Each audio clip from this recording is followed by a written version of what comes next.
Morning, everybody. How's everybody doing today?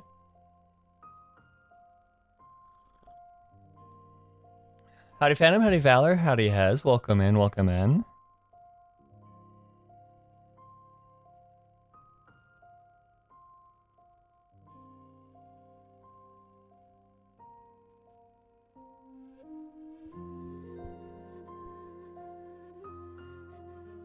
I'm doing good. That's good.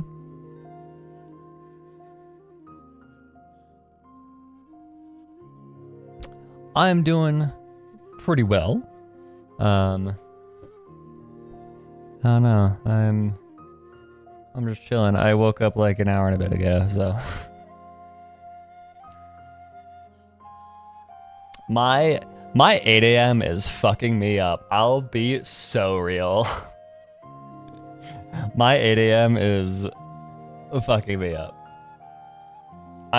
So this is the first time I've taken an 8 a.m. since my first semester in college. My first semester I had an 8 a.m. for my calculus class, which was fine. Because I was just coming out of high school, so I was used to waking up that early. But now I haven't had an 8 a.m. since, so my sleep schedule is kind of getting fucked. I'm also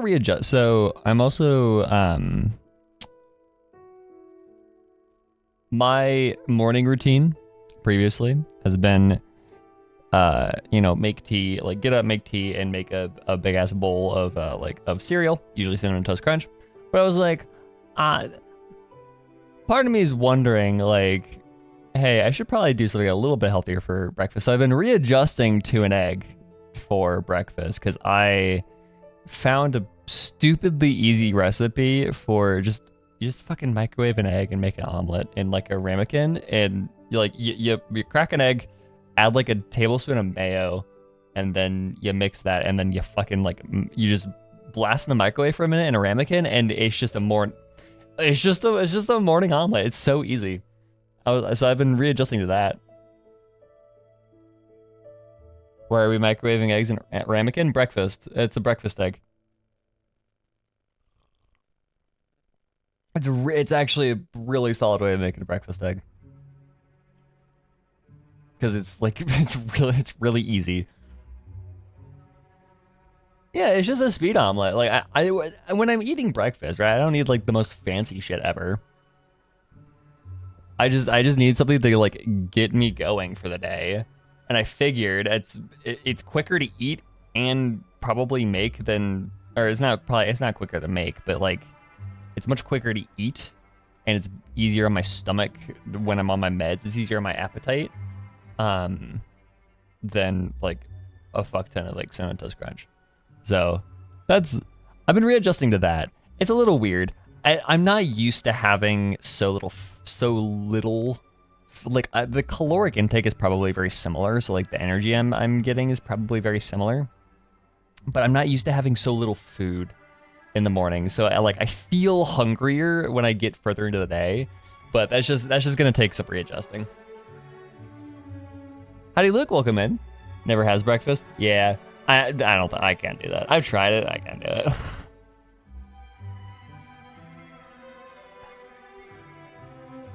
Like my mother doesn't eat breakfast because she grew up a swimmer, so she never had the time to eat breakfast, or she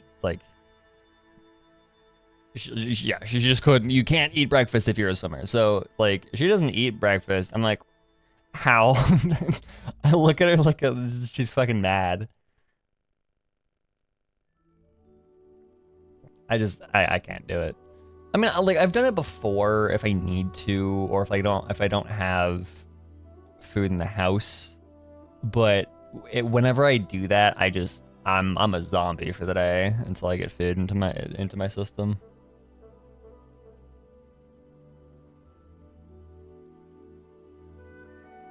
But yeah, it's been pretty nice actually. I've been enjoying it. My breakfast eggs have been pretty nice. It also encourages me to eat lunch too, which is it's a big issue with me, is I don't eat lunch. I always eat something to be fit. Yeah, exactly. For me, it's always at least something. I always eat at least something.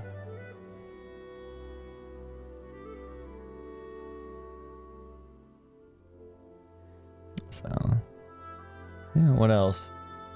I have started, my classes have actually gotten like going now. So, yippee. Yippee, I actually have my classes going now. Machine learning is happening. I have to do Python. I want to cry. Compilers is also starting. That's Java. It's funny because so I started Java, or we started our first assignment for compiler construction, and it like our first lab for the class was like, our professor is like, I need you to read in from standard in and print out to standard out. That's all I need you to do. I need you guys to remember how to do this. And so for that entire like recitation, I was fumbling around because I haven't worked with Java for a fucking minute. So it was kind of embarrassing, me just like trying to figure out how the fuck Java worked. Howdy Tamagotchi, welcome in.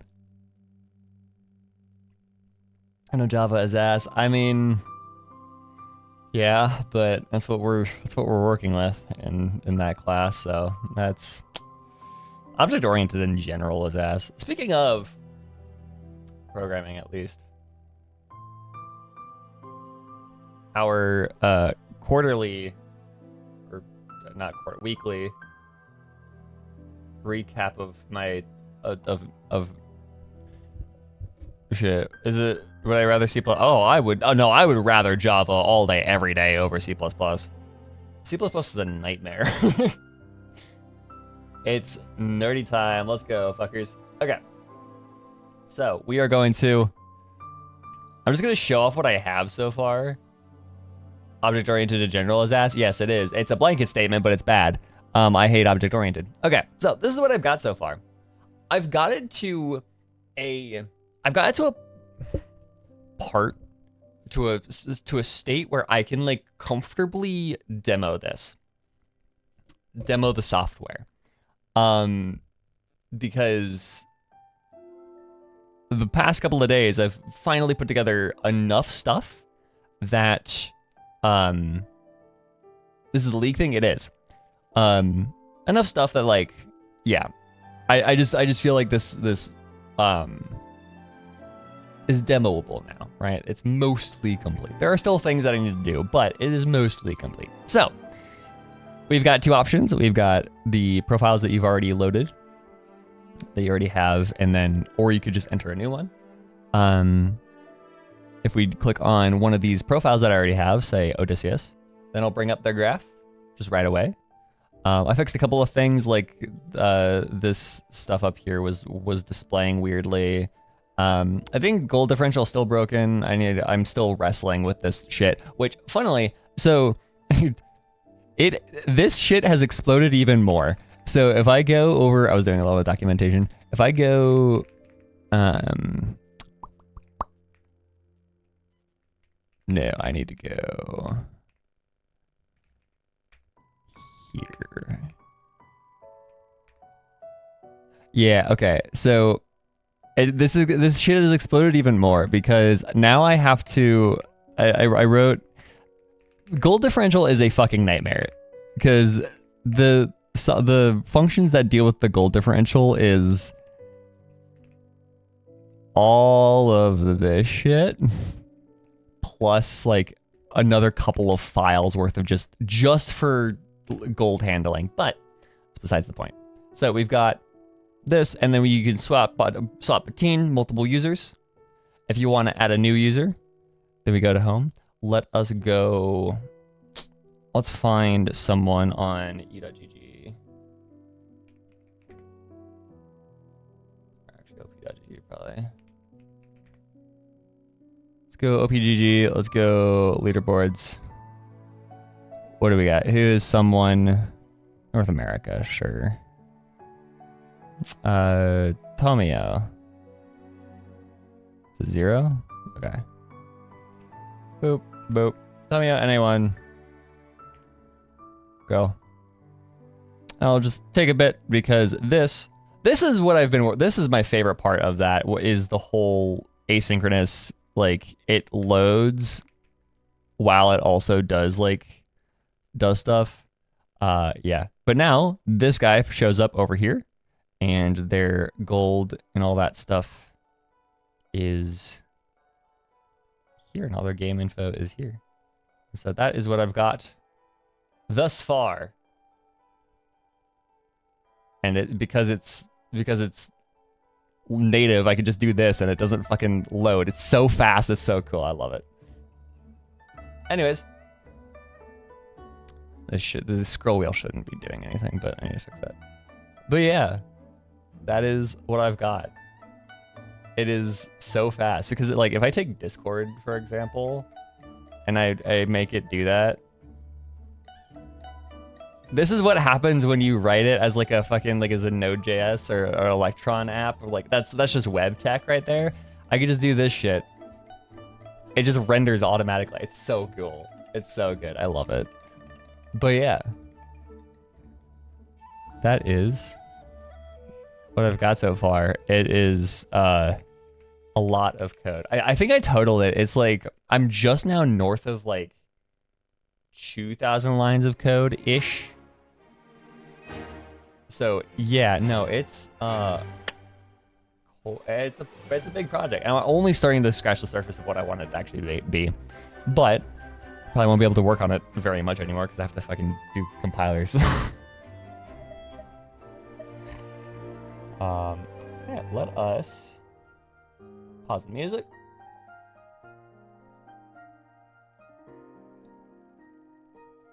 On your way to become a seasoned Rust programmer? I'm getting there. I am getting there, I guess. Slowly but surely. I'm learning the intricacies of that language.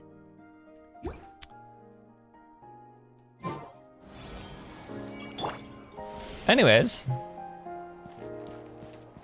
It's my favorite time of year. Russ mentioned? Yes. That entire program that I was talking about is entirely written in Rust. It's terrible. My abilities in Rust are I suck, but it is written all in Rust, so that's why it's fast. That's why it's so fast, because it's entirely Rust. Yeah, I have summoned the Rustations. But yeah. Okay, it is our favorite time of year. It is Lantern Rite time.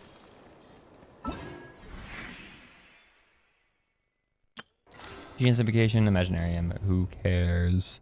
Not me. You and my friend deciding to write a program in Rust. I mean, that's how you write. That's how you learn any language, right? Is you just you write a program with it. That's what you do.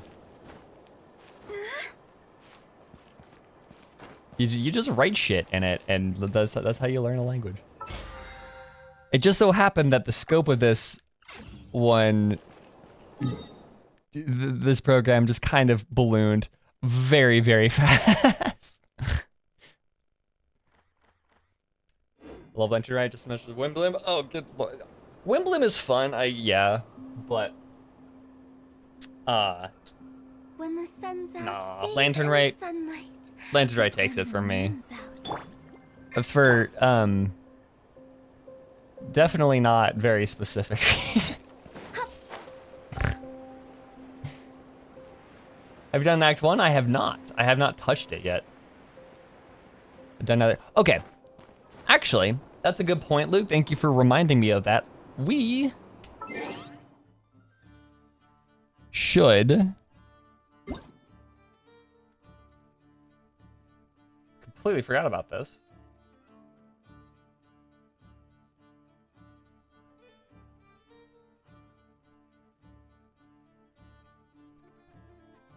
Let's watch the HSR trailer first.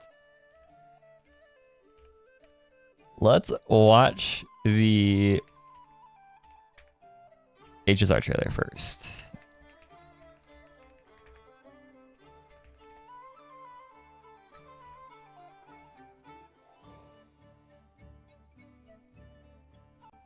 Let me load it up. Let me do stuff. Boom. Okay. You should be quiet. I don't know why. Okay. Very good. Okay. So, improv tour trailer. Binge it all the truth after the Battle of Iron Tomb. Okay.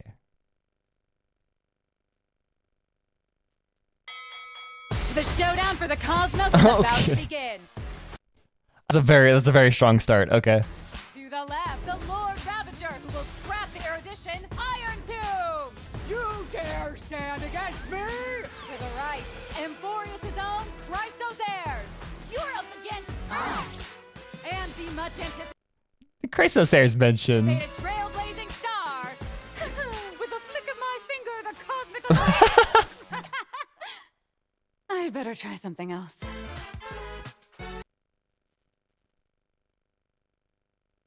Okay. As our tale resumes, the Trailblazer calls for backup and summons the Cosmic Alliance. Could it be? The Beauty has officially joined the IPC?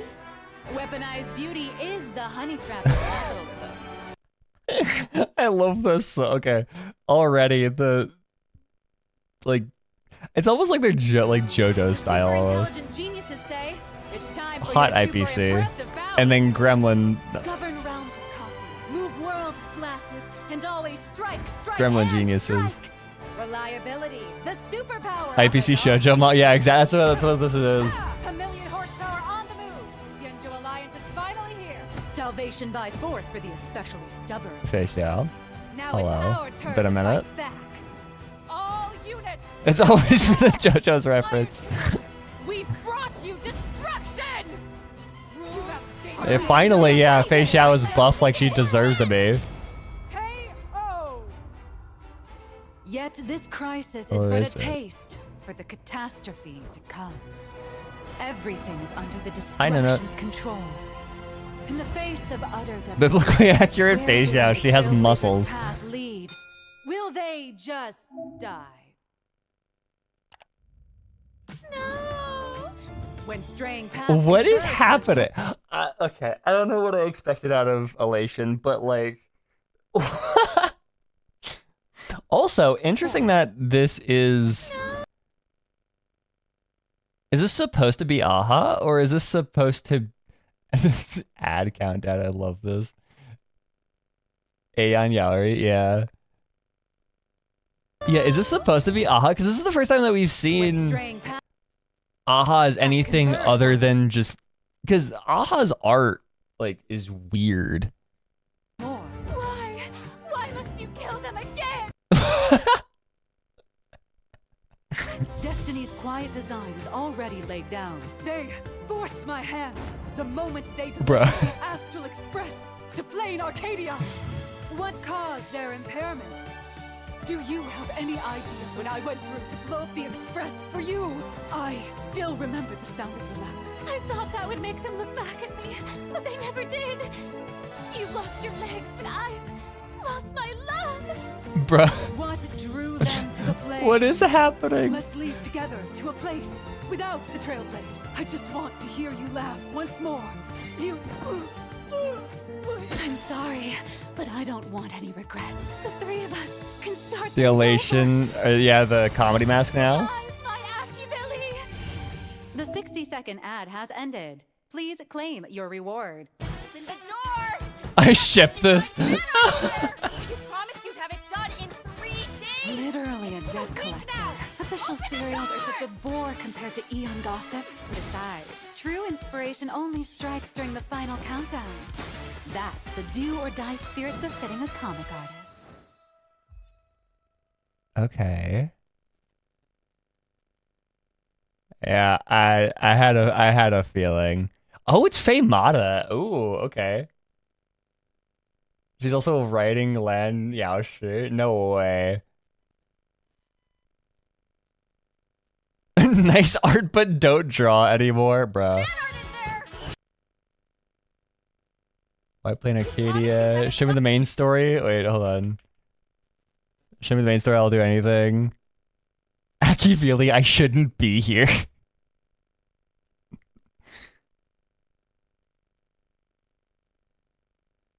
This is exactly okay.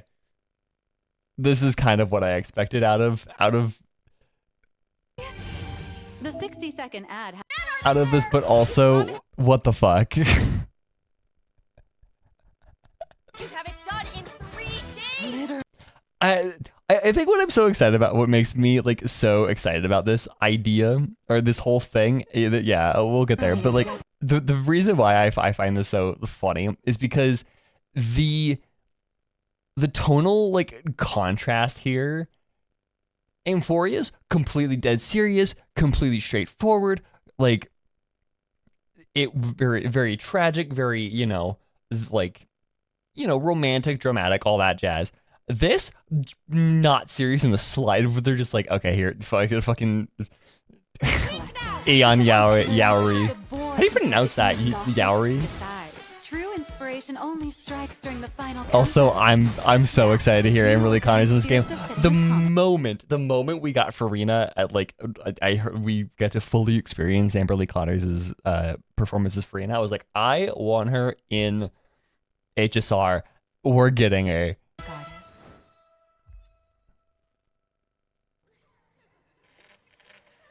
Akivili. Ooh.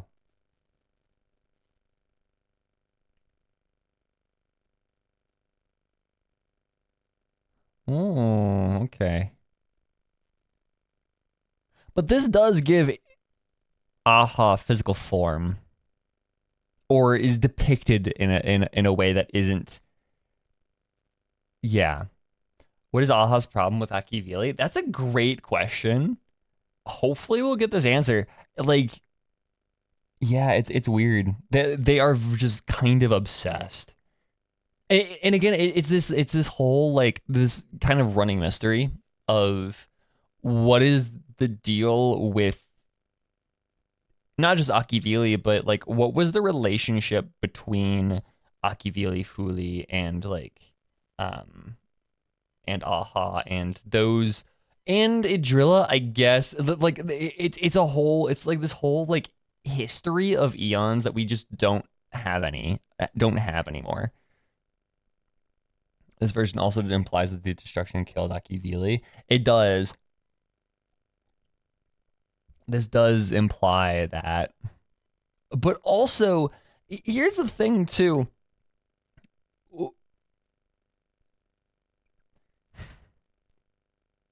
Do we trust the elation? Okay, so interesting thing here is the elation kind of sits in this weird in between of like erudition and enigmata, right? So enigmata, everything they say is bullshit. Erudition, the entire thing is like data, truth, all that stuff. Or maybe remembrance would be better there. Either way, there are eons and paths which are about the truth, about what actually happened. Then there's the enigmata, which is about not that. And then you have elation, which they're not about lying. Like that's not the entire path, but also they're gonna find lying funny in a lot of situations. So are we gonna trust everything that they're gonna say? We have to take at least everything that is depicted from the viewpoint of someone from elation with a massive pinch of salt. Like one really big grain of salt, like a salt crystal straight out of the ground.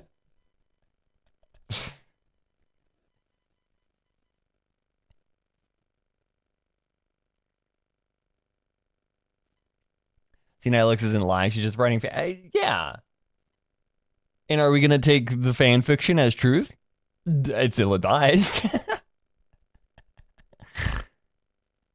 but it does kind of prove the point that like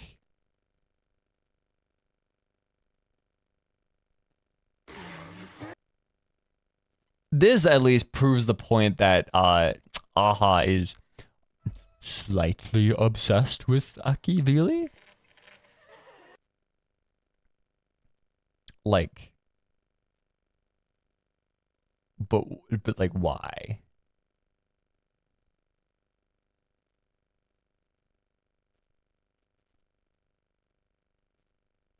Slightly obsessed is wild, yeah. They are kind of in stalker mode, but in it like it almost kind of makes sense because you have to think, right, the main story of this game,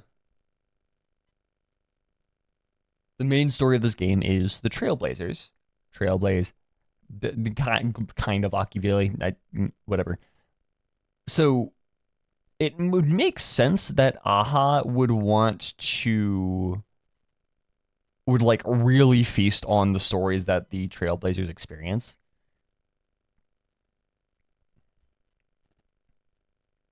I think Akivili might have been the person. Yeah, that's true. Like, exactly.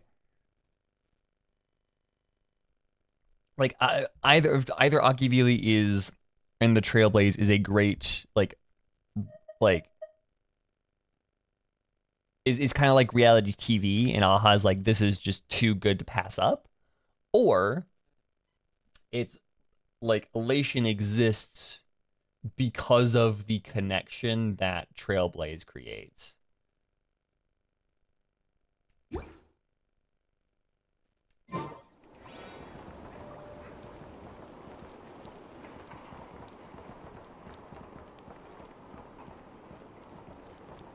But yeah. Anyways, that's a fun trailer. I'm excited to hear Amberly Connors in HSR. Hopefully it's hopefully she gets a major character. I would hate it for her to get like just absolute just a random ass. Yeah, no, I know she's Nihilux, but like, is Nihilux like a major character, or are they gonna just forget about her? Are they gonna forget about her character like 2 patches in to the arc? That's what I'm saying. Is like, is she gonna get like a major role in the story, or is she gonna kind of get dumpstered in the middle in the background? I like how the stream banner is. Yeah, no, it is. Oh, because like there wasn't actually like any good proper promotional art that I could find for this year's Lantern, right?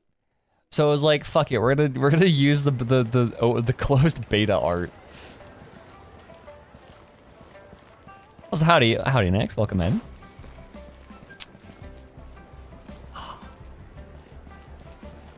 Fucking love Lighter right so much.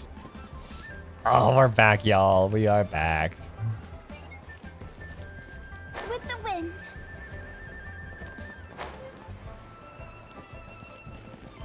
My favorite time of year. So ignore the middle of the quest I still haven't done since fucking 2020. Split the bamboo in the morning, dry it till night.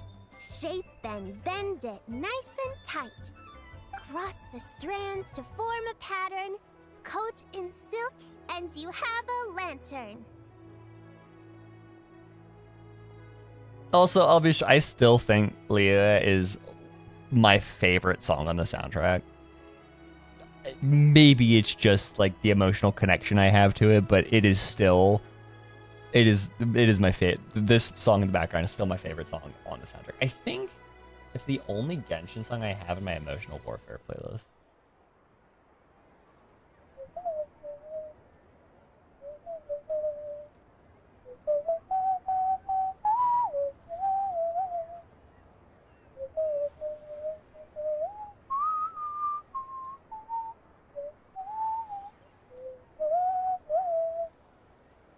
Yeah, it is. It's in my entire emotional warfare playlist, which is all the songs that make me like feel things. This is, oh no, I have Love Uglet. Never mind.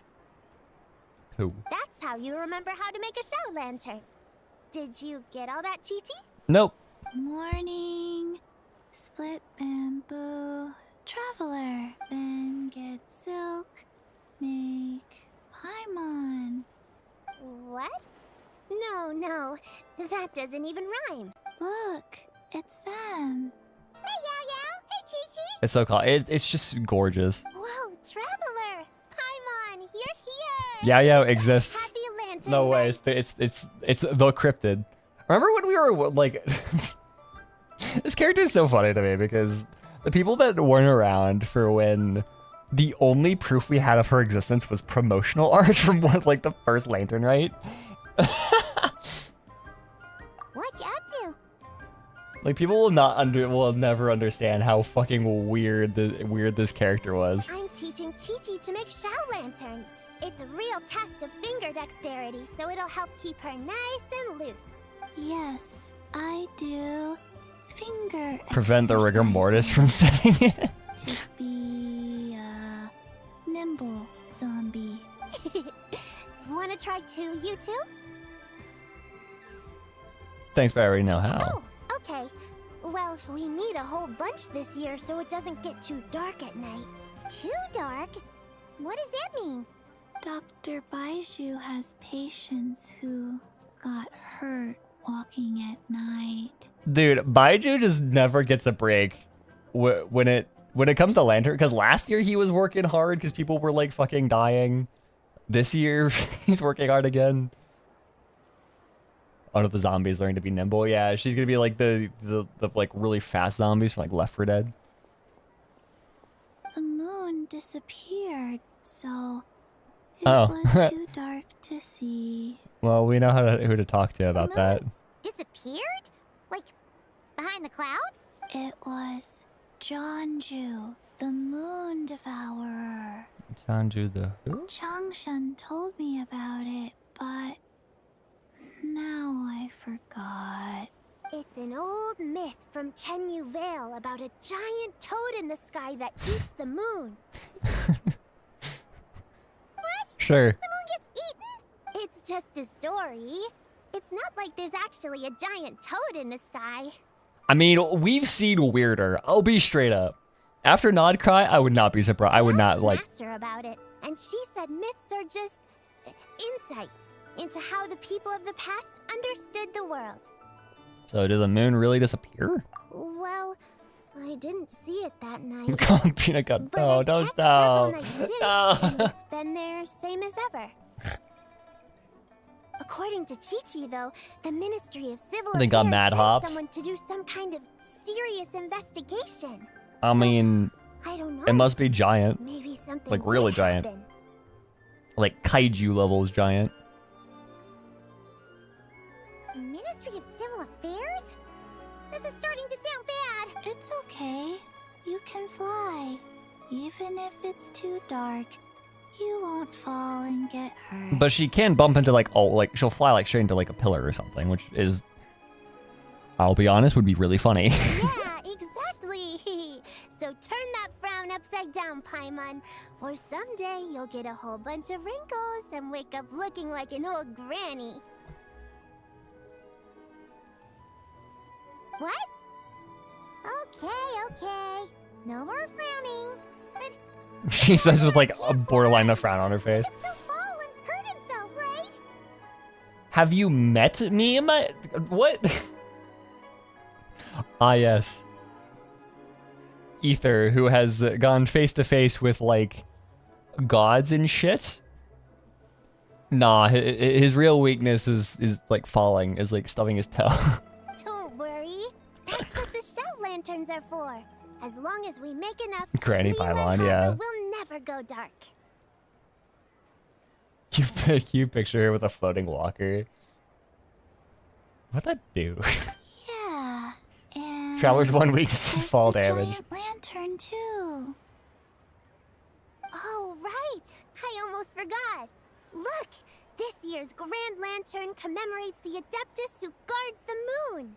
With her watching over it, the moon will be safe for sure. Yeah, Zibai sure do be lacking. Like, she's shirking her responsibilities White here. Horse. Wait, so that's the White Horse Adeptus? Yeah. Legend has it she used to live on the moon. So if it were ever in danger, I'm sure she wouldn't just stand by and watch. Columbina is a new Musume, confirmed. We've heard of the White Horse Adeptus before, but we never heard the part about her living on the moon. Probably because it's a folk legend from Chenyu Vale, so not a lot of people know about it.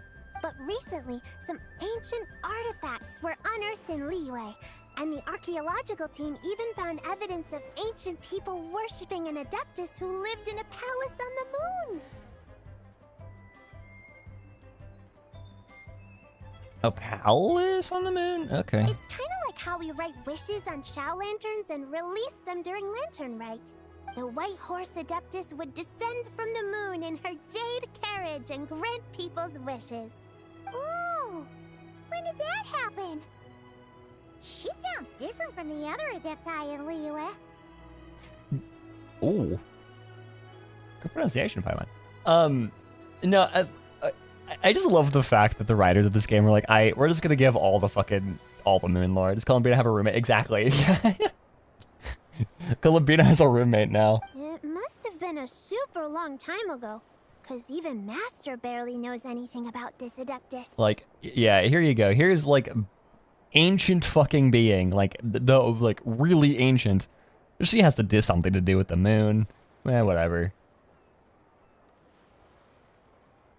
Also, the fact that like Palace on the Moon is something that can exist now, because we know that it happens because there might be an atmosphere on the moon or breathable oxygen or something. Nope. Kind of. The moon is not important. Right? Yanfei said the White Horse Adeptus might even be a made-up legend, just like Janju the Moon Devourer. Yeah, a made-up horse and a made-up toad. You're mistaken, children.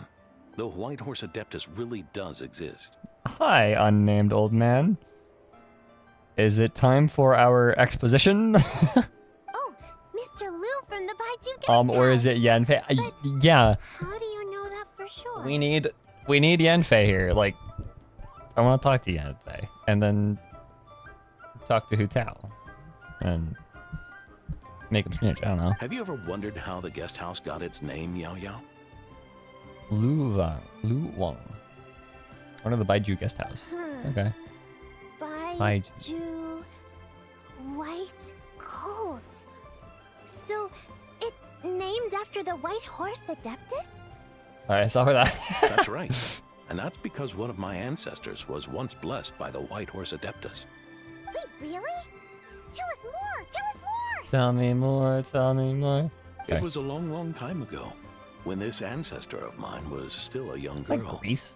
She Yeah, it's was Greece. out gathering Yeah, it's herbs Greece. and accidentally fell off a cliff. But the White Horse Adeptus rescued her. Made up horse sounds like Mondstadt shade. You worship a made up horse.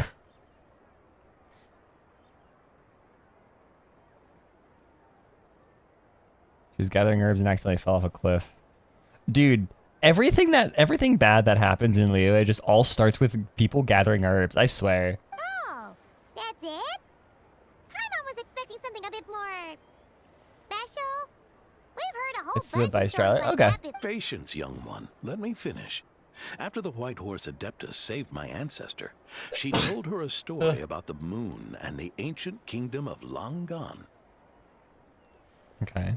My ancestor was so captivated that she completely lost track of time. So much so, in fact, that when she returned to her village, she found nothing but a desolate ruin in its place. It was as if, without her knowledge, countless years had passed in the mortal world. Huh?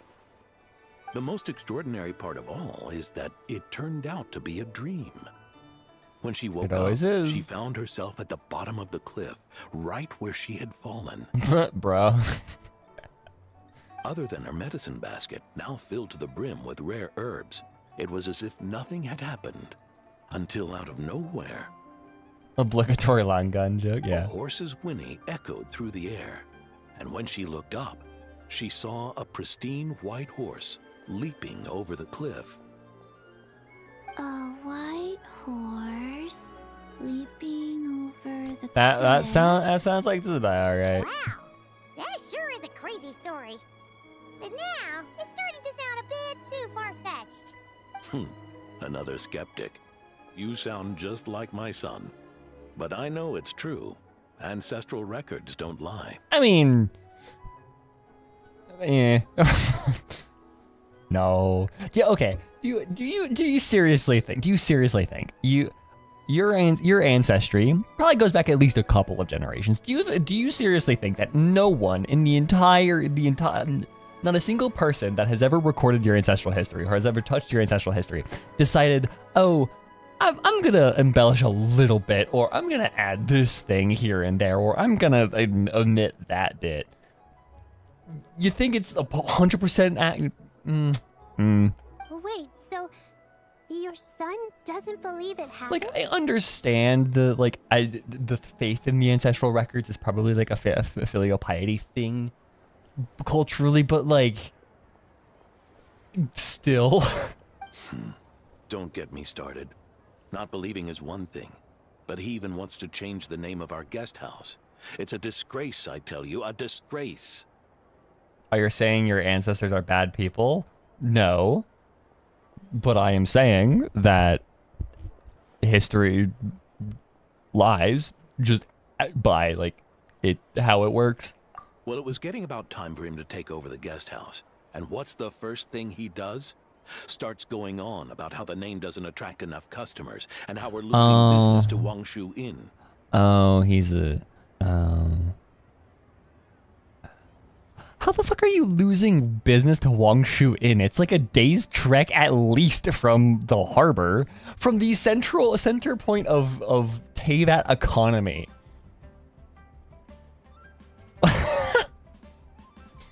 Dude, you've got some bigger problems than your fucking name if you're losing competition to Wangshu Inn, which is in the middle of a fucking marsh. A significant distance from the harbor when you are in the middle of you are on the harbor, my dude. Can you believe that? As if Baiju Guest House and Wangshu Inn aren't miles apart from each other. Exactly. Oh, what about something like the Geo Lord's Rest? Paimon bets that How are will get you people through open? the Yeah. doors. Geo Lord's Rest. I like that. This isn't about getting people through the doors. This is about disrespecting our ancestors. That part is fair enough, right? If you hold Zubai and she's very important for your ancestral history, even though it might not be true completely, it's still that's understandable. It's like, okay, yeah, the name Baiju Guest House has like a lot of importance for your family. I get that part. Oh, White Horse Adeptus, my wish is this. Let your divine power be known. Teach my foolish son the error of his ways. Paimon wants to learn more about this Adeptus. Hey, maybe we should ask Zhang Li. Good idea. Ah, yes, Mr. with Zhang Li is super knowledgeable. multiple people He can in answer earshot. questions even Master has no clue about. Yeah, we just saw him having tea at third round knockout. All right. Oh yeah, that's let's our go. Next stop. It's about, yo, I'm real. Chi and I are gonna She keep just shows making up, yo, shower interns. and then leaves. Careful on the road. Goodbye. The Realm of Clouds.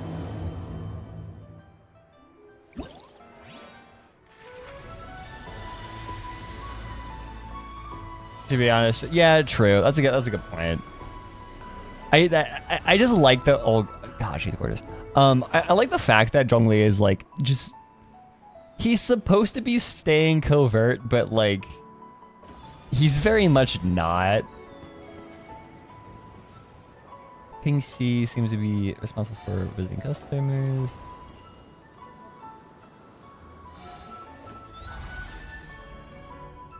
Strange stall.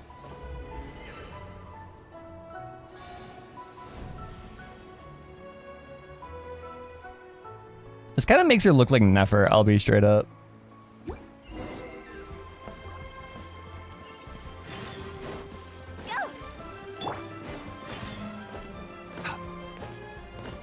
illustrations are so pretty. They are. It's also part of the reason why I love this time of year. Is because of all the art. Oh, I love Lantern, right? It's the double date. Let's fucking go. It's the double date.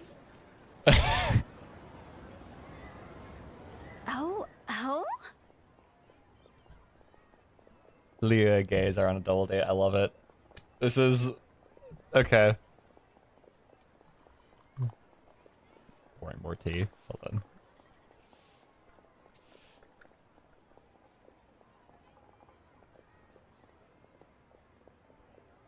This is peak, by the way. It better be.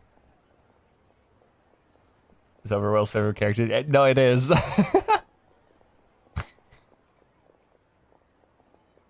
Oh.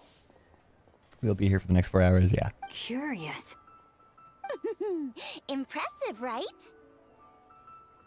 What's with all the commotion over here? Oh, Traveler and Paimon! Perfect timing! I have something amazing to show you! Will I finally see why Will likes Hu-Tao so much? Okay. I'm okay. I'm going to curb your expectations here a little bit, Hilo. Because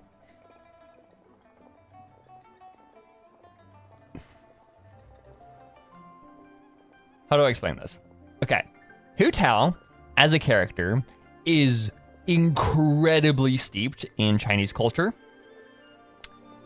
And because of that, her localization loses a lot of stuff, a lot of nuance to her character. So the English localization is a little bit more playful, goofy, gremlin energy, which, you know, I love, but that's kind of all you get. So, like, a lot of, like, English-speaking side of the fandom depict Hu-Tao somewhere between, like, a complete oaf and, like, a sadist. But there's a lot of nuance that this sits in between there. So, like, yeah, okay, continue. What is it? Huh? What the? Heart of the Moon is blacked out! Was it really eaten by a giant toad?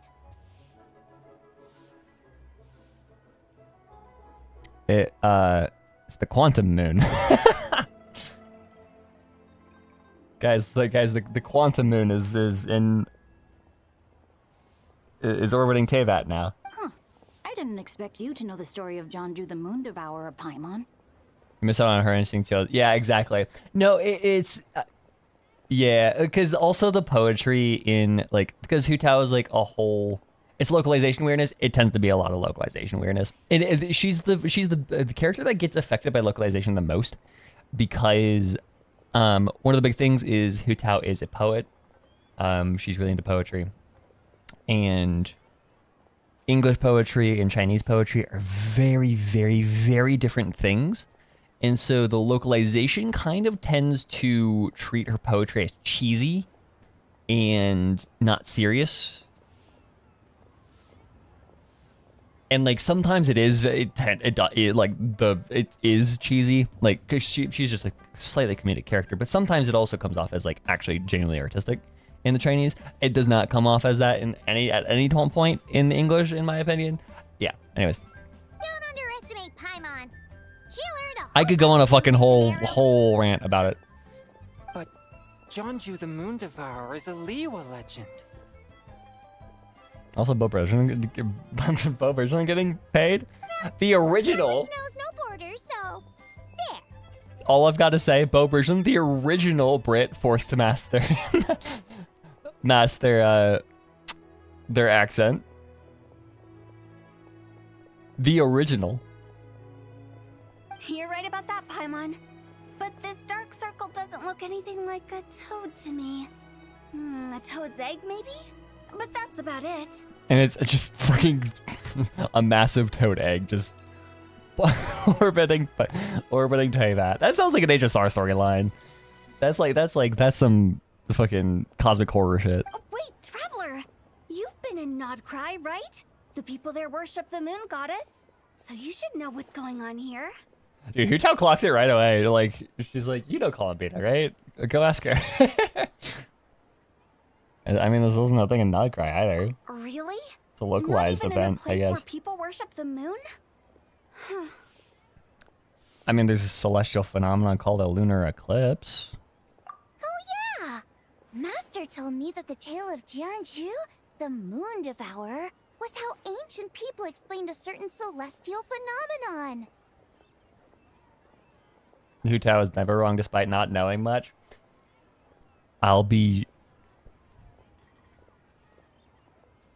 She's not an idiot. She is smart. She's just silly. Go ask the actual fucking moon goddess. Yeah, true. I think my favorite headcanon that like fandom the fandom has around Hu Tao is the fact that she just knows Zhongli is Rex Lapis, but she just decides not to say anything about it. But what is it exactly? Some kind of omen of disaster? Also, I love the fact that these two are still like these two are still happening. I do enjoy this ship. Like, this ship is kind of adorable. The fandom has forgotten about Xingqiu and Chongyan, but like, they're adorable. I like them. The Genshin Impact, yep. Leo gaze. No, just a natural phenomenon. This lunar eclipse seems different. How so? Lunar eclipse usually starts from the outer edge. Oh. Miss in this picture, the moon is being No, I held like in the that. I like center. Genshin Impact. So this can't be a normal eclipse. Like I said, that looks like the quantum moon. That's like about the size of the quantum moon. Then it's still an omen of some impending calamity? We never said that.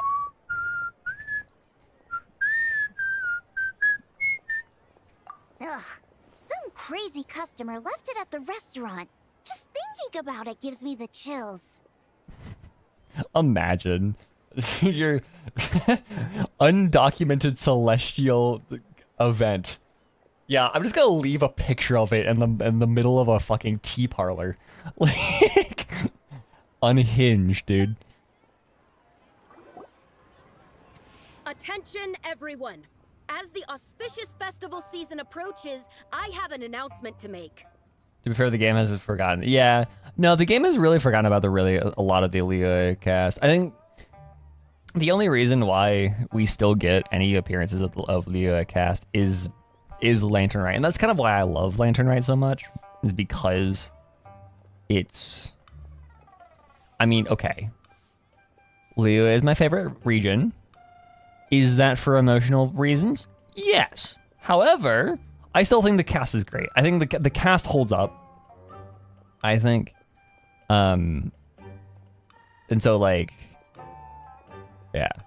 I, Lu Xiong, am on the verge of becoming one of the most renowned archaeologists in all of Liyue Harbor. No, scratch that, in all of Tibet.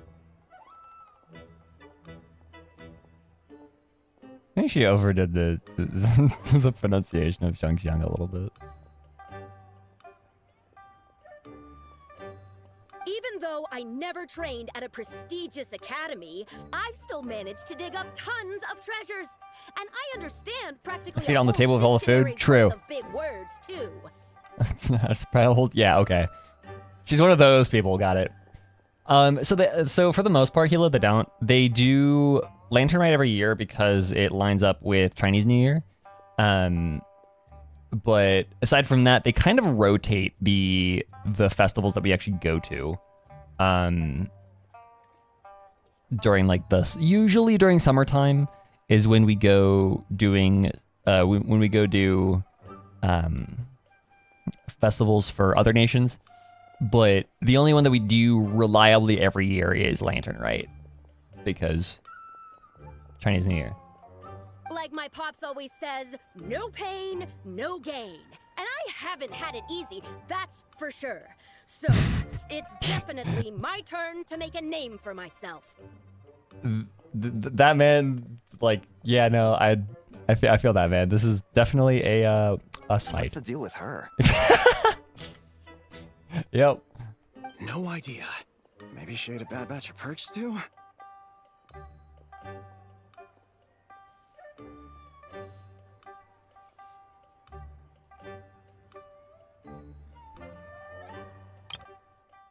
No idea.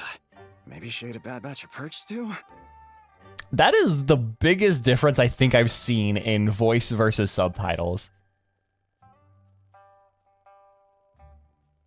That's gotta be an idiom. That has to be an idiom of some sort. That just wasn't translated correctly.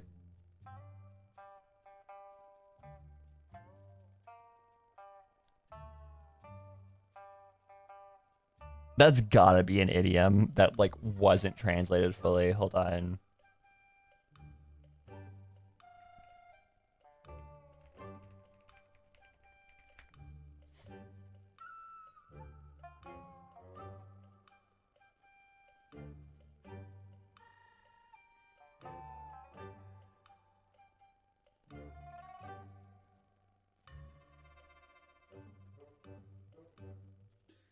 Oh no, it's a pattern in English. Oh, okay. Hold on.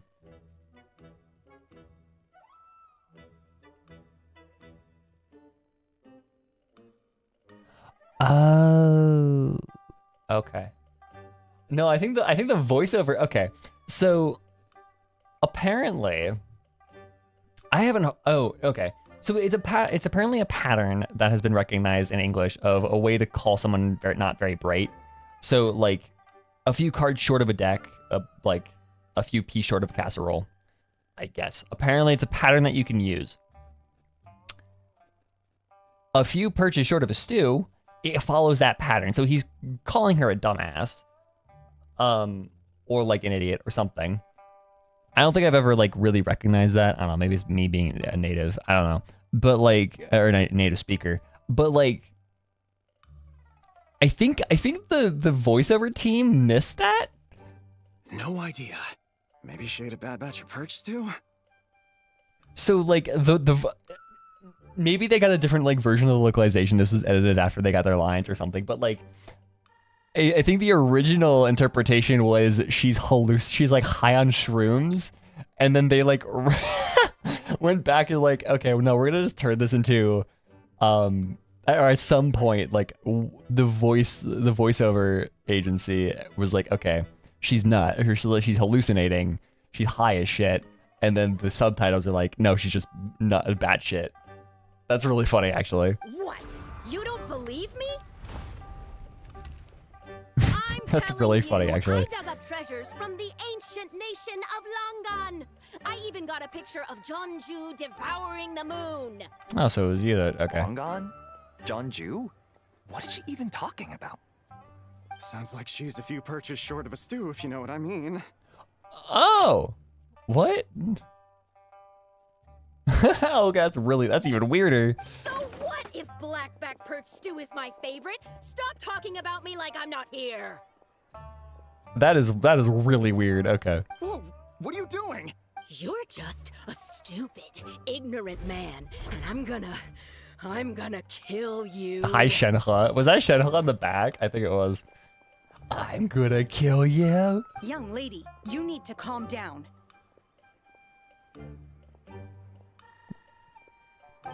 What? So you're looking down on me now too? How about I take you both out? Yeah, good How luck, does dude. that sound? I support women's wrongs. I mean, yeah, no, I always support women calling men idiots. Yeah. This is a place for dining. If you wish to take me out, you'll have to do it elsewhere. Don't act like you're better than me. Do you know who I am? I'm about to be the most famous archaeologist in all of Liyue. No, Teyvat. Okay, ancient Empire, yeah. What are we talking about? We're watching this go down, I guess. I don't know. Some respect. It's respect you want? Very well. For the sake of the other Stop customers, being we'll gay do for this 10 your seconds. way.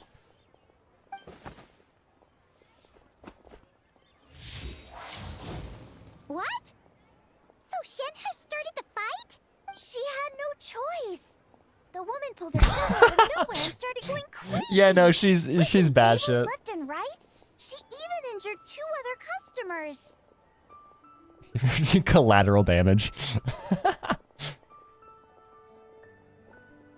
That's the most Shenhe shit ever. Shenhe did what she had to do to restrain her, then took her to the Ministry of Civil Affairs. Thank goodness Aunt Shenhe was there. Or who knows what might have happened.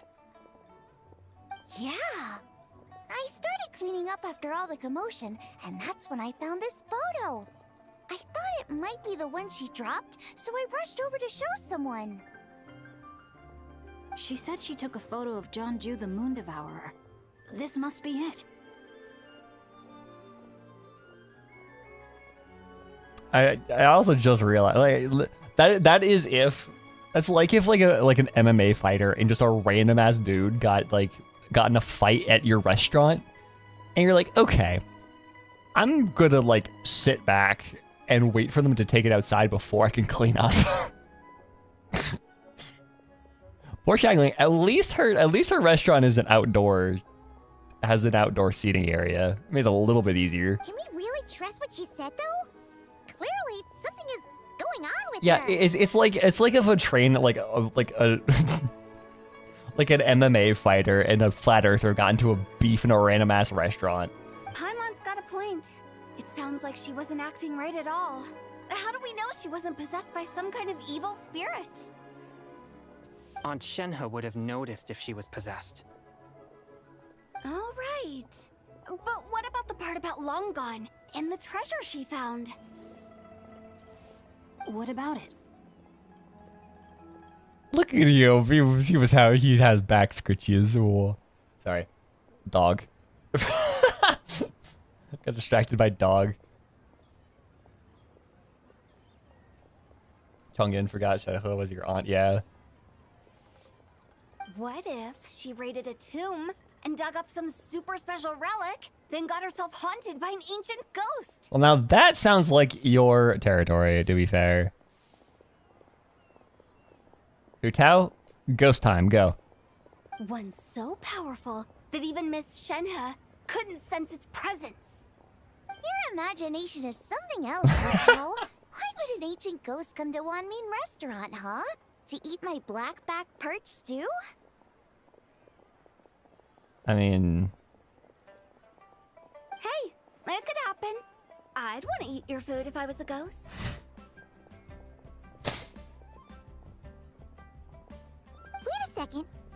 She mentioned the ancient nation of Longan, How right? adorable Hu Tao is? Exactly. I've heard that somewhere before. Go compliment your girlfriend. I love the fact that like I flip between being a Yantao and a Xiangtao shipper, just depending on like the context of the quest that or whatever Hu Tao is in. You know what? My brother mentioned that some ancient artifacts were unearthed in Liyue recently. Mostly colored glass, fine jade, and bronze relics. Yeah, okay, that sounds like Chinese archaeology. Some of the text inscribed I'll on them be has straight already up. been deciphered. There were some poetic verses, but the word Long Gone popped up as well. I find it interesting that another weird subtitle moment, they didn't super text the jade. Like they didn't say jade and then super text like, or they didn't say Langan and then super text jade on top of it. They just said, what is, hold on.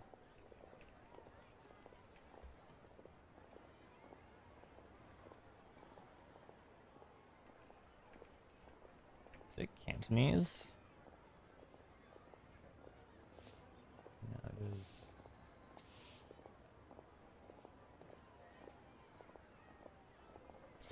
I want to try and figure out where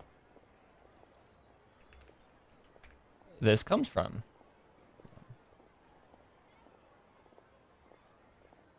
What is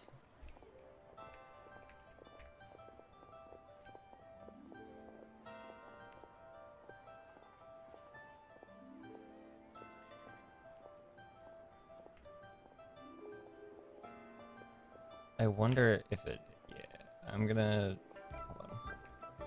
I'm doing some very rough translation here.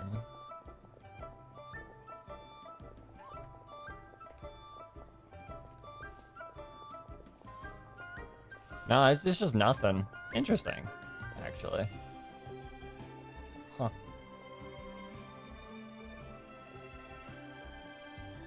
So, does that mean this long-gone place is real? Still, Paimon knows we've heard the name somewhere before. Do you remember, Traveler? Yeah, under a Baiju guest house mentioned it. Right! The White Horse Adeptus? Oh, so you must have been to see the giant lantern already. Yep. And it turns out that the White Horse Adeptus is super mysterious, too. Even Madame Ping hasn't met her. Wait, I thought she was the gold-eyed Celadon mare of the 8 Adepts. That, huh? That's just the interpretation you believe in, Hu Tao. There are other theories out there too. The elders of Qingce village believe that during the Archon War, a white horse leapt from a clear spring, transforming into an Adeptus who aided Rex Lapis in battle.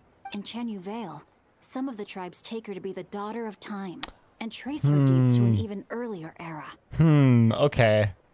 Oh, that's an interesting one. Yet in other ancient texts, including the relics I just mentioned, she appears as an emissary who listens to mortal wishes, bestowing the blessings of the heavens and moon upon the mortal realm.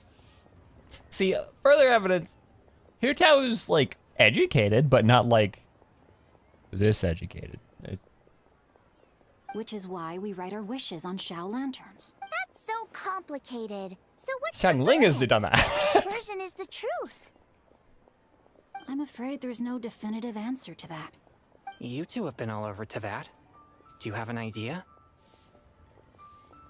Just look how close they're standing. Like, dude, guys, get a room. They're almost holding hands. Sorry. We were actually on our way to ask Zhongli. He knows even more about this kind of stuff than us. Ah, looking for a consultant, huh? He's having tea with Miss Linlong. Shigu Antiques is hosting an exhibition tonight. Is that? No, that's not the weird An Persian lady. exhibition? For what? Gay people estimate. I know, right? All those antiques Sing Show just mentioned. So if you head to the big ship docked in the harbor tonight, I'm sure you'll find him. Thanks, Ita. We'll check it out. So, where to next? How about we go to the Ministry of Civil Affairs to ask about the White Horse Adeptus? There are 3 titles are spinning in my head. What do you mean? The recent moon situation too. Where are the AO3 titles coming from? If you're heading to the Ministry of Civil Affairs, could you give them this picture for me? Since it belongs to that customer, she deserves to get it back at least. It might even help the Ministry with their investigation. Of course. Also, she's like, I don't want to be liable for this. Alright, we're off! The 4 people in front of us. Ooh. Oh wait, I almost forgot. Happy Lantern Rite. Happy Lantern Rite. Yeah. Come have a meal with us when you're free. I love Lantern Rite.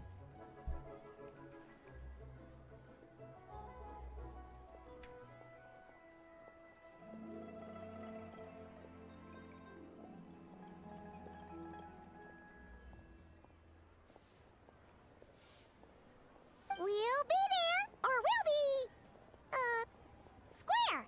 Yeah. Hype and quiet up. Thinking about it now, could it be possible that photograph was a fake? I mean, yeah. A fake? You mean like the customer fabricated it to gain academic recognition? Nice one, Chongyun. I never even thought of it like that. How about we go check out that place tonight? I know exactly where it is. All right. I'll get scolded if I get home too late. Dude, take a fucking chance. Live a little, Sing-Cho. There, exactly. Act like this is a first for you. Worst comes to worst, we'll get Xiangling to cook you something delicious, okay?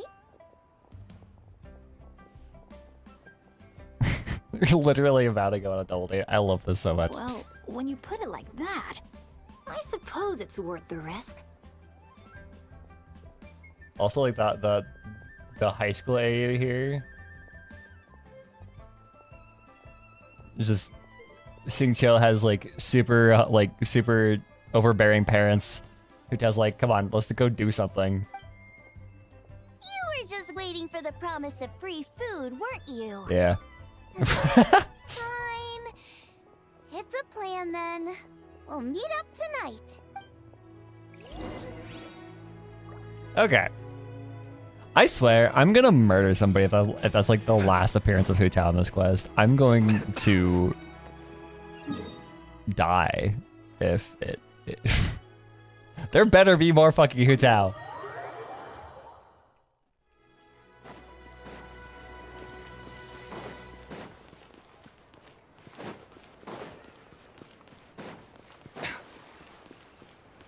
I will crash out if that is all the Hu Tao I get for this year. It's more Hu Tao. I mean, fair. But like, I mean, to be fair, she did have like all of last year. But, sorry, Madam Ping, I'm stealing the flowers that you are currently looking at.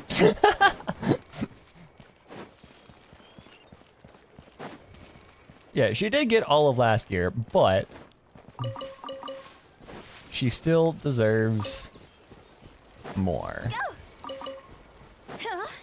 I don't know why. Whenever I'm here, I just like, I think it's like habits from like having Ganyu. Like whenever I'm here, I need to pick up all the glaze lilies. Ooh. Ningguang. And Kutzing. Does Kutzing have a new voice, or is she still? Is she mute? Of the same opinion, Miss Lanyan. And Langyan. Yes. On Lantern Rite, the moon shall go dark. This character is a character that That's what the exists. signs are indicating. Gotta do it? Okay. Celestial observation isn't Grandpa's strong suit, but he discussed it with several other elders from our clan, and their conclusion was the same. Do we have other eyewitnesses? It's consistent with the information we've received from other sources as well.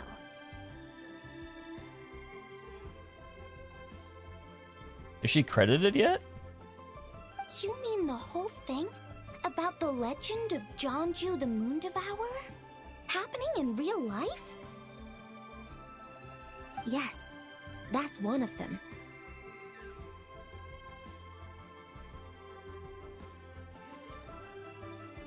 Maybe I'm going nuts, but So it's true. I recognize her. I thought it was just a rumor.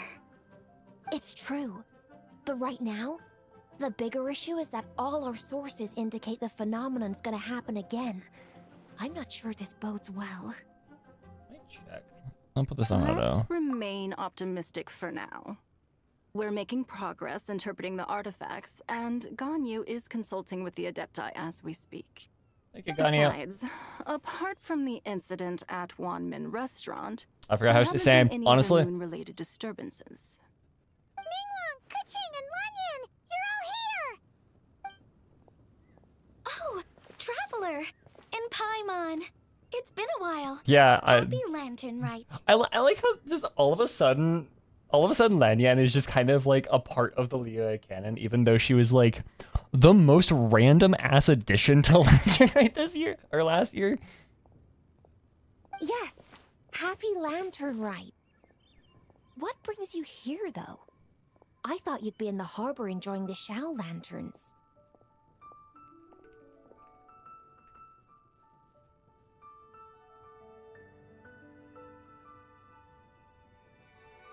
Okay, still anonymous. Okay. You're certainly not the type to visit Yujing Terrace for no reason. Is there something I can help you with? What? We're not allowed to just drop in on our friends during the festive season? I mean, but there is also something I need you to help me with, learning one. I was only teasing. You're welcome to visit us anytime you wish. Hi, I'm Carla. Oh, and about all the moon business you were just talking about? We have something to show you. Here, take a look! Whoa!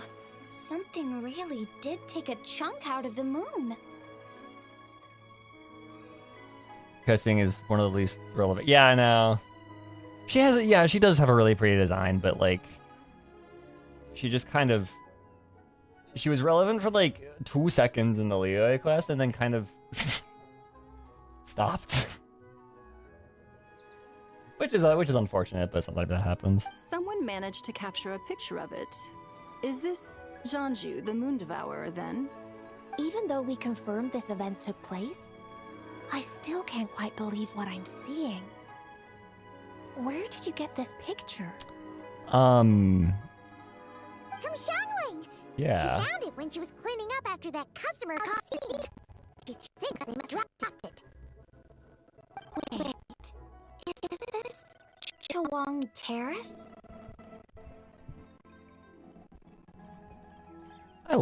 My favorite part of any Leo quest is hearing hearing the English VAs just try.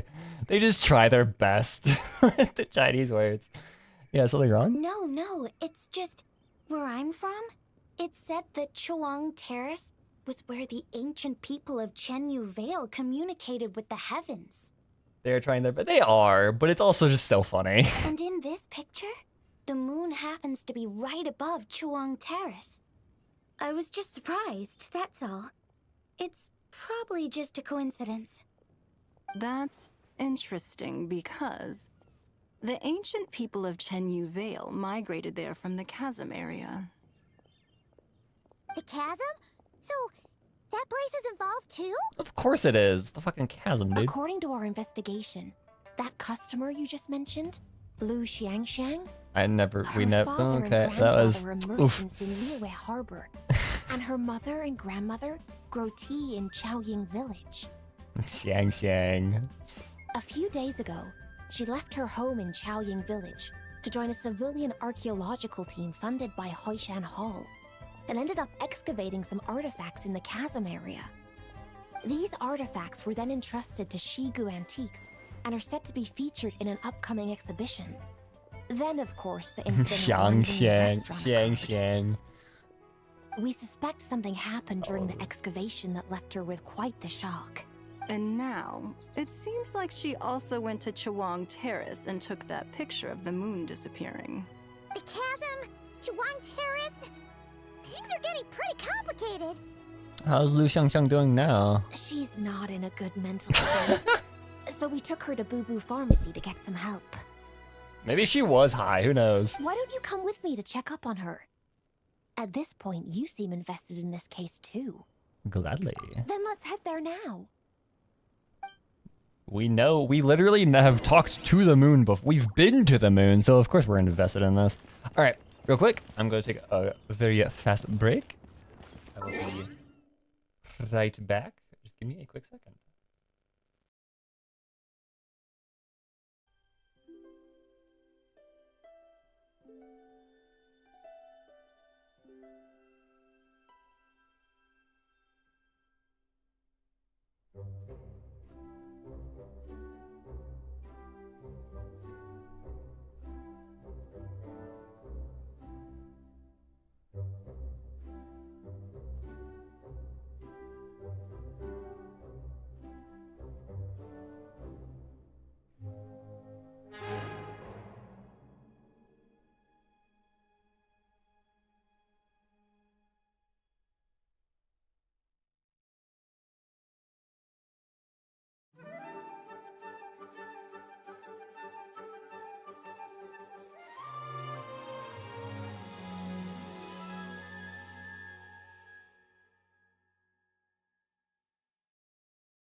Alright, about.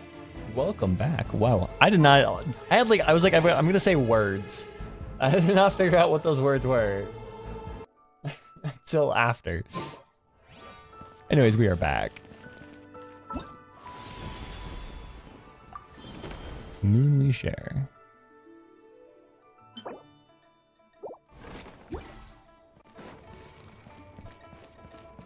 Share the good word.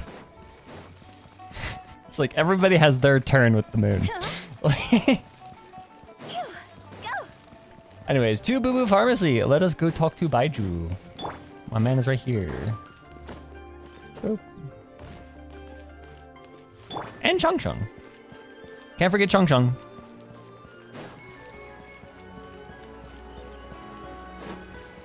Can I just say this is a massive fucking building for a pharmacy? My pharmacy is built into like, unless this is supposed to be like one big medical center.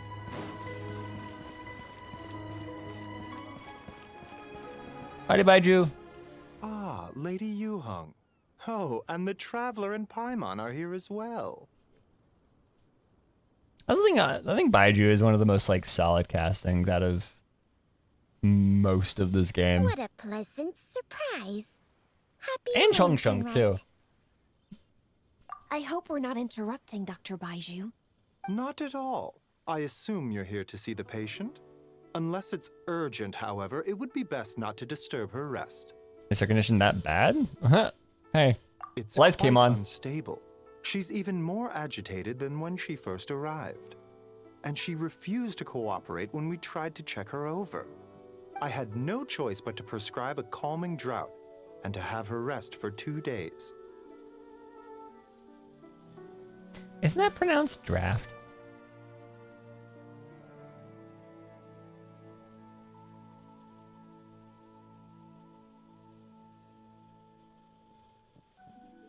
So she's getting worse?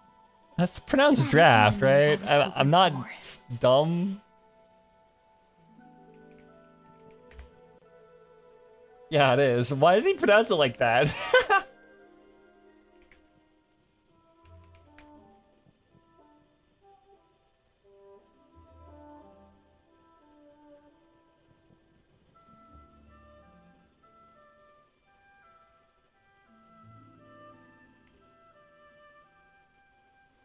Isn't Baiju also the character that he is?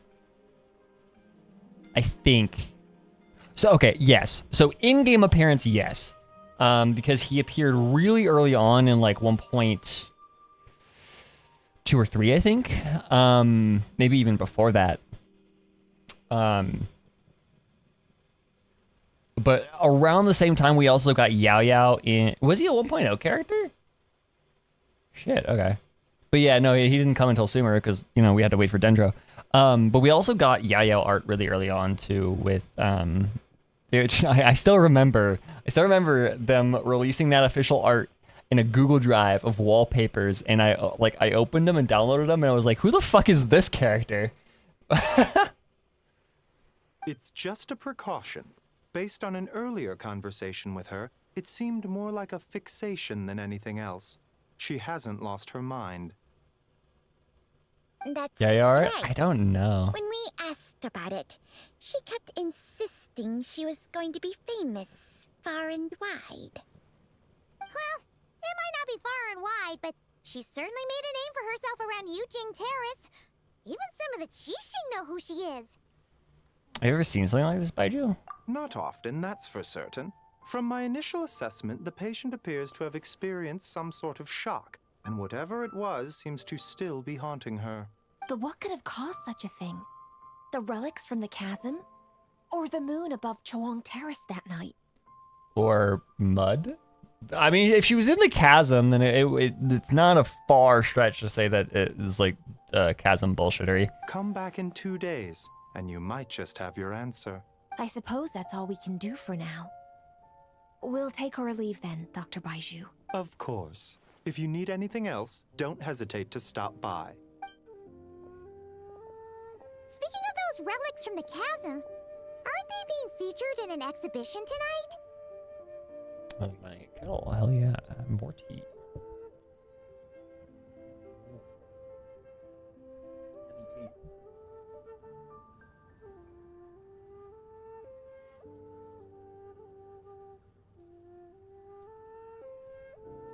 That's right. Are you planning to attend? Yeah, we wanted to have a talk with Zhongli anyway, and now Paimon's even more curious about these relics. Such a tea person? Oh, you have no idea. You have zero clue. I would, except every item in the exhibition had to be registered with the Ministry of Civil Affairs. So I'm afraid it's been spoiled for me. I reviewed them all myself. Ripperoni, There pepperoni. are some rather peculiar artifacts, that's for certain. We're still working on decoding the ancient text that appears on them. Yeah, the word jade appears a whole bunch, doesn't it? Huh? How did you know? Shincho told us. He said there were some ancient poems on them, too. He's quite well informed, isn't he? Also, can someone tell me Well, why we he's are in right. the big 2026 We and believe people they're still direct references spell to the ancient Singxio nation with of long gone. like QUI? As for the other text, instead of regular poetry, it seems to be more like ceremonial language used to worship the moon and the gods. The Okay. moon and the gods? Well, looks like it's almost time for the exhibition. You two should head over. Is this entire question just gonna be There's us an usher looking at the for harbor who fucking will lead you to Zhongli? the venue. Do we need an Not at invitation? all. The exhibition is free to the public. The people of Liyue have a great. Then why the fuck is respect there an for our usher? history. Plus, the exhibition is being organized by Linlong, the owner of Shigu Antiques. As far as I know, Where's Waldo? it's Yeah. been a long-time goal of hers to hold a cultural exhibition of this scale, where people can learn all sorts of information about the past. Yes, we're in for a real treat tonight then. Yes, have a great time. We're just gonna get There's like still more artifact Zhongli decoding lore work dubs. I need to finish, so we'll have to part ways here. After seeing the It's supposed to be picture fun you to bring brought, Columbina there's too. a few That'd be- ideas I'd like to follow up on. You're hard at work even during festival season? Dude, how do you? Why are you surprised? We've seen her do this before. I'm simply fulfilling the responsibilities. of We've my literally position. seen her do this That's before. all. All right, I should get going. See you later. Well, guess we should head over to the harbor and find that usher.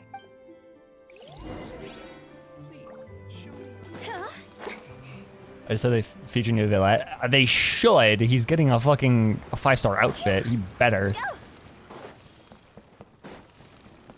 I want to see the old men yap.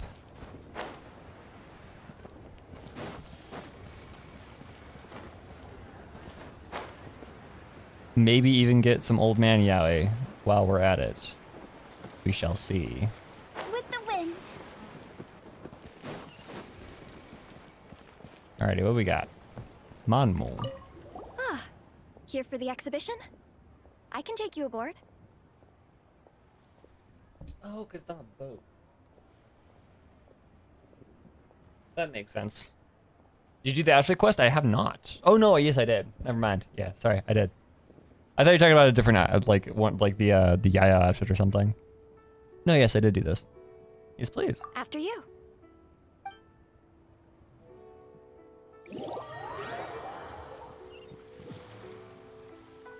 I have finished.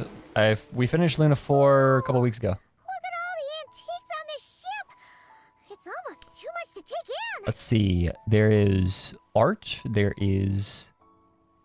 This is just a scaled down model of her. They seriously said we need another item for the antique showcase. What do we got? We're gonna scale down the model of Zubai's carriage from like the game. Just put it here. That's all that is. There's balances, lots of pots. That tracks. Keep an eye out for Zhongli. Greetings. I trust you've been well since last we met. Keep an eye out. He just materializes in front of us. You're right where Hu Tao said you'd be. Ah, so Director Hu gave me away, did she? Yeah. Don't act like you're up to some super secret business. We know you just do whatever you feel like. Yo, Traveler, Paimon, what's up? This is definitely a pairing and a half. you two. What the shit? Happy Lantern, right? What is Yunjing and Beta doing together? Beidou! Yunchin! It's great to see you! You're here for the exhibition too? This sure is a group. Yes. When I heard these artifacts were from ancient times, I just knew I had to come learn more about them. I mean, what a discovery, right?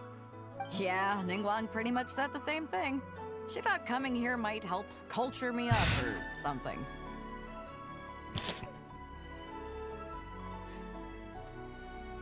But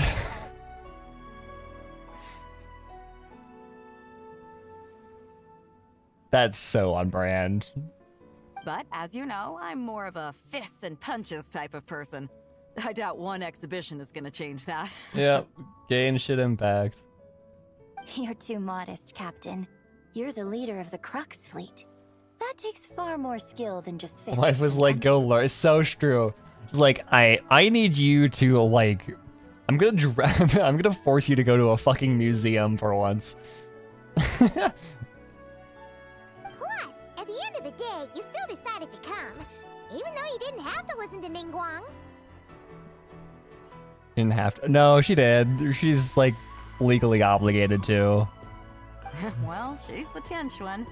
If she can't even get an average ship captain like me to do her bidding, how's that gonna look? You sure know how to think from her perspective, huh? I guess I do.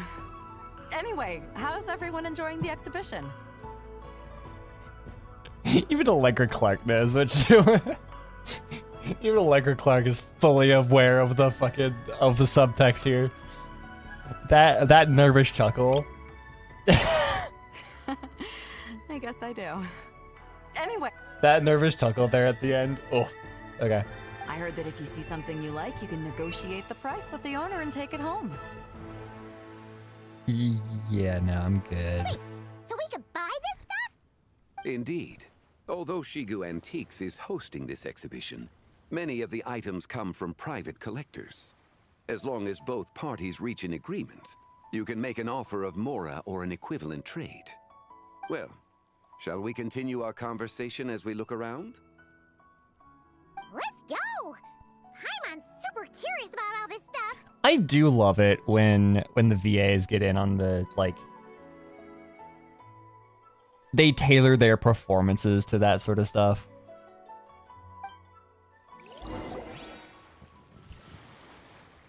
Like, it does require the VAs to be a little bit more in depth with the media, or like in tune with the media they are working for, which isn't always which is not an expectation people should have of VAs.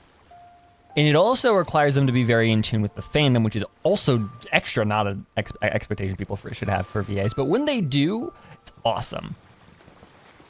Like, Allegra Clark knows. Whoa,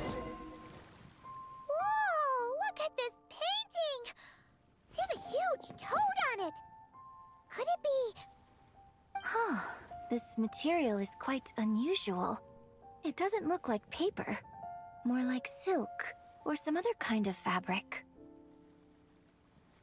Yeah, I was thinking the same thing. Like unbleached parchment? Well spotted. This is a painting of Jianju, the Moon Devourer, made primarily with mulberry silk. Such craftsmanship is rarely seen in modern-day Liyue. Ha! Jianju the Moon Devourer! Paimon knew it! That toad made it super obvious. Ah, yes. What a big brain moment, Paimon. Let her enjoy this. What's that? A new dish at Wanmin restaurant? Yeah, no, I can see why Ningguang forced you to come here. No! It's a kind of lunar eclipse. We heard about how the moon disappeared recently, right? Oh, yeah. You're saying a toad did that? That's what the legend says. So, nothing to do with food then. Noted. I have a feeling you might be hungry.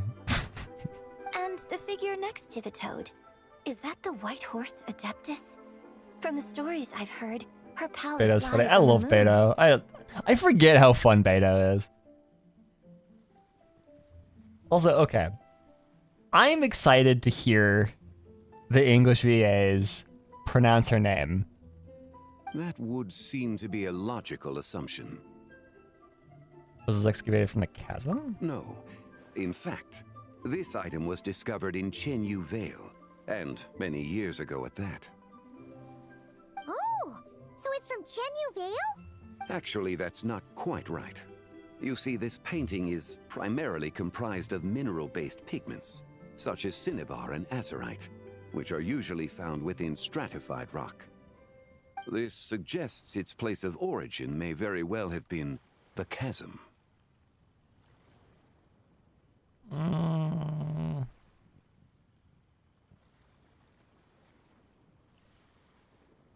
Why though? There isn't actually a proper like civilization in the chasm though. There was the upside down one. That's it. You could have just started with that. You're as knowledgeable as ever, Mr. Zhongli. I had only ever heard the legend of Jianzhu the Moon Devourer, but now seeing it depicted in this painting, I wonder if I purchased it, perhaps it could serve as inspiration for a new opera. Though I'm not quite sure who the painting belongs to right now. A splendid idea, Miss Yoon. Perhaps in lieu of Mora, you could offer the lyrics to said opera as recompense. The lyrics? But to whom? I'm building a factory? Oh, hell yeah. What is it, Enfield? Yeah. Why, to me, of course. I am the owner of this painting after all. Bruh. How'd you get that? Okay. Wait, so you're one of the private collectors of the exhibition? No wonder you knew so much about the painting. Yeah, no, that's why he knows so much about the painting and not the fact that he's the fucking Rex Lapis. But lyrics in exchange for a precious antique? My work could never possibly be of equal value. I don't know about that. I'm not much of a scholar, but even I know your operas are in a league of their own. An astute observation, Captain Beto. In my possession, this painting is nothing but a lifeless artifact. In your hands, however, it could be transformed into a new piece of art entirely. Quite the worthy exchange, no? But I'm not sure when I'll be able to finish writing it. It certainly won't be ready this year. Allow me to be equally forthright, Miss Yoon. This silk painting is merely a copy I made of the original work. There is no need for such concern over its value. How the fuck did you make a copy? Huh? So it's a fake? I had no idea you were such a skilled artist, Mr. Zhongli. Never said. Yeah, no, I'm thinking like he's gotta be. He's gotta be. That's gotta be Cap. Anything that would point to it being a replica. You never cease to amaze me, Mr. Zhongli. bro fucking brought it to like Staples to get it photocopied. You flatter me. All that said, Miss Yoon, you must accept. Truly, I insist. Huh. He's gone from handing out fake Mora to fake paintings now, huh? Shush. Your kindness is impossible to refuse, Mr. Zhongli. Rest assured, I'll be sure to return the favor. I shall look forward to it. Man, that was quite the find. I should buy something too, if only so I can show it off to Ningguang. Pulls out Ningguang's credit card. Yo, Zhongli. What else you got? I also like how Beto says show it off and not give it to. Like Let's keep going and see what we can find. Girly Pop is in the most lesbian relationship ever, and she's still like, I want to impress her instead of I'm going to give it to her. I'm not gonna buy her gifts. I'm gonna just give it. I'm just gonna show it off. It's like, haha, look at what I have. My God.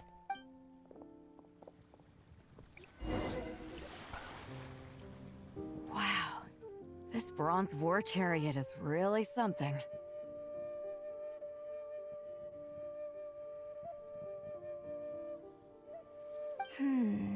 It must have quite the story behind it. I've never seen anything like it before. Do you know what this is, Zhongli? Ah. I heard from Miss Linlong that a carriage made of Celadon jade was unearthed in the chasm. A copper canopy, a body adorned with flowing clouds and geometric patterns. Yes, this must be the one. A precious piece indeed. This thing's gotta be thousands of years old, right? Crazy to think people back then were capable of such intricate metalwork. Too often, we view the past and future through the lens of the present. Objects that fascinated us as children seem crude later in life.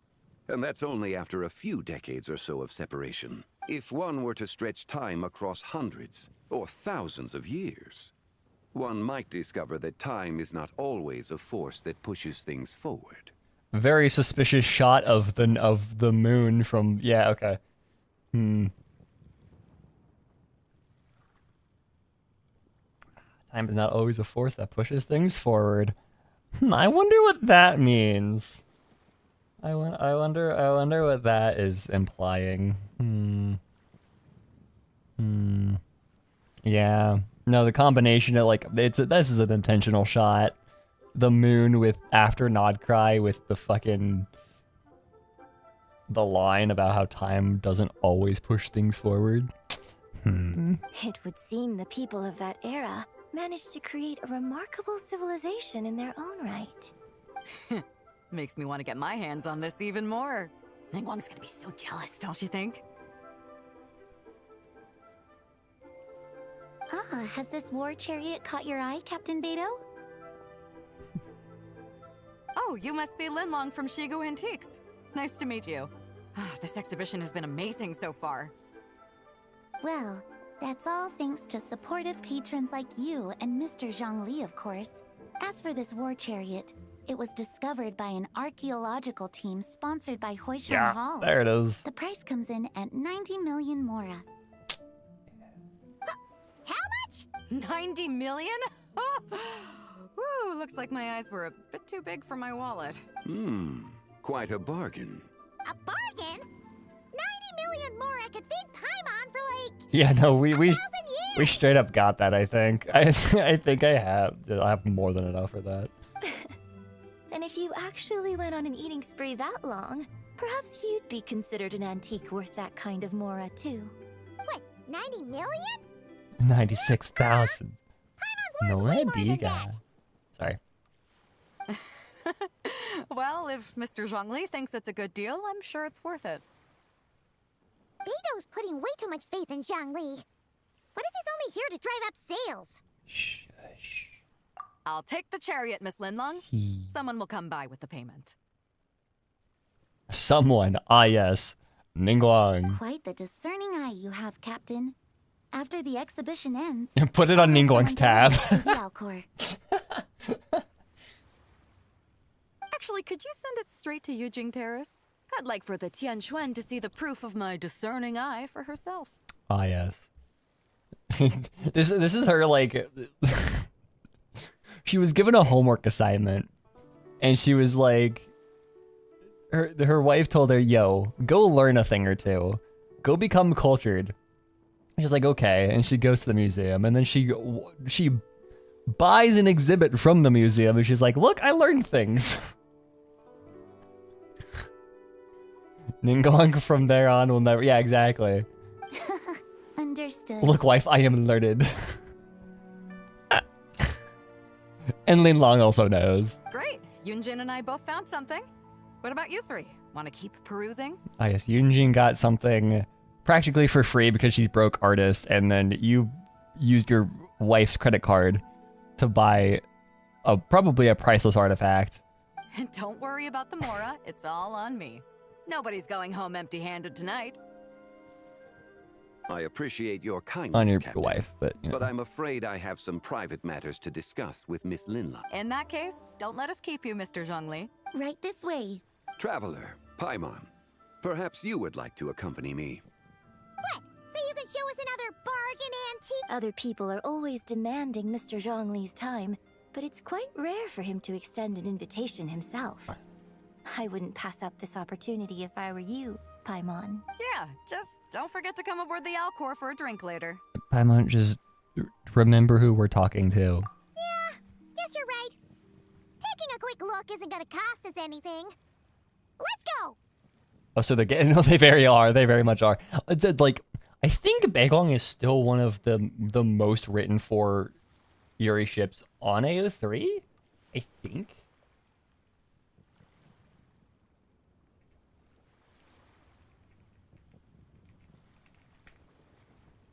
It's at least up there.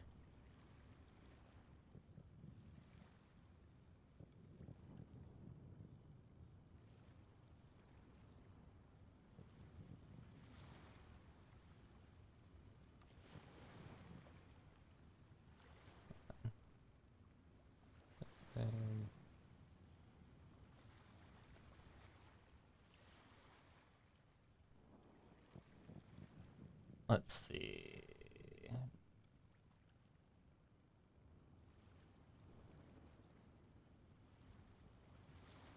We're all top 100. Fem slash. Here we go.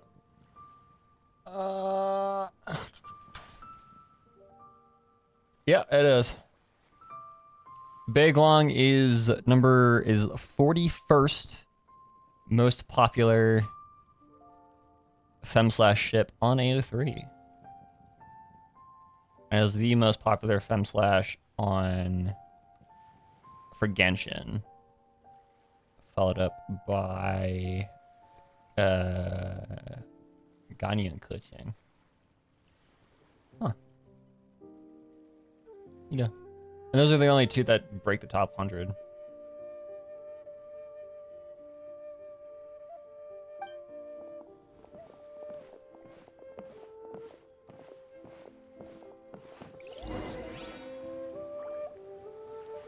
Alrighty.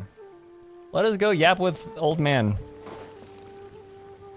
Is Nicolette just gonna show up? That'd be funny. Ooh, Dre. These are all the Jade. jade pieces that were found, Mr. Zhongli. Ooh. Wow! So many styles! What kind are these? Why does Paimon always give sass to the gods that used to throw hands? Because she knows they won't anymore. These are a type of ceremonial jade.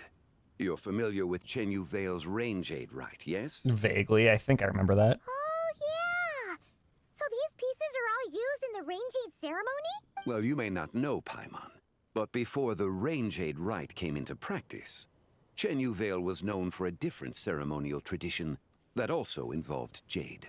The bee is used to honor heaven, the Tsong to honor earth, the Gui to honor the east, the Jiang to honor the south, the Hu to honor the west, and the Huang to honor the north. These form the 6 ritual jades. Props to Kay Silverstein for the pronunciations. It's unfortunate, however, that Miss Linlong's set is missing both the Gui and Hu pieces. Oh, I know. These jade artifacts are from such an ancient time. It's proved difficult to track them down, even for our establishment. I see Sailor Moon's wand. No matter. You happen to have precisely the piece I was looking for. Huh? This broken jade token? I didn't expect this to catch your eye, Mr. Zhongli. It isn't one of the 6 ritual jades. And it does look like a An artifact wand. belonging to an old acquaintance of mine. I think effect is spelled wrong here. An old acquaintance? One of your collector friends, Mr. Zhongli? You could say that. Traveler, take a closer look.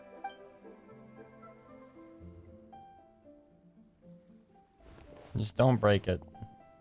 Although it is jade, true.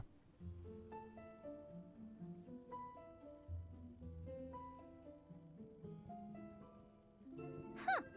It doesn't look all that special to Paimon. Just seems like a broken artifact.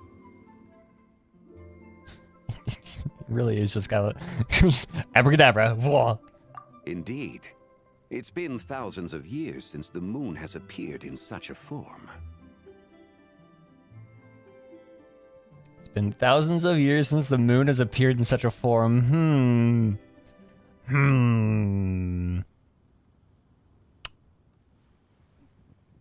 That is a line and a half. What the fuck? Okay. This is interesting that this confirms that the moons in this game don't have cycles, but they do have lunar eclipses?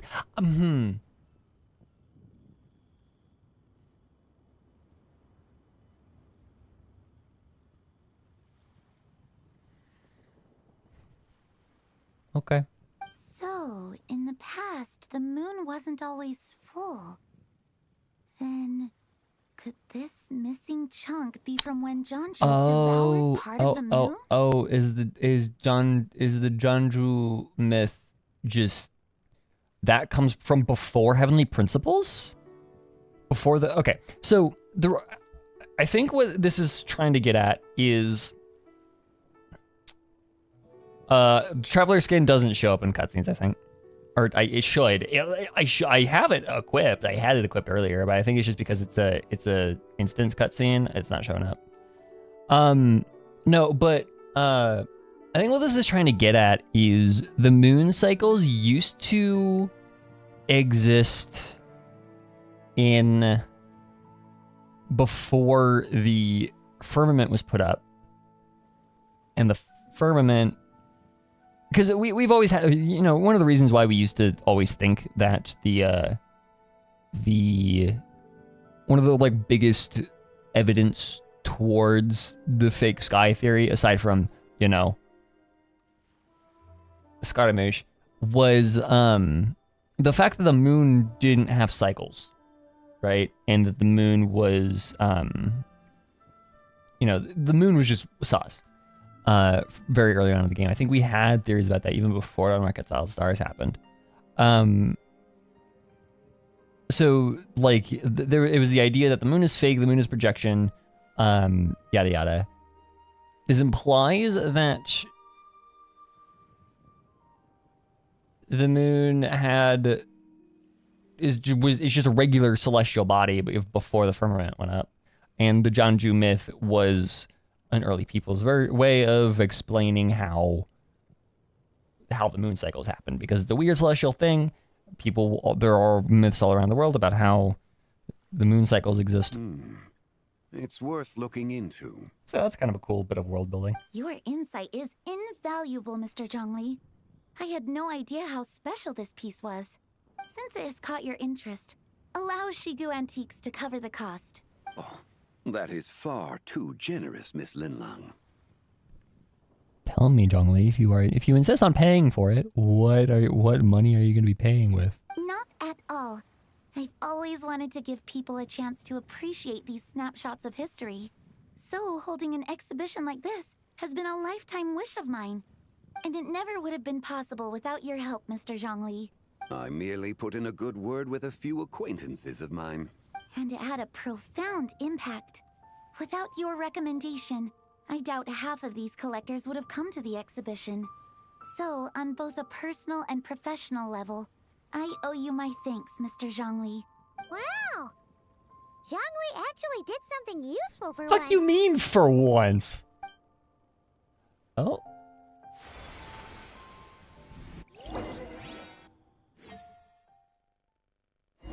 Oh. Jade doing magic shit. What just happened? How did I get here?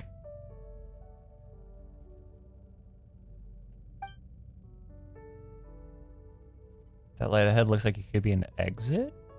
I should check it out. Yeah, so it's whenever he appears in cutscenes here. Hi, music. What the fuck? But yeah, whenever you can play him, they're different models, I'm assuming. They can do different things. 3, 5, 7. Those are odd numbers. 9, 11, even. Maybe even 13? Whoa. 11, 13, 17. You skipped 15 there. 19, 23, 29. Oh, it's primes. No, it's not. Is it?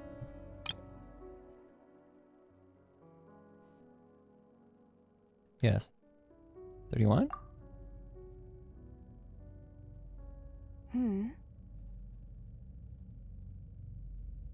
why didn't she say 2? Because 2 is a prime number. You also enjoy counting in such a fashion, lost child? Nights of the day. The same loneliness as them. It seems to exist in your heart as well. Who are you and why are you calling me lonely? What? Me? I'm sorry, I don't remember. Also, is the them here singular? Because if it's singular them, then it's interesting. But if it's plural, then that's also weird. The shadow of the moon? Or a dream of time? I like how Zhongli was like, "Yo, I'm gonna take that artifact. It's an acquaintance of it belongs to an acquaintance of mine." And then it's actually just no, she's trapped in there. I'm sorry. No one has asked me This such is things gorgeous. before. I've been here for so long. There is much I have forgotten. 13 Primo gems.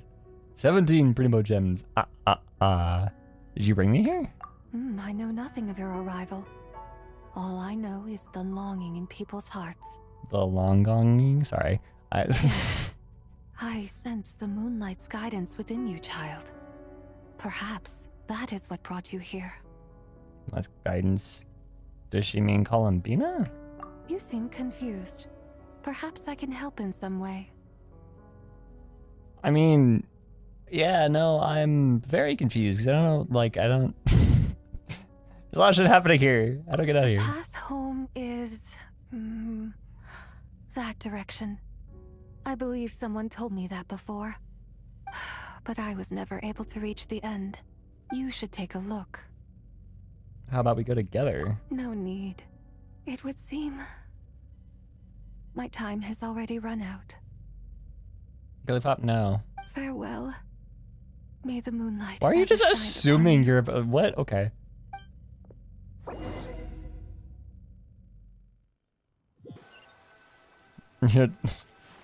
Uma, the Uma is a doomer. Zhongli actually did something useful for once. Your complexion looks rather ashen, traveler. Are you feeling all right? Okay.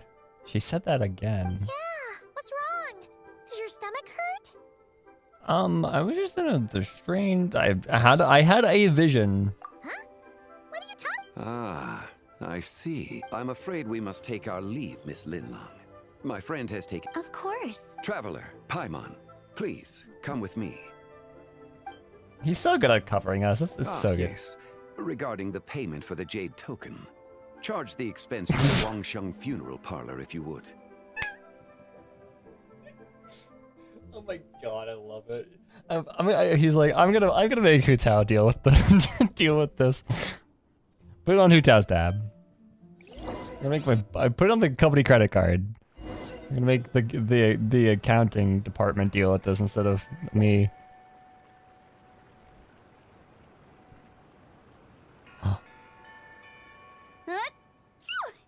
Bless you. Guess someone's thinking of me. But this late at night?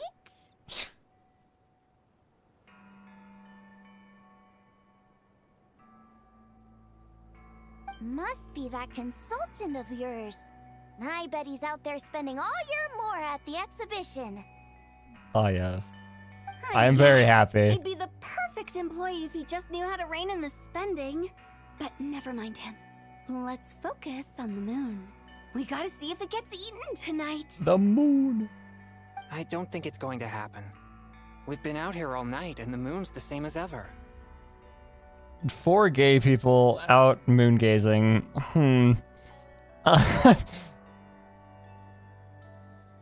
Yeah. Definitely normal activities. It is quite late, and Chongyun's getting tired. How about we head back? We can come back another time. Head back? Already? Actually, I do have a new dish I'm testing out tomorrow. And as part of my New Year's resolution, I'm trying not to oversleep. Alright. Guess it just wasn't meant to be. Let's go. A double date time? It was double date time. But then... Oh. When the sun's out, bathe in sunlight. When the moon's out, bathe in moonlight.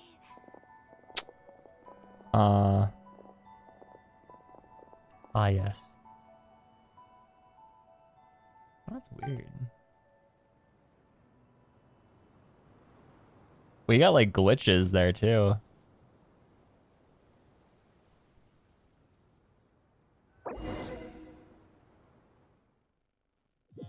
As the Japanese love to say, the moon really is beautiful tonight.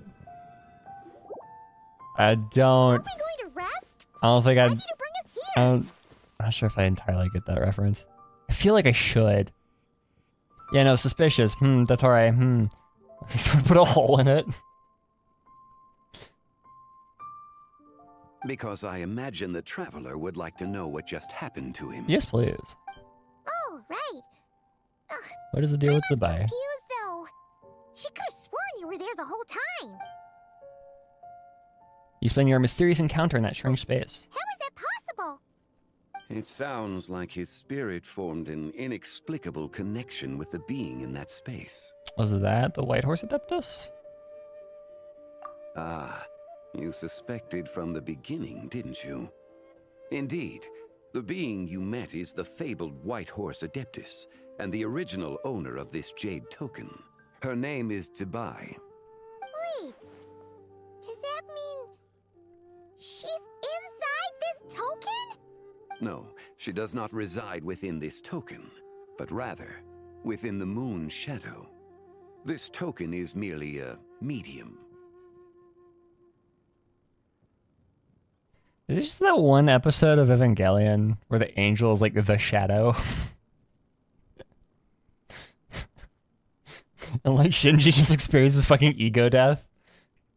Word has it you accomplished quite the feat in Notcry. You and your friend brought the Frost Moon back to Tevat. First the moon's reflection, now the moon's shadow, yeah. Tell me, did you ever wonder about the other moon? The one that hung in its place for thousands of years? Yeah, no, that's a, yeah. We never really thought about it, but it must have been a fake, right? A fake moon. I like how Juggly's telling us this years on when we have had the question about the moon since fucking 1.0. Indeed, it was false. Its true nature, nothing but a projection of the moon. It also happens to be the prison that confines Tibai to this Fuck day. did she do? Wait, the White Horse Adeptus is trapped inside that projection? Then we need to rescue her! Columbia, prison break time. But the moon in the sky right now is the real one, right? Where did the fake moon go? And why can't Paimon see it? With the return of the true moon, the shadow naturally lost its place in the heavens. Now, it is disintegrating bit by bit. It's a process that comes and goes. When it occurs, it looks like the moon is being obscured by a black shadow.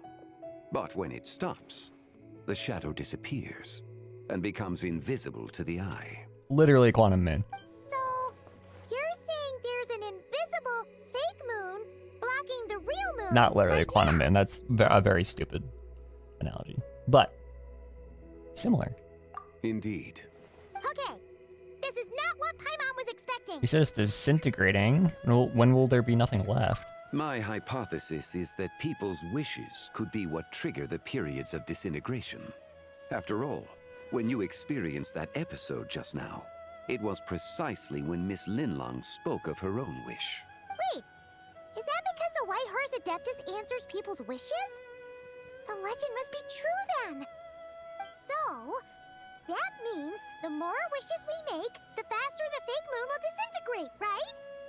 Then it won't be long before the White Horse Adeptus is free. Or does that mean that she's gonna disintegrate with it? Quite the contrary. Yeah, okay. After countless years trapped inside, the two have merged into one. When the moon shadow is gone, Zibai will cease to... Oh no! So, Rip. by bringing the moon Oh no. back, we actually hurt? Do not burden yourself with such thoughts. Because of your actions, a promising opportunity has presented itself to us. Let us not forget, what is crumbling is also precisely that which imprisons her. This helps answer my question on shouldn't. Yeah, no, it does. Which I mean, I never really questioned the whole thing because like it makes sense. The old moon was fake. The new moon is actually the moon. I don't know, we just like we replaced the texture in the sky. I don't know. Yes, and that is why I invited you here tonight. Your connection to that broken jade token confirms that you can do what I envision. However, while I had hoped to receive your assistance, this matter could have significant ramifications. We got plot armor, it's fine. I must admit a certain reluctance to implicate you in more of Tevat's secrets. Often, the deeper one's knowledge of such matters, the harder it becomes to extricate oneself from them. Ooh. That's a neat little bit of like...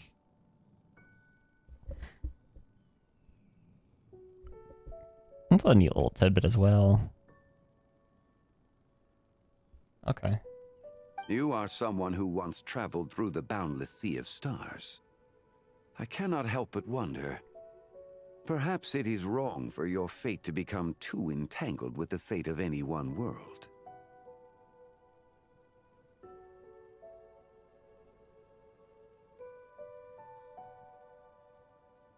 So now we can probably assume why Lumine isn't a descender. I feel like that's what that's getting at.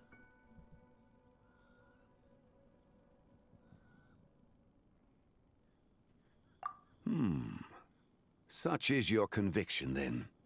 Since journeying beyond Lille, you have had ample time to reflect on these matters, it would seem. Yep, so tell me what I need to do. Very well. The first secret I must reveal is that Zebai has long since passed away. The being within the Shadow Moon is merely one of the 3 deadly selves she severed before her death. Okay. Wait! The White Horse Adeptus is dead? Weren't you supposed to tell us how to fix... Please, remain calm, Paimon, and allow me to explain. The 3 deadly selves is a practice used by those engaged in spiritual cultivation. The intent is to sever the 3 vice-laden mortal selves to reveal one's true, pure self beneath. However, Zebai's 3 selves are more complicated in nature. That is some Confucianism. Because in the moment before her death, someone preserved the shattered essence of her soul and placed the fragments within her 3 deadly selves. What is this, wuxia now? No, that's just Confucianism. If we retrieve the 3 fragments of her soul, there is a chance we can restore her presence in the mortal realm. So that means we can bring her back to life? Yes, provided we retrieve the fragments of her soul's essence from the 3 deadly Because selves. spiritual cultivation is a thing that was the main focus of a lot of really early Chinese philosophies. So Confucianism and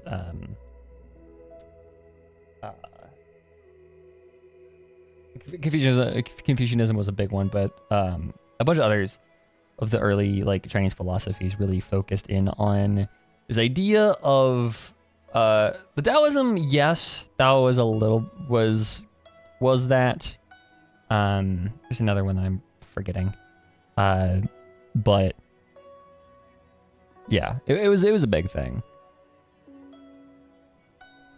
So it makes sense for her to have been practicing spiritual cultivation because, you know, old culture, old philosophy and religions and whatever. It's a weird thing because it's like half like it's somewhere in between like a philosophy and a religion. It's weird. Indeed. The being you encountered was Zebai's first deadly self, Ziju. After Zebai's death, she ascended to the heavens and became one with the Shadow Moon. The essence that resides within her is a heavenly soul, also known as Taiguang. Thus, this self is the closest to Zebai's true nature. Shadow Moon is one hell of a name. That said, because she is trapped within the Shadow Moon, we have no choice but to seek out the other 2 soul essences first. Then we can unite them as one. Build your own Adeptus. Let's go. Her second deadly self is called Ziju. After Zibai's death, she fell it's a into fair a enough slumber try. deep beneath the earth in Dude, what it is just now known it as keeps getting hard. It's like fucking Wua with Judger. the essence within her is the Earth Soul, also known as Shuangling. She is the self that inherited most of Zibai's memories and wisdom. The chasm? So, do we have to go there to find her? That won't be necessary. I sensed her presence on the jade carriage from earlier, the one at the exhibition. It's possible the return of the Frost Moon awakened her, and she emerged from the chasm alongside that batch of ancient artifacts. Wait! That must be why you agreed to help with the exhibition! To investigate the It's always artifacts! VA reading. Yeah, no, straight up. I mean, to be fair, he's doing really good. But like, yeah, sometimes I wonder what it's like when like the VAs see the script and they're like, what?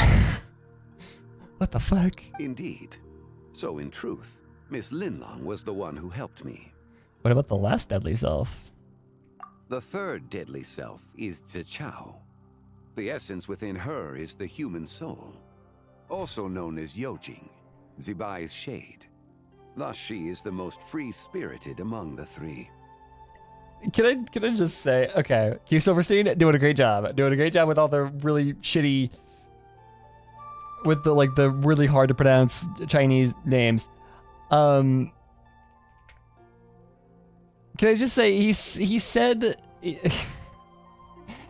said Zichao like Zichao, and it made like he said it Zichao, and it made me think of the fucking things from made me think of the things from Sonic. It's like, oh yeah, it's Zichao. It just made me think of those, and now I'm missing the fact that these things haven't been like significant in the Sonic franchise for She ages. lent me her aid during the Archon War, 1,000 years ago. But later, as her powers waned, she retreated into the mountains. Okay. I imagine finding Zichao should prove the most troublesome, so I shall take it upon myself to track her down. So, we need to find the second deadly self, right? But where do we even start? Locating her should not prove difficult. Do we know that? Yeah, we did. Zibai was fond of mortals. I missed And the as Chow Garden. self I know, who the Chow inherited Garden most of her fucks so memories hard. and wisdom, Ziju should be the same.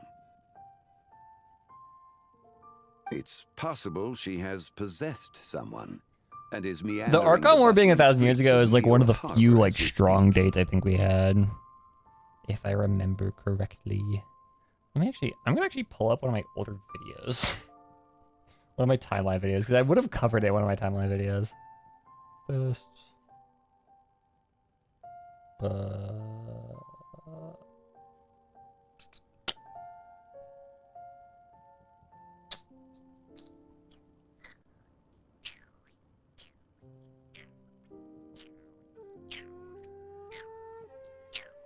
I keep thinking about the Seven Deadly. I do too. I've never even seen that show, and I keep thinking Seven Deadly Sins.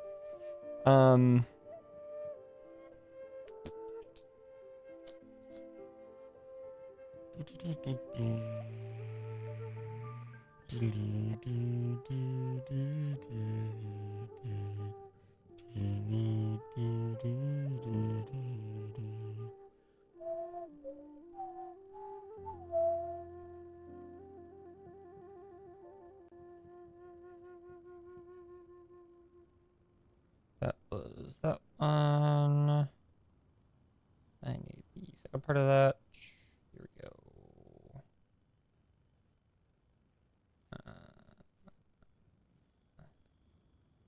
Oh, dumbass, I didn't put dates for this.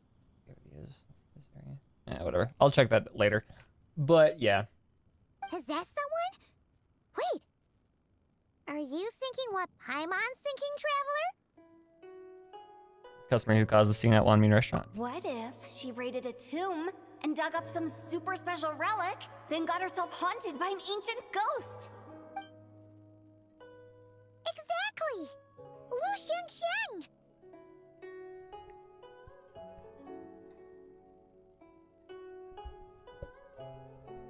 Seven Deadly Sins, my first anime. 207 frames a second. Is this supposed to be a 5 centimeters per second reference or something? I don't know. It Okay. seems you have a lead in mind already. We do. Still be at Boo Boo Pharmacy. She was super agitated when she first got there. So do you think it could be her, Zhengli? It's quite possible. The deadly selves are impure 7 Deadly beings that can Sins. easily influence mortal minds. About the anime. Oh, okay. Again, I've never seen 7 Deadly Sins. So, A sound plan. Well, I should get started on my own investigation. Become a slideshow. Rip. You're leaving already? I must. Zhao went into hiding after the Archon War. If I am to have any success tracking her down, and there's no guarantee, I should start. There's still so much you haven't told us. Like who the White Horse Adeptus actually is, and how she died in the first place. Not to mention who it was that preserved the fragments of her soul. Probably. The answer to probably all three of those is Zhongli. Should our endeavor prove successful, then naturally those answers will follow. If not, speaking of them would be rather meaningless. Now that you mentioned, I can't stop hearing it. The Chow. Yeah, exactly. It sounds like he's saying Chow, like the creatures from Sonic Adventure. It would seem that this is a question you are unwilling to set aside. Sounds so fed up about that. It's like, sounds like you are unwilling to set it aside. Okay. It was the avatar of time. Oh.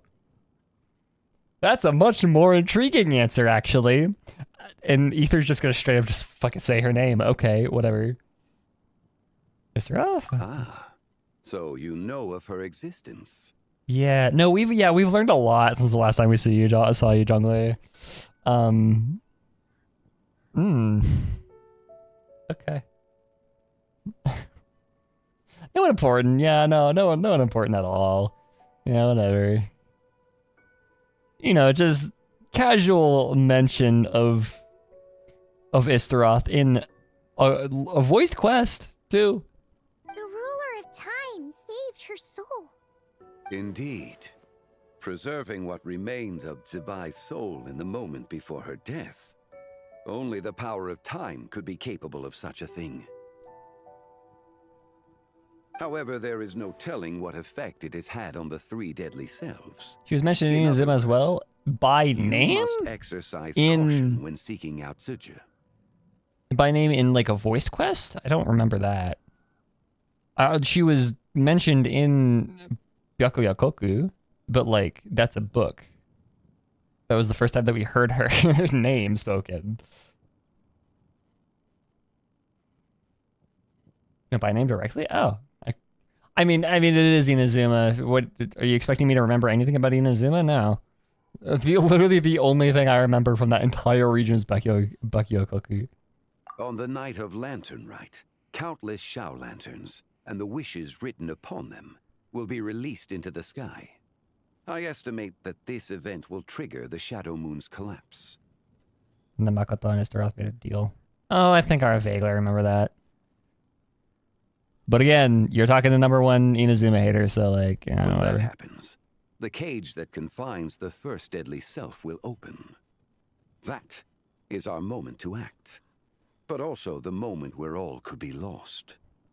So you're I love how Zhongli's like, yeah, no, I don't know if this will work. Fuck it. We're gonna have to try. For if we fail to retrieve the other 2 soul fragments in time, Zibai's resurrection is hopeless. Understood. As I mentioned before, the answers to your remaining questions should come in time, providing our efforts bear fruit. Let us hope that all proceeds smoothly in the days to come. Very good, very good. Quest completed. Act 1 done. All I'm saying, not nearly enough hits out, but it is something. Sure is something. Boop. Yeah, that wasn't very long. No, it really wasn't. Only 2 and a bit hours. But you know, it is an event quest, so like, are they usually this length? believe it or not, Hilo, this is actually what like this is how long quests usually were. Back in the day when we first started playing this game, yeah, usually quests were like reasonably length and I could do multiple in one stream, but no, nowadays, nope. Add Astra. Multiple time. Usually like an hour in the epilogue is like, yeah, exactly. Again, I've been spoiled. Yeah, no, I mean, part of me kind of enjoys it.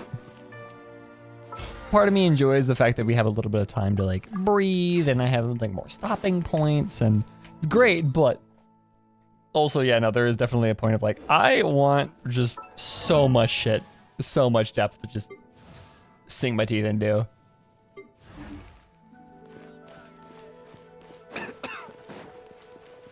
It's gonna be the Egypt myth of Osiris being put back together. Yeah, no, it does. It does a little bit, actually. I want to see if, like... I'm gonna explore the harbor a little bit.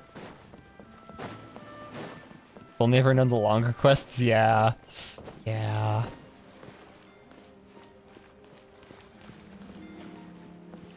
Once upon a time.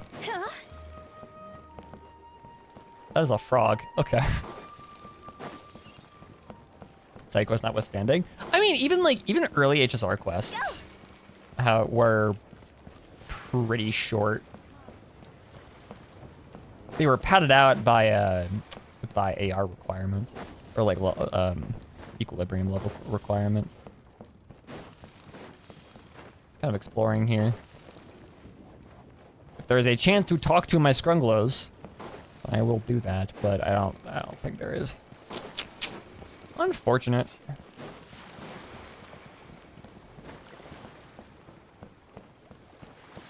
I know it's a quest.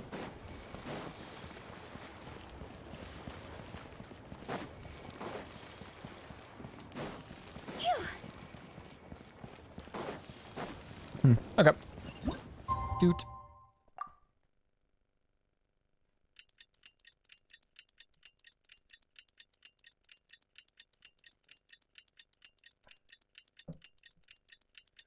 I should go get...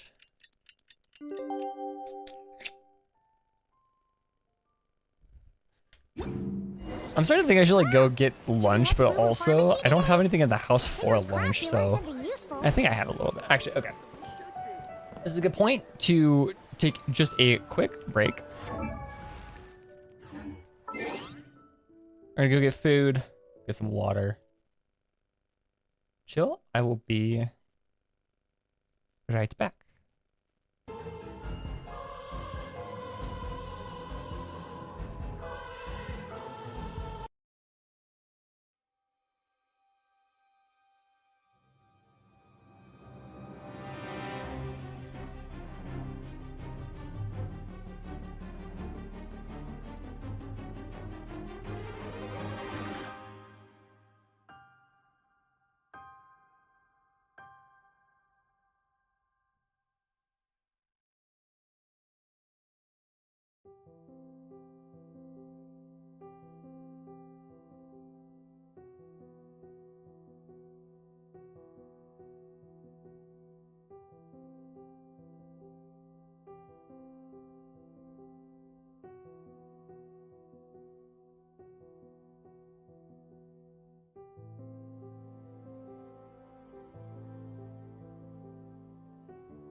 It's like me for real. I've never had food in the house because I always distract. Yeah, no, I think it's just the fact that I haven't bothered to go shopping. Well, like I have, but last time I went shopping, I hate being in the store. I hate being in the grocery store. So last time I went shopping, I rushed through and completely forgot to get stuff for lunch.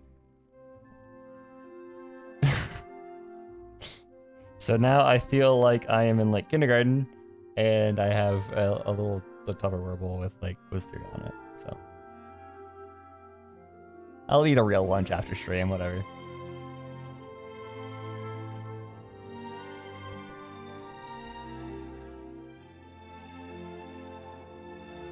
It's fine. Okay. Let us continue.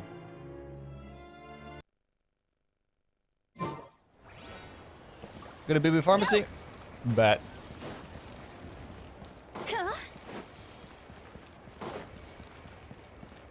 I'm going the wrong way. Why did I think the bridge was BB Pharmacy? Alrighty. Yay.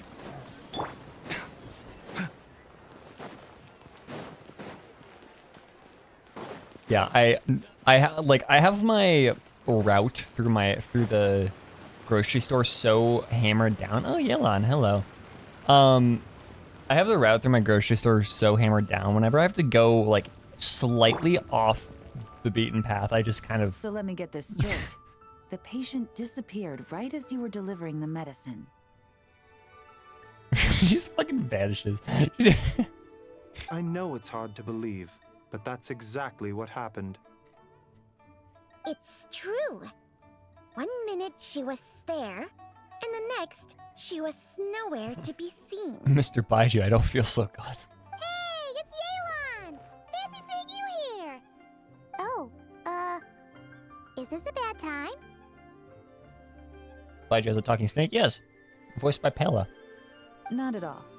Just a small roadblock in the case I'm working. Mingguang asked me to investigate Kimari. a patient named Lu Shangshang. Chung Chung! Yeah. Baiju is he's a pharmacist, and he has a snake named Chung Chung, who is voiced in English by Pelageya Sergeyevna. AKA Xanthine. If you're here to find her too, then you're out of luck, I'm afraid. She went missing this morning.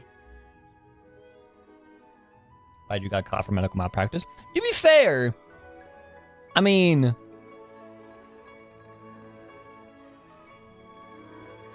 out of all the things happening in Liyue Harbor, I feel like Baiju being like, yeah, the medical malpractice is all himself. He works, like his medical practice is working. It's just making him sicker. Like that's the thing. What? According to Dr. Baiju, the patient vanished right under his nose. But it just seems like that should be impossible. There 1 second and gone the next?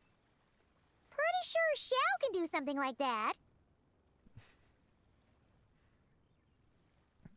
Mr. Baiju, I don't feel so Then good. you're suggesting this Lu Shangshang is the vigilant Yaksha in disguise? Or some other adeptus? She wasn't saying that. She was just making a very tenuous connection. Guess not.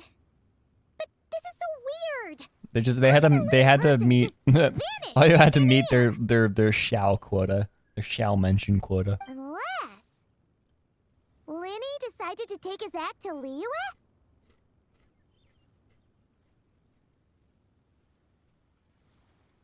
This feels like they're trying to like mention as many characters as possible. Who is this Linny you speak of? Don't worry about it.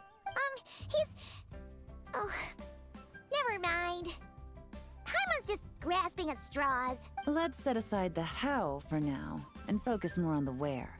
You mentioned this patient has a strong obsession with achieving fame and recognition? Yes. She kept talking about becoming a renowned archaeologist and making a name for herself. So, are we looking for a place where it's super easy to become famous? I'm drawing a blank. I think we should check out the Xiao Lantern crafting stalls.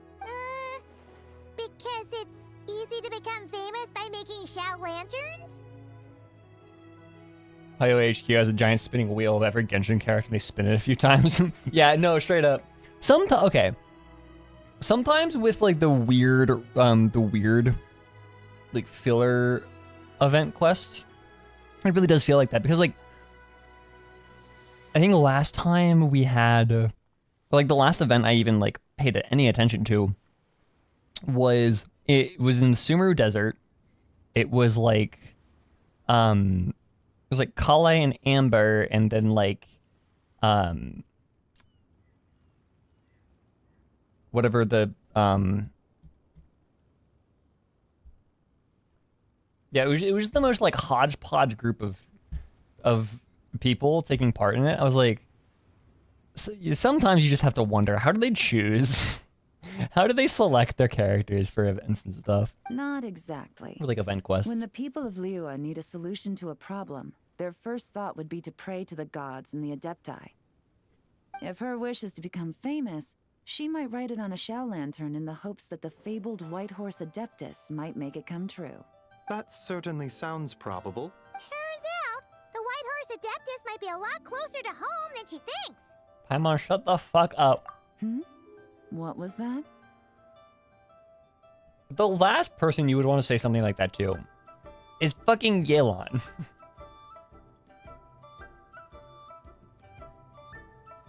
Which combination would be the either the most fun or most unexpected? Possibly both.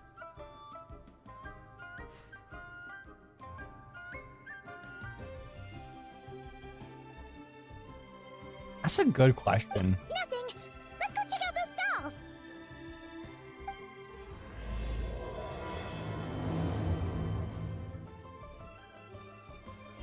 Yelan Ningguang. No, it's just the fact that Yelan is so discerning and like smart that if you say something like sus in front of her that most people would just kind of let go, Yelan's gonna latch onto that shit.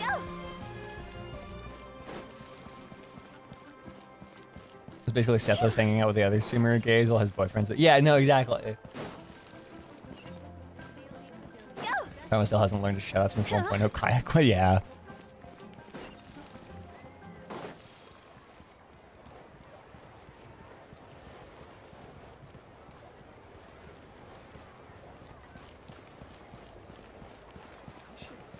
I still think Farina and Hu Tao together, their short interactions was really, really fun. I love that one. All right, we're here. Still no sign of Lu Shengsheng, though.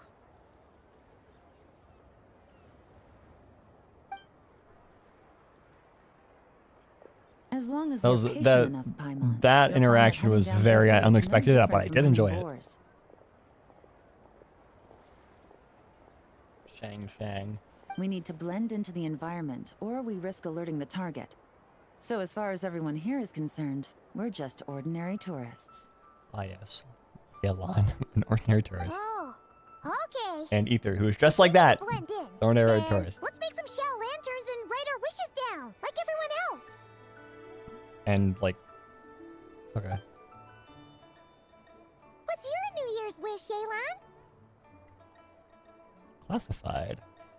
That's classified. I haven't given it much thought. That's the perfect time to think about it. Oh, and it can't be work-related. You gotta take a break once in a while, right? Sorry, I'm still reeling over Haruhi. For those that don't know, I started watching Haruhi Suzumiya. My brain is still like reeling over that, so now I'm just thinking of her going, that's classified. You're always digging out this suspect, tailing that criminal, hunting down this gang or that. Which is super amazing and all, but it's gotta be. I've heard things about it. It's really funny. It's fucking hilarious, but also it's bad shit. It's absolutely bad shit. It is wild. Yeah, no, just if you decide to watch a Hilo, just go in blind as possible. It's an experience. but it's also fucking hilarious. Really getting into this, huh? You set to blend in, right? Come on, it's all part of the act. Watch what now? Haruhi Suzumiya. The melancholy of Haruhi Suzumiya. Then I suppose it'd be to go traveling the next time I get the chance. The only blonde in all of it. Yeah, exactly. The only blonde in all of Leo is just an ordinary tourist. Traveling? That's our bread and butter. Wanna join us? I watched it Friday night. I watched the first chunk, like 3/4 of season 1. I'm probably gonna stop. So, okay. Here's the thing, Hilo. So, Haruhi has like 2 ways you can watch it. You can watch it in chronological order, which is the order that Crunchyroll has it in, which is like, hold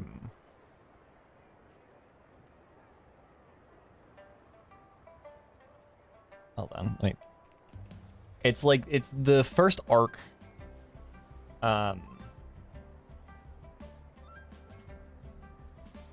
It's like the first arc, episodes 1 through 6, and then it's the boredom, and then it's Bamboo Leaf Rhapsody, Mysteric Sign, Remote Island, and then season 2 with Endless 8.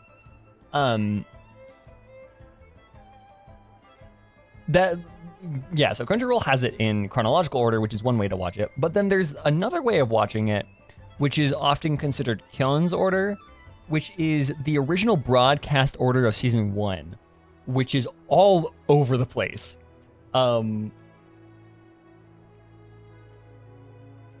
This is Monogatari? Kind of.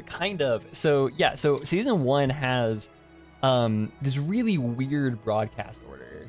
Let me pull it up. So, and this is the reason why Haruhi Suzumiya is the reason why a mathematical proof exists. A random guy on 4chan solved the long-standing mathematical problems because of the difference between Kyon's order and chronological. So, yeah, here it is. This show is... There's a reason this show is was one of the biggest fucking shows of its time. Okay, so if you look here, you've got this is what Crunchyroll has on it. It has Melancholy of Haruhi Suzumiya, parts 1 through 6, and then you got Boredom, Bamboo Leaf Rhapsody, Mysteric Sign, Remote Island Part 2, and then you start Endless 8. This is season 2, kind of. Bamboo Leaf Rhapsody was technically the start of season 2. It's weird, but the Bug Eyes art style. This is very early KyoAni, but so yeah, technically like it's weird, but this is chronological order, and then you have you got episode 0 here, and then you have these ending things, and then after this you watch the disappearance. But Kyon's order is you watch episode 0 first, and then Melancholy Part 1, Part 2, the Boredom, which is the episode after the first arc, then Melancholy Part 3, then Remote Island Syndrome, then Mysteric Sign, then Remote Island Part 2, Someday in the Rain, Melancholy Part 4, Day of Sagittarius Live Alive, Part 5, Part 6.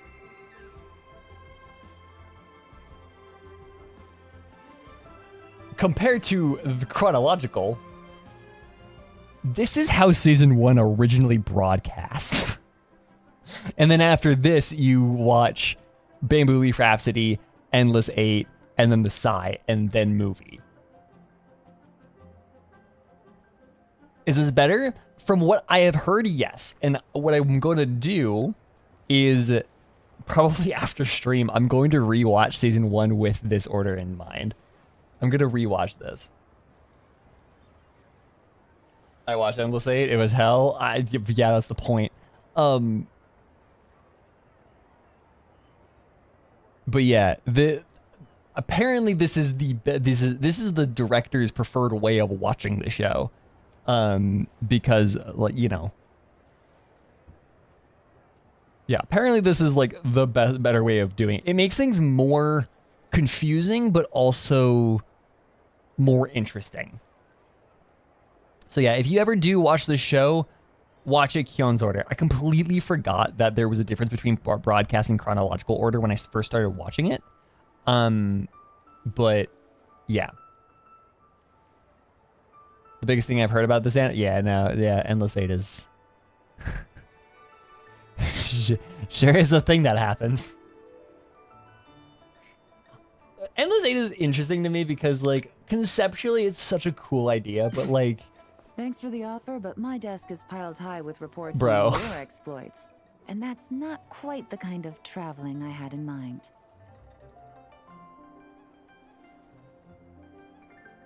It's like a fever dream. Yeah. No, I've heard some, like...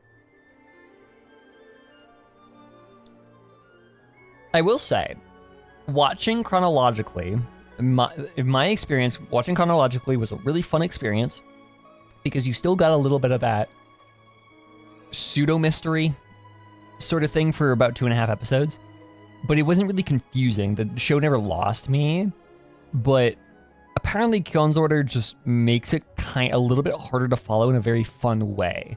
So, yeah, because it leans into the fact that Kion is not a reliable narrator. That's a big draw of Kion's Order, is the fact that Kion is not a reliable narrator. I was thinking more the lie down and do absolutely nothing kind of travel. Ah, something a bit more easy and breezy, right? Hey, wait! We know just the place! The Easy Breeze Holiday Resort in Netland. It's super relaxing and full of fun activities. You've got the beautiful ocean and yes. tons of cute little creatures. Paimon promoting destructive tourism. Seriously, you gotta go! All I'm saying. He's just along for the ride. I mean, he kind of is, but also he's like the reason the show happened. Okay, Kion is hilarious to me because usually when you have a comedy, the straight man usually isn't like the main character. Usually the straight man is either a co-main character, it's just a part of the cast. Another main character, but not the focus main character or the narrator of the show. Usually if there is a narrator of a show, of a comedy, it's gonna be not the straight man. The straight man is there for foil and for, effective comedy writing. Kion is the narrator of the show, is the straight man, and he is the most regular ass guy ever. And it's so funny. Like, a part of the thing that I really enjoyed about Haruhi is or about what I've watched is Kion is depicted as what you would expect from a high school boy. Like, he has thoughts about the girls that are around him, but he's not like harem protagonist weird about it. He has modesty. He recognizes that he what it's like to be proper around a woman and that sort of stuff. Like, he's written as such a believable high school boy, which is so cool. It's so fun. It's really, really, really funny. I love it. And he's the only sane one of the entire fucking show. It's really funny. I suppose I'll have to check it out. Hey guys, happy Lantern Rite. Ooh, Gaming. Hello. I done quite a lot. What a coincidence! You here to make shell lanterns too? Well, it's that time of year, am I right? Thought I'd join in on the fun. You can't have Lantern Rite without making one of these. I love Gaming so much. What you gonna wish for? Oh, man, it's kind of embarrassing, but whatever. The truth is, the mighty mythical beasts are seriously struggling with recruitment. Caleb, I miss you. So, I'm hoping to find a few apprentices and teach them the art of wushu dancing. Awesome! Sherfu Gaming, here we come! That's a misspell. Whoa there, Paimon. One step at a time. I actually need to find people first. They just straight up fucking misspell Shufu. That's really funny. Is this? Yeah, this is old Kayla's VA. Yeah, but Paimon bets people will jump at the chance to learn from you. Well, I wouldn't be so sure. Wushu dancing is super physical and takes a lot of hard work to master, so it's not easy to find people. Hey. At this point, if the Adepti can't help me, no one can. I'll do it. Lu Xiangzheng jump scare. Huh? You just said you wanted an apprentice, right? Well, I'm offering. What do you think? Arrest her. Whoa, the White Horse Adeptus works faster than I thought. Traveler, it's her. Lu Shangshang. Our target! Hey! Get her! Didn't you hear me? I said I wanted to be your apprentice. You are under arrest for fucking something. I don't know. No need to shout. I heard you the first time. What's your name? God, I love Gaming. I love Gaming so much. Step back a bit, Gaming. This person could be dangerous. What? How fast must the White Horse Adeptus act before it's considered harassment? Yeah. Hey, what are you trying to do? Do you know who I am? Get back! Do you know who you are dealing? What is with it with this woman dealing with like the most powerful women in Teyvat? Or in maybe not in Teyvat, but in Liyue. Like, girly pop, you are getting way in over your head. Lu Shangshang, we have no intention of harming you. We just need to ask you a few questions. Bag over her head like a Looney Tunes capture, exactly. Get back, I said! And glitch. Try to remain calm. Hypnosis. If you come any closer, I'll... Disappear?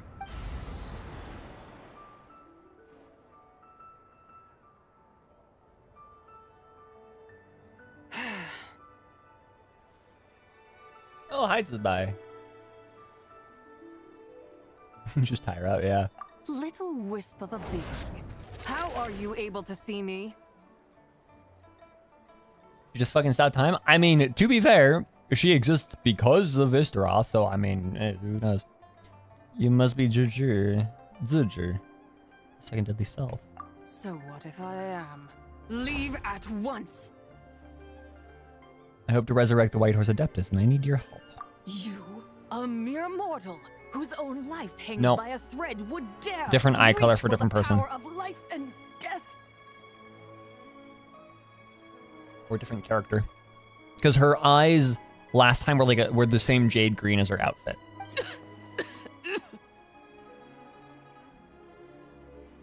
Unless you wish to be condemned to eternal damnation, you would do well to abandon this foolish endeavor. I shall speak on this no further. What is with this woman just like... What is with it with like just by herself? Just stopping conversation suddenly. Like, her previous version of her was like, I'm a die, whatever, go have fun in the real world. Now Zizhi is like, fuck you, I ain't talking to you. Don't come any closer. How did I get here? Who are you people? Who are you people? Playing dumb, are we? Save it. We know you attacked those people at Wanmin Restaurant. We're kind of friends with Ryan Daughter's girlfriend, so we're chill, yeah. What? No, I would never. You must be mistaking me for someone else. Yilon chill, she had a fit. We're gonna bring her back to Baiju. Yeah. You don't remember. Of course not. How could I do such a thing? What about the photo you took near Truong Terrace? That's a better pronunciation. What photo? What's going on? It's like she lost her memory or something. Well, this complicates things. I'll take her back for questioning and let you know what I find. Take her away. But I didn't do anything. I swear. Anything that you remember?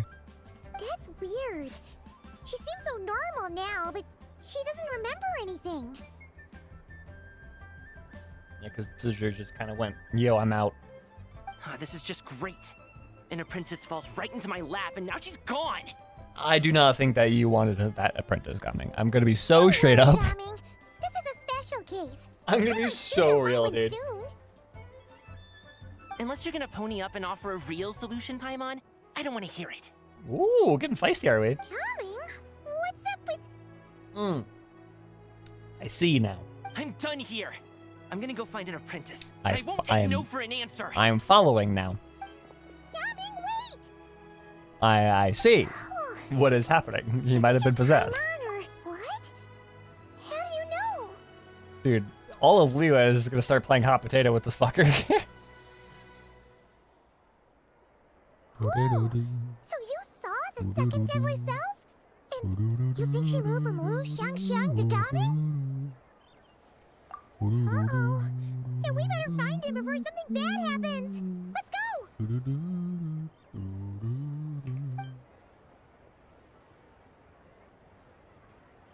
Attack of the Body Snatchers, good lord. I love that. The ending of that movie. That is... Okay. Alas, that Body Snatchers... why must Cloud Retainer inflict such woe upon us, Mooncarver? I love these two. That movie, it's a little campy. It's old 80s yaoi. Or yaoi horror. I see yaoi in front of me. I was like, yaoi. It's old, it's like 80s horror, I think. It's very campy. It's very okay. That ending though is freaky as shit. Like, because it is it's I don't know how to describe the ending of Attack of the Body Snatchers, but like it's just, if you haven't seen it and you don't know the context of it, it is yeah. There's no physical, there's no like horror imagery in that scene. It is just two really good performances that just anyways.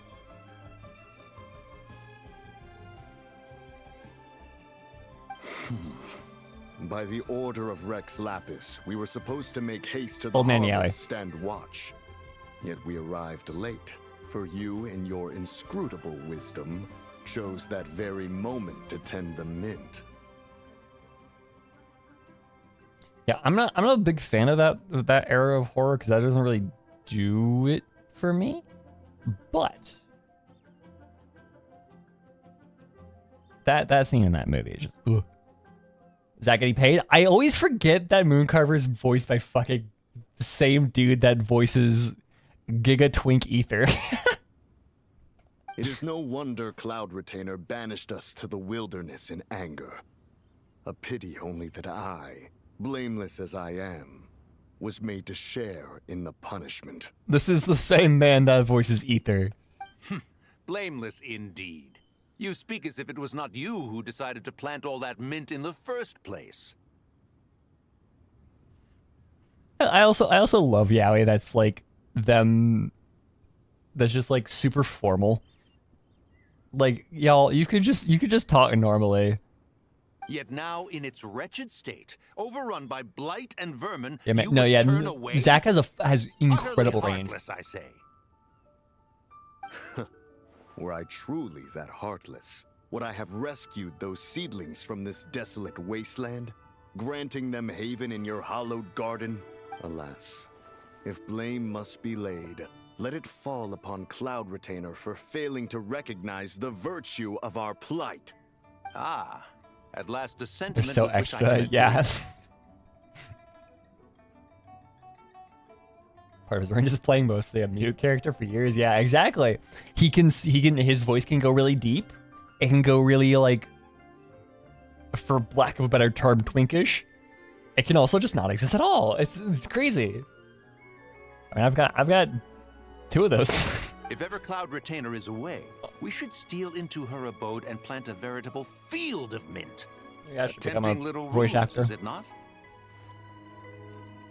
I have very good practice at being both a twink and quiet.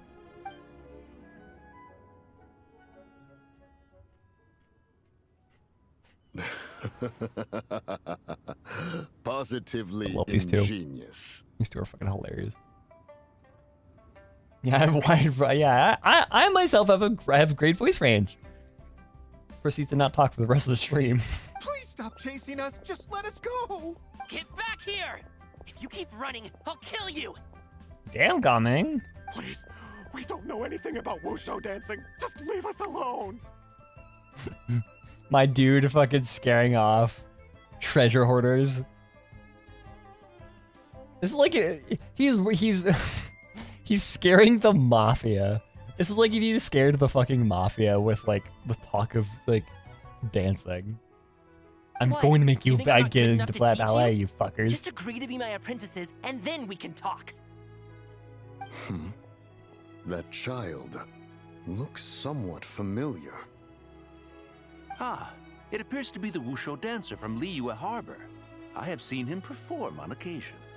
Come, let us take a closer look. Fun fact.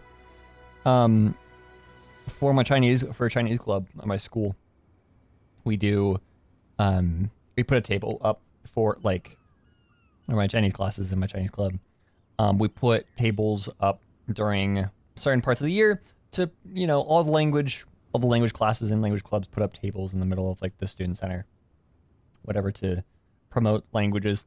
And so we have, Chinese specifically has a it's not a taiko drum, but it's that idea. Large drum, very thick sticks, and then we also have a dragon that some people will run around with, and you know, one person plays the drum. Usually, I play the drums because I have a little bit of background in percussion and mostly music, but a little bit of percussion background.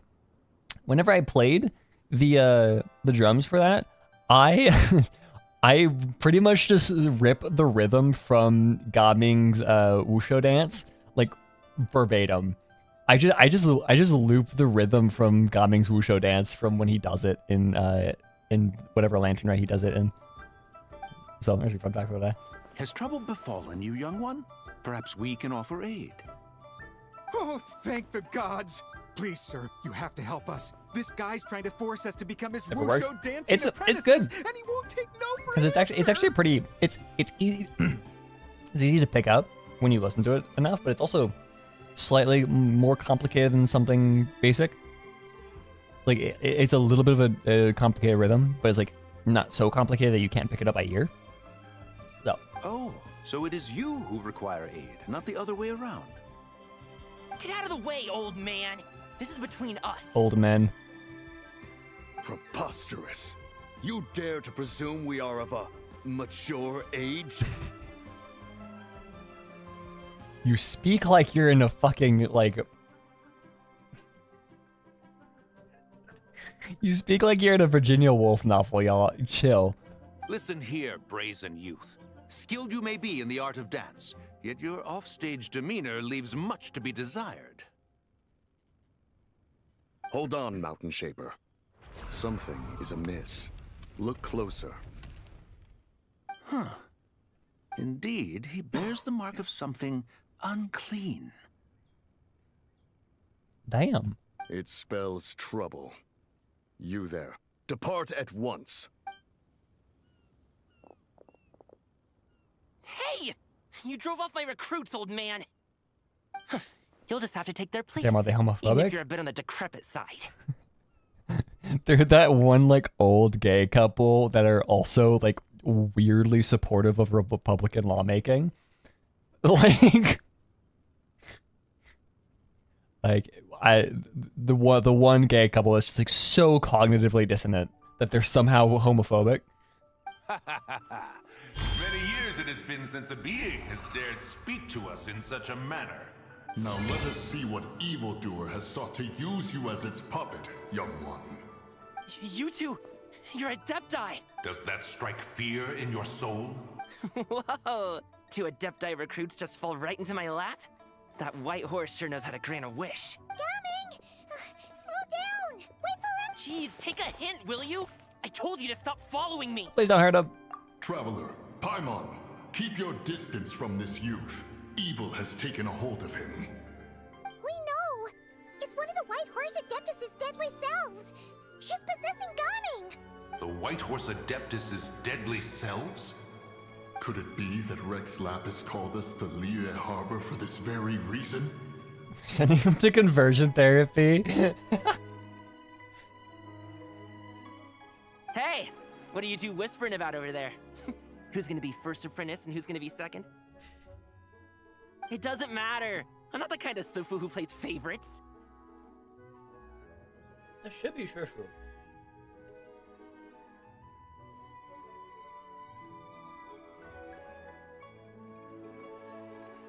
I'm pretty sure.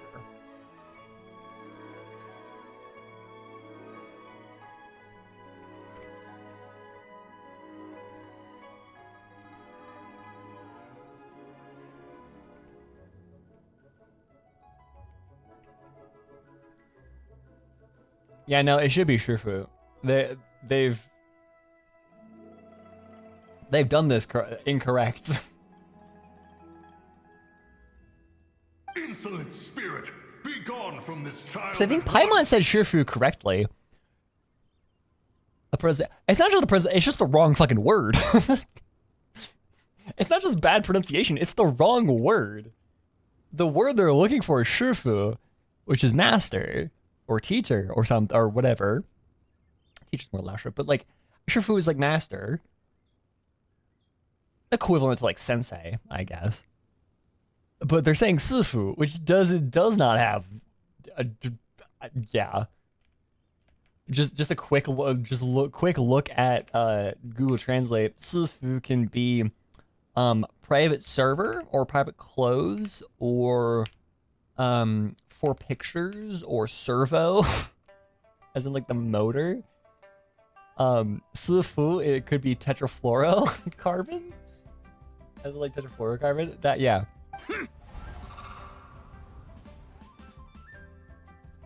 Okay, I know she could just straight up stop time, sure. Little mite of a mortal. Getting in my way again, I see. Who says I'm mortal? I'm gonna be honest, training sounds like a headache. A little bit. It definitely does have ambiguity. But meh. Like it does kind of rely on a lot of context, but it's really not that bad. Once you actually familiarize yourself with the language, it's really not that as bad as it sounds or looks. You don't look so good. That is no concern of yours. No. No. Only by doing it myself will I find peace. Really, Pop just wants to die. Otherwise, rage will consume me. If I lose control, all will turn to dust. What's the source of your anger? The curse of time. The memories this body holds.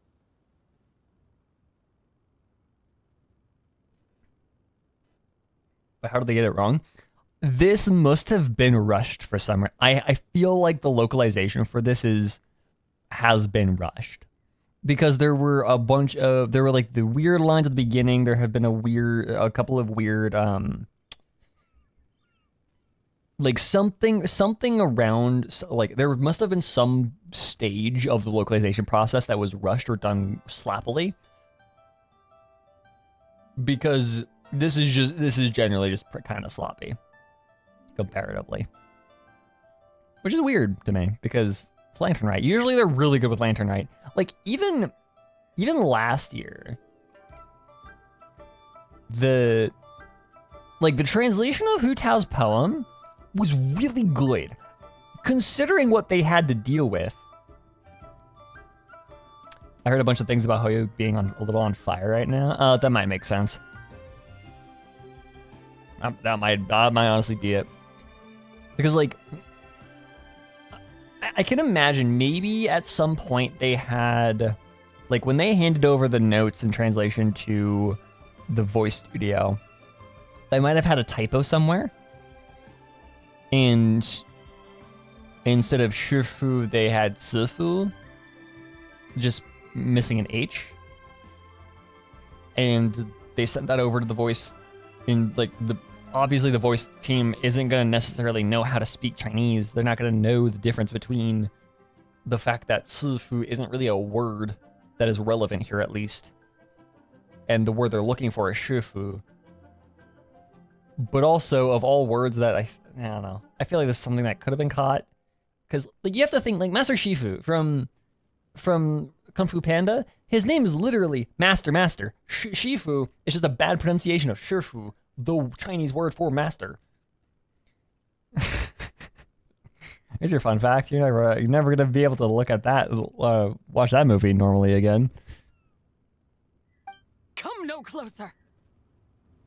This is your final warning. Insolent spirit, be gone from this child at once. Hold it. Stop the scolding. He's good now. We're good. Huh? Traveler in Paimon? Imagine. Two Adepti. Imagine you blank out. All of a sudden, you're like a couple miles away from your hometown, and you're surrounded by like a friend of yours and like two gods. Where are we? Weren't we just making xiao lanterns in the harbor? Don't worry. Ah, the sun is most scorching. Agitation stirs within me. Oh God. I require cooling mint to beat this heat. Oh God. And speaking of, Cloud Retainer has scorned this verdant wonder long enough. It is time for her to feel its wrath. Straight up, we're just gonna be playing hot potato with The wrath of mint. with the Mountain Shaper, where are you going? Go get your husband, Mooncarver. we're gonna need your help here to go calm your husband down. Oh no! From a manic episode. Weird. You don't think it spread to him, do you? Spread to him? Quickly now, explain to me what has been happening.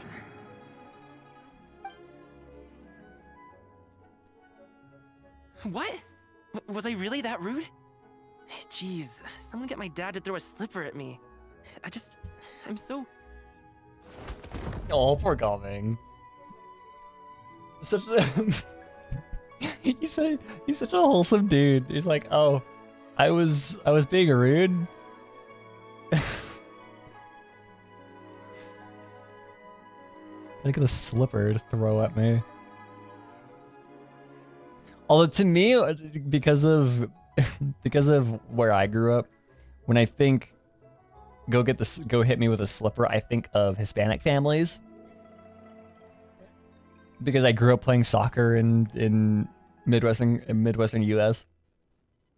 A lot of Hispanic families. I have seen moms storm the field with the panclas in hand before multiple times.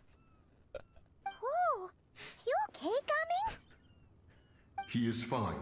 It is simply exhaustion. But to think Mountain Shaper would succumb to something like this, it is most unexpected. I think Asian grandparents, because yeah, exactly. I just like how it. Yeah. So what do? We can't just leave Gaming. I like how much of like a cultural staple it is. Like the slippers, the footwear, the very easily accessible throwable object.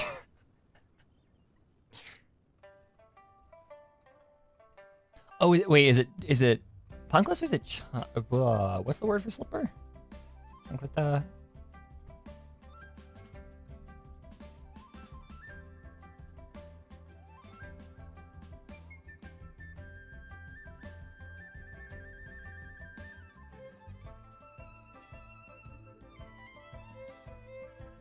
Hitting your child. Hey, no, I'm not saying that. I'm not saying that part. I mean, although that is it's a very weirdly common thing across cultures, but I'm saying it's the fact that a shoe is a very common way of threatening children, which is also... My cultivation level rivals that of Mountain Shaper. Were I to give chase, Zizha would but flee from his form Not bad. and take refuge in mine. Seek out Chancla. streetward Chancla is the word, not... Cloud Why did I say Retainer and the Punkla? Conqueror of Demons should be with her. I shall take this child back to the harbor and join you post-haste. Whoa! What are all the Adepti Or doing together? Chancleta, yeah. Ah, grammatical gender. How I am so glad I don't have to deal with you. Rex Lapis charged us with keeping watch Fucking over hate Liyue gender. Harbor should danger Hate grammatical rear its gender. head. I dare say this is the very crisis he anticipated. Like yeah, exactly. It's versatile. It's right there. You're wearing it a lot of the time. And because it's a slipper, it's easy to take off your foot. And it is remarkably throwable with remarkable accuracy, especially if you are a mother who is just, as soon as you become a mother, you just get the accuracy of a fucking like trained military sniper. You can hook that shit across the fucking state. Come, we must devise a strategy before confronting Zizha.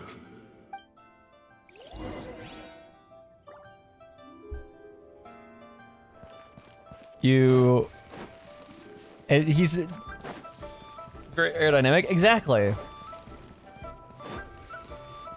It's flat, so it's aerodynamic, but it also spins as you throw it, so it has the gyroscopic stability.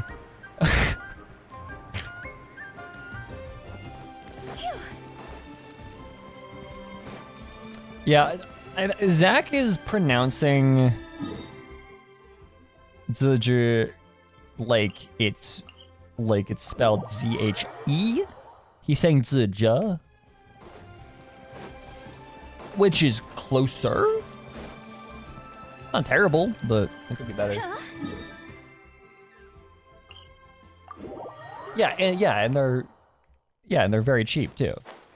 So if you lose one by like throwing it at a referee that gave your son a red card for stomping on a keeper's head, that was an interesting game. I am glad I was not in goal for that game. That was, I mean, the other keeper that was playing. Okay, I need to explain the story. So, I played goalkeeper for a very long time, growing up playing soccer, and so when I was on, so at least in U.S. sports, I don't know, or in like U.S. soccer sports, I don't know how it works elsewhere. Clubs will have different team levels, and so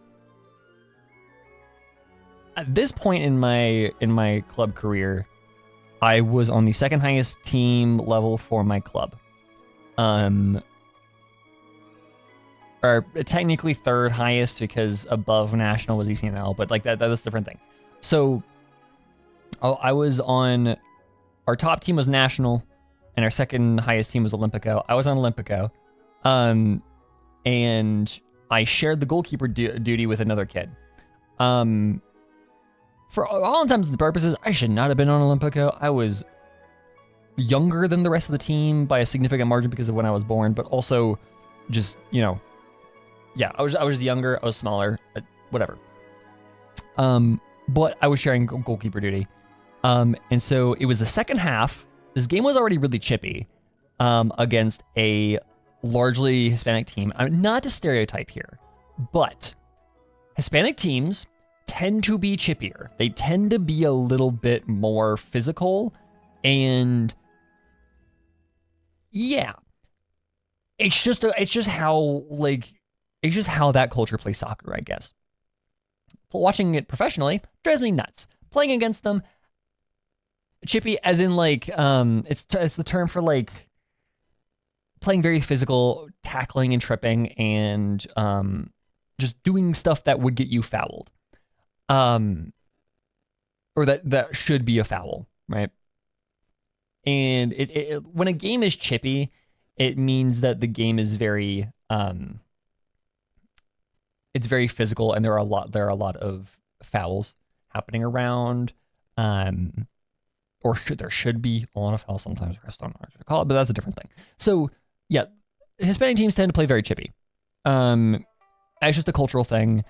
And so we were playing this team that is kind of infamous for being very rough. And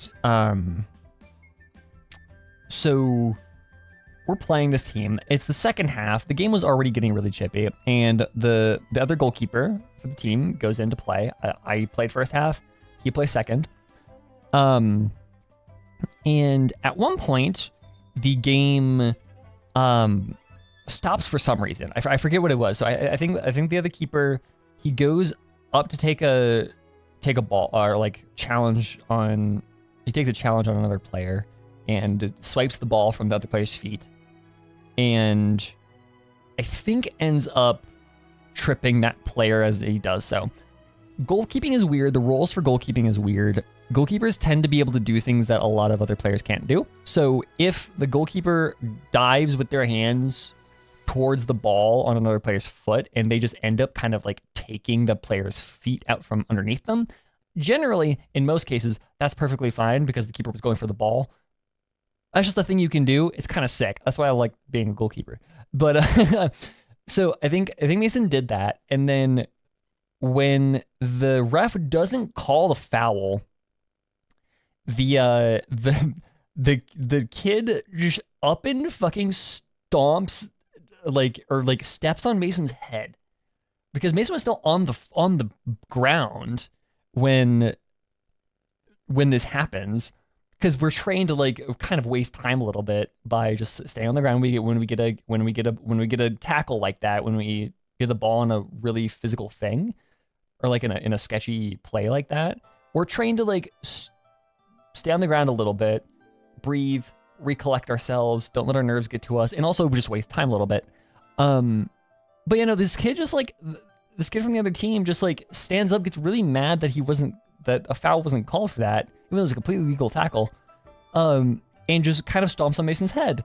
And then the ref, seeing this, stops the game immediately, gives the kid an immediate red card, sends him off, and then this kid's mom just fucking storms out of the field with chancletas in hand, and just threatening the fucking ref. So the ref has to send her off.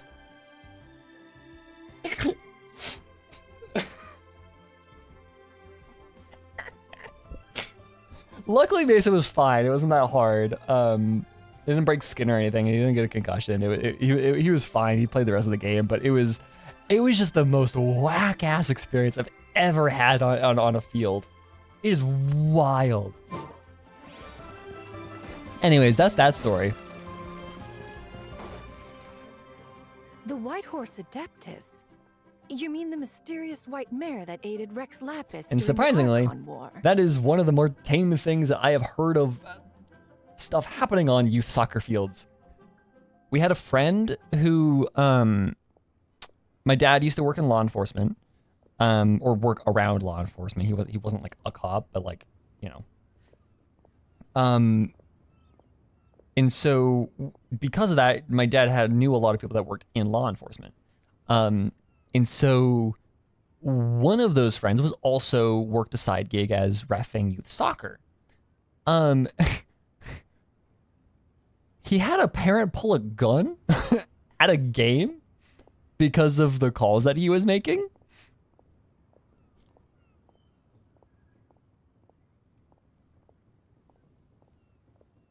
Yeah, youth soccer in the United States gets insane a little bit. Even if it's not her, there must be some connection. She always. There's a very good reason why there is a very why. bad referee shortage. It's a ball. Yeah, I know. Yeah. I know. You're telling me one of the kids that would play it. It's absurd. It is absurd. It's kind of one of the reasons why I don't like playing soccer anymore, is because it's too competitive. Like, even at the lower levels, like even when you're playing in like the mid to lower leagues of youth soccer, like it's the parents take it so fucking seriously. And it sucks so much fun. Like, I get it. Watching your kid play, you want your kid to be playing a fair game. You want your kid to be winning. It's like cheering on for your favorite sports team, right? But it's your like kid. And they're not as good. But like, sometimes, dude, it gets absurd. That's why kids sports have participation prizes for losing. Yeah, no, it is. But like, even then, it's bad. And like, it didn't help that I was playing at a very high level at that point. I went around the country, but playing tournaments. Like, that's what you get to do when you play at that high of a level. And so, at a point, yeah, you're definitely you're going to be expecting that, and that's part of that's something some kids enjoy.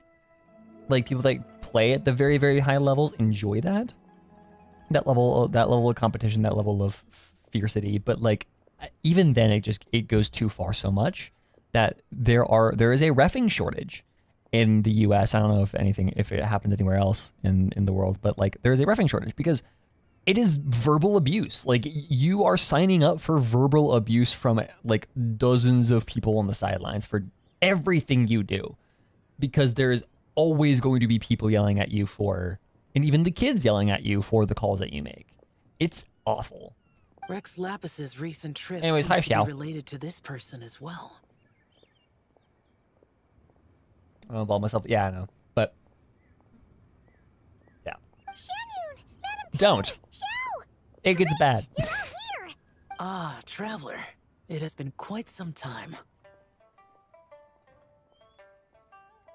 Like, honestly, I'll be straight up.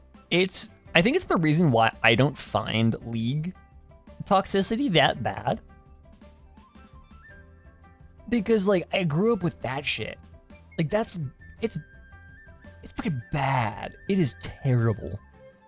I know a former work boss. Yeah, no, if you talk to them about it, they would probably tell you, like, again, I don't know if it's like, I don't know if it's the same elsewhere as it is in the US, but like, they'll probably tell you they face some shit.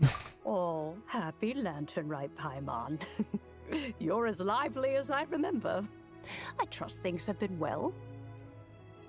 Sorry, Madam Ping. No time to catch up. Something terrible has happened. What is it? Has Mountain Shaper gotten himself into trouble? It's the reason why I stopped doing team-based, or yeah, I think it's the reason why I fucking hated playing high school soccer, and then I just stopped doing team-based sports in general.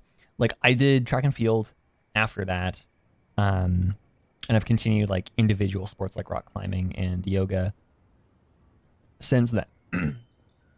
But like, I hate team sports now because it like, it's the anxiety of the competitiveness of it, I think, is like, yeah, no, it's just like, if I'm competing in something, I want it to be my ability mostly. That's why I loved long jump and triple jump and just doing track and field, is because it was me. Like, I was the only I wasn't interacting directly with other people. I was competing I was competing, but it wasn't like against other people directly. You're the only one on the pit. It's just you when you're jumping. It's very meditative, but it's still like, you have that competitiveness to force you to push you to get better and improve yourself and all that jazz. But it doesn't come with that innate anxiety of live competition on a field. I think it's the reason why I just hate it. Now I don't play team sports anymore because of just how fucking terrible it is. How serious people take it.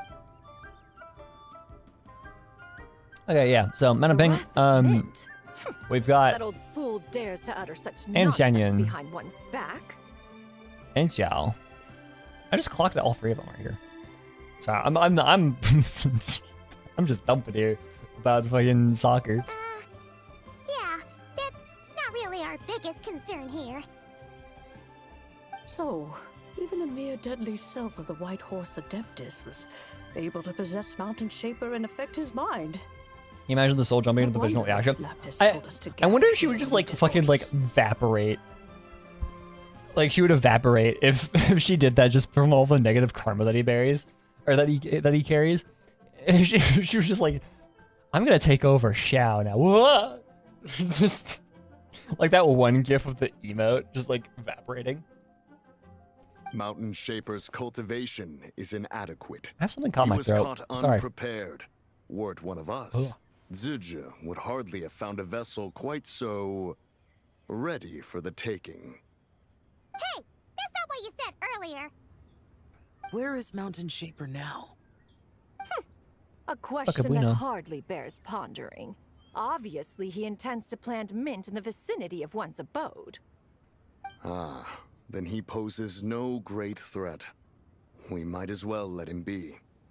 Once he fulfills I love how they write it's possible the that Adepti. Zizhi will relinquish him of her own volition. Because they all speak so fucking formally, but it's not like it's not over the top. It's not like official formal. But you can just tell that they're fucking old. Your ulterior motive is most obvious, Mountain Shaper. You two hope for Mount Eltsong to be covered in mint. One can see it clear as day. Mooncarver's like, I support his wrongs. Yeah, no, Mooncarver's Not to like, mention, deadly selves are born Mooncarver's here like, human okay, desires, I and find the naturally bit pose a great really risk to funny, the but I form and do need mind some of all help living here. beings. We cannot let this go unchecked. Mooncarver's like, yeah, no, I find the bit, I find his bit really funny. However, Let me handle it. I have relevant experience and know how to deal with such situations. One has no doubt of that. Yet your involvement would likely end in armed confrontation. In one's own estimation, the time for such measures has not yet come. Before his departure, Rex Lapis knew that Zizhi was active in Liyue Harbor, yet told us only to wait. It would seem, then, that Rex Lapis did not believe extreme measures were warranted here. Yes, this is quite a peculiar case. After all, Zizhi's possession does not seem to come with ill intent. It's more like she's guiding those she possesses to fulfill their own wishes. I also love the idea that, like, all the Adepti can, like, you know, disguise themselves as humans in whatever form they like. And Madame Ping just goes, yeah, I'm just be an old fucking lady. Like, okay, sure. Yeah, no, exactly. She plays the part too. It's like in fucking 17776 where like when everybody stops dying all of a sudden, they revert to the body that they find the most like ideal. So some people just kind of stay old when they get like they just become old and stay that way for eternity. And like fucking go off, I guess. I don't know. Sure. There is another matter of import, however. Strategic menopause, I don't know. I sense tremendous resentment emanating from her. What could be its source to render her so unable to find peace? She was talking about the White Horse Adeptus memories, right? From what the Traveler said, it seemed like she was about to explode with rage. But why? Madame Ping's a playable character. We start kicking ass as an old lady. Yeah, I think there's a game at I don't know what it is. I vaguely remember seeing a game where you play as like an old lady, just absolutely wrecking shop in like a. Maybe I just hallucinated this shit, but like I want that game. I want a game where you like it's a beat 'em up, but you play as like an old ass lady. With Rex Lapis away, That sounds hilarious. If we wish to understand that which occurred in the past, we shall have to ask her directly. She also mentioned the Curse of Time. What could that be about? Perhaps erosion. Maybe. Indeed. We are of the Yeah. same mind.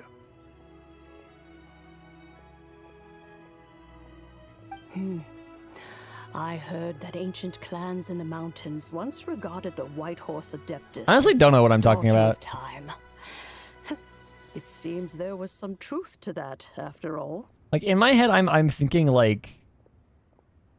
In my head, I'm picturing like not Mortal Kombat. I'm more picturing like DMC, but with an old lady instead of Dante.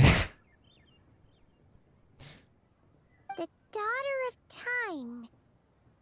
So it's kind of funny how people expect the next character release for Lantern Rise playable Madam Bing, but yeah, no, they just keep saying like, nope, not this year. Erosion is this Ralph doing? Doesn't surprise me actually.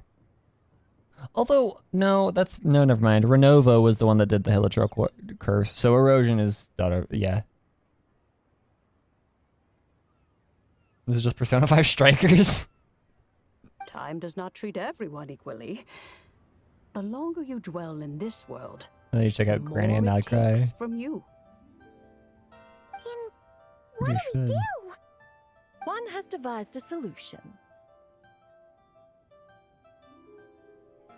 What is it? Based on what you have told us, it seems that Suju is in the habit of leaping to a different host when provoked. Okay. Still not correct. One's plan is for us to block all escape routes while you confront Mountain Shaper, forcing Suju to reveal herself. She's saying S-I and not D-I. She's saying Suju. Then, if prior experience stands, she will have no choice but to possess you. However, not only are you able to sense it, you are also unaffected by the peculiar state of stasis. In other words, in that moment, you would have the chance to either subdue or persuade her. I'll spam a square, triangle. But in my case, I have an Xbox controller, so it'd be like X, X, X, Y, Y, Y, Y, Y. That is akin to walking straight into the lion's den. Allow me to go instead. Yeah, isn't this plan a bit too risky? Why doesn't Paimon try first? After all, even if she got possessed, it's not like she would pose a danger to anyone. Yeah, but you might eat so much you become a literal ball. Wishes aren't all food related, you know. Like if I could play bowling with you, if you eat enough. Strike! One would not suggest this course of action if one had any such reservation. Time and again, the traveler has proved immune to Suju's influence. Consider for a moment why that might be.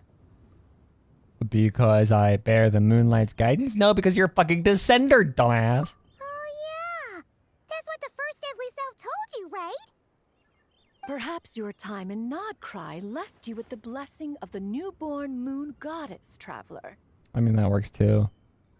I still think it's because he's a descender. And this white horse He can't affect me with time if I'm not technically here. connection to the moon. Indeed. Indeed. I see. Have you other concerns, conqueror of demons? They're all so formal to each other. Like, dude, chill. You guys can relax a little. Have a friendly conversation. Call each other by your names. Rex Lapis left without explaining the situation in detail. But now I think I understand. Spend a little bit of time with Hu Tao for a bit. You'll learn to loosen up a little bit. Rex Lapis entrusted this matter to the Traveler, which means in his estimation, the Traveler must be the key to its resolution. So I have no other concern. I trust Rex Lapis, and I trust you. No. No. Then we are all in agreement on proceeding with this plan? Yeah, at this point they'd be super uncomfortable. Yeah, but that might be the old timey talk. But like, come on, you gotta learn the new. All the formality. Very well. We should depart at once, lest we lose our chance. Like, Xianyun has so many daughters, she must be at least starting to pick up some of new slang. She's gotta at least know what 6-7 is. Let us see whether that old fool truly dares to face I hate myself for that. I hate myself for that so much. Shenya versus Arla, who wins? In what way? In being old, Shenyun? At least Arlecchino put on cat ears and was like, oh, this is what my daughter is like experiences. 6-7 gets shot, yeah. Imagine stream just cuts off. It's like 6, that.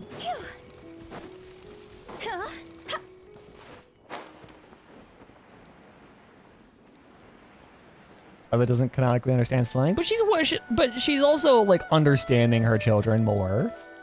Again, the cat ears thing with her going immediately. Oh, this is what Lynette is like. This is what Lynette experiences with her ears. 1 mint, 2 mint. Let us plant a whole Red mint, slew blue of mint. Once I reach 10,000, Cloud Retainer's abode shall be Mount Outsong no more, but rather Mount Mint Song. Oh, to behold the look on her face when she is confronted with such verdant splendor. I like how my dude has planted like at best a dozen. Mountain Shaper, you dare disturb the tranquility of one's abode. It's mint. It smells good. Why are you salty that there's mint around? Come on. Do not take personal offense, Cloud Retainer. What is your obsession? Yeah, it's actually. Yeah, it'll smell really nice. I can imagine if it's like really strong, but they're just mint plants. The smell cannot be that strong. Exactly. Let it go this once. Mint is considered a weed? True. That's good. This. Where's mint native to, actually? Hold on. Huh? Complete sidetrack. Zidget just helps people fulfill their own wishes and desires. Not now, Paimon. Oops. Sorry, Mountain Shaper. Paimon might have just thrown you under the bus. When he wakes up, we shall have words. Everyone, to your positions.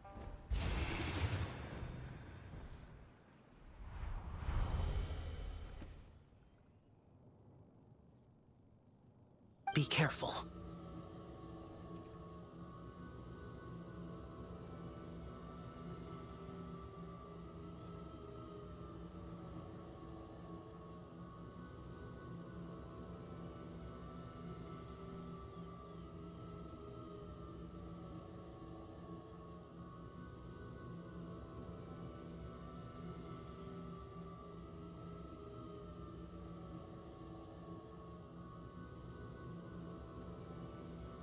Oh, there's different kinds of mints.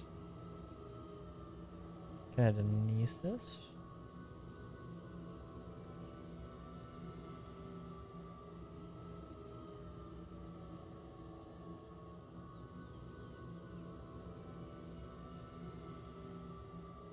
It's a whole ass genus of...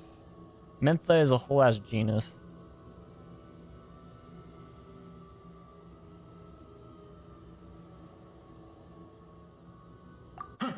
A pest? I must catch it. Again!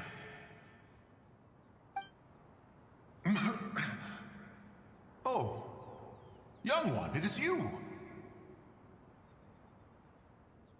Don't tell me. Cloud Retainer sent you? Ha! Such brazen insolence. Okay, Mentha spicata is spearmint. Oh, huh.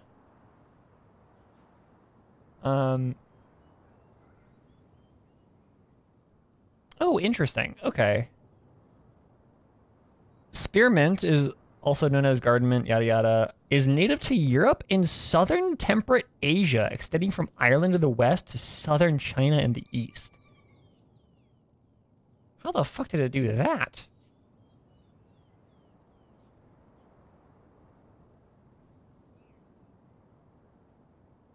Okay, so yeah. Spearmint dates back to the 1st century AD with references to naturalist Pliny. Mentioned the Bible. Yada yada. So it's been in Asia for a long time. Okay. Sorry, that is... Whoa. Such presumption. Such boundless avarice. That wretched adept's impudence knows no end. I mean, the word for mint in Greek, yeah. If she dares lay a finger on my garden, I shall smash her cuisine machine to pieces. You sure about that? You think I am one to fold so easily?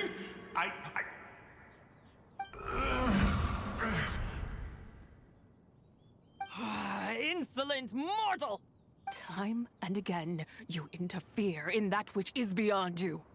You Cry about it. make it exceedingly difficult to contain my rage. Cry about it. Seethe, cope, baby rage. Literally baby rage. No conception of that which you seek. It is forbidden. Forbidden? You know nothing of my past. My warning was given. The cost entwined with this is beyond what you can bear. I'm here because I want to know. I want to understand. Stubborn mortal. You could even say, it's my wish. You. Lamau. Very well. Renova's fine with If it, death probably, is maybe. what you I seek, wouldn't push it. Who am I not to oblige? Come, let us see the extent of your resolve. Yeah, Your Una, wish I is can to play your behold the game. curse of time and the memories of this form. Then, let it be granted. I would love it. I would love to see the curse of I would love to behold the curse of time. I think that'd be great. I'll face Istheroth face to face. Ooh, moon.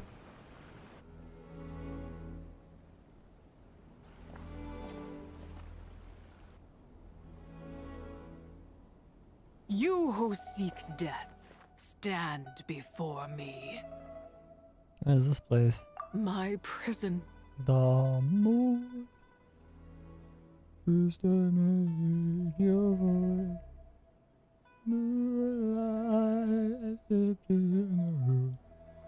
I was merely a trace of impure energy within Zabai's immortal body. When her soul was shattered, it should have been the end of me. But then, the one who governs time descended from on high and froze the moment of her death. And so, I remain in this God, I world, love this instrument so fucking. unable to find release. Was it Istheroth? I like how I'm just waiting for one of these people to just fucking like, don't say her name. Whenever we just like do A this. mortal who knows of her existence. Yeah, okay, there it is. And would dare to speak her name. Who are you? I am someone who can help you. Help? No, there is nothing we can do for each other.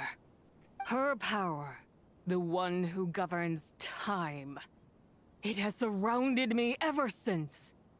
A blessing and a prison. Yeah, damn, you got All at balls. once. So you've been trying to break free? No. I have been asleep in this prison for countless years, until a familiar presence woke me. Then, through that mortal girl's eyes, I saw it. As pure and bright as ever, unchanged across the millennia. Yeah, she said tick speed is 0. No wonder she took a picture at Chulong Terrace. That place is called Chewong Terrace? Did later generations rebuild the altar in a new location? It looks just like the one used to honor Tsapai. Could it be that traces of what happened back then still remain in this world? Oh. Yep, okay, she very much is previous, or prior to Who's and What's It's, Heavenly Principles. She is before Heavenly Principles then.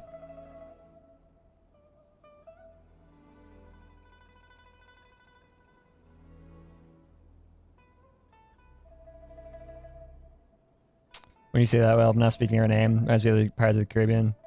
Oh, Black. Yeah, it's that whole idea of like, oh, names carry power, yada yada. We haven't seen Istheroth even. We've never seen her give a shit about it, but like, the first time we heard her name was in Byakyokoku, where there was like, we're only gonna say it once and we're gonna write it backwards because if we don't do that, then we're fucked. But like, it's kind of like how like late Harry Potter Harry just stops giving a shit about Voldemort's name. He just keeps saying it. Because he stops believing in the whole names have power thing. That memory is embedded deep within the essence of Tsubai's soul. It is one that should have been forgotten. Yet, it is precisely that which haunts my every waking moment, fuels my rage, and denies me a modicum of peace. Now you, Because like when you get into like middle of like, mortal, come to I think it's like seek book 5 or that book which is 6. forbidden. I'm not a fan of. I haven't really. Let us I see don't think whether I've the watched fire all that of fuels your Pirates of the ambition Caribbean is movie. a hero's wisdom, But or a fool's courage. I more think about it in Harry Potter terms, where it's like, I think it's like book 5 or book 6. Harry starts just saying Voldemort instead of like, "You must not be named" or whatever. And everybody, all the adults around him are like, "What the fuck are you doing?" And Harry, being the semi-rational one at that point, is like, "Yeah, no, fuck this stupid superstitious bullshit. He ain't gonna do anything. What is he gonna do? It's saying his name. The fucking dumbasses."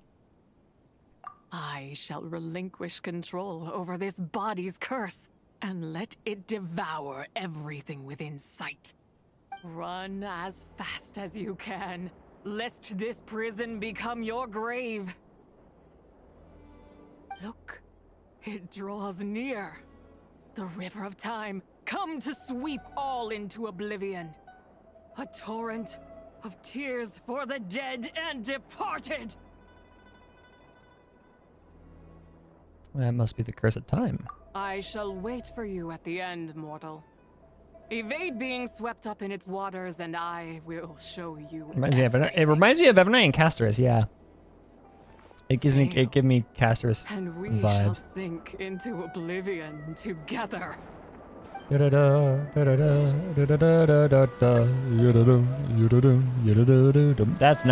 Skyrim. That's not Oblivion.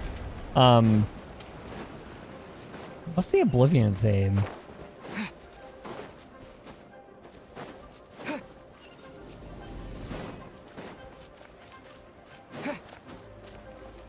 Run as fast as you can catch me. Yeah, exactly. I'm also playing as a male model so I can b-hop. Get fucked. Whoop.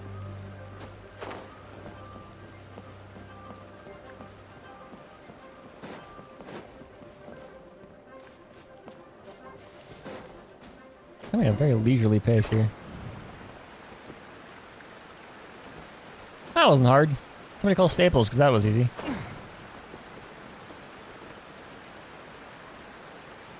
Big moon. It's a really big moon. Tides must be fucked here, dude.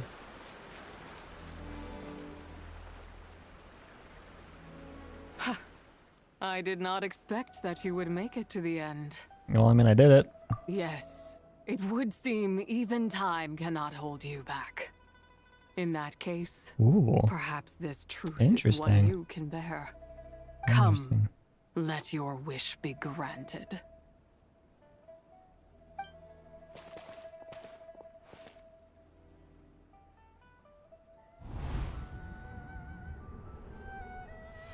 Under moon eternal, in radiant night, a maiden grants silk, soft and light. Under moon iridescent, in night divine, a maiden grants fiber for cloth so fine. Under moon of frost, in night so great, a maiden grants tools to divine our fate. I want to listen to this in Chinese so badly now. What are Mom and Dad doing? Shh, just make a wish. The kind Adeptus on the moon is listening.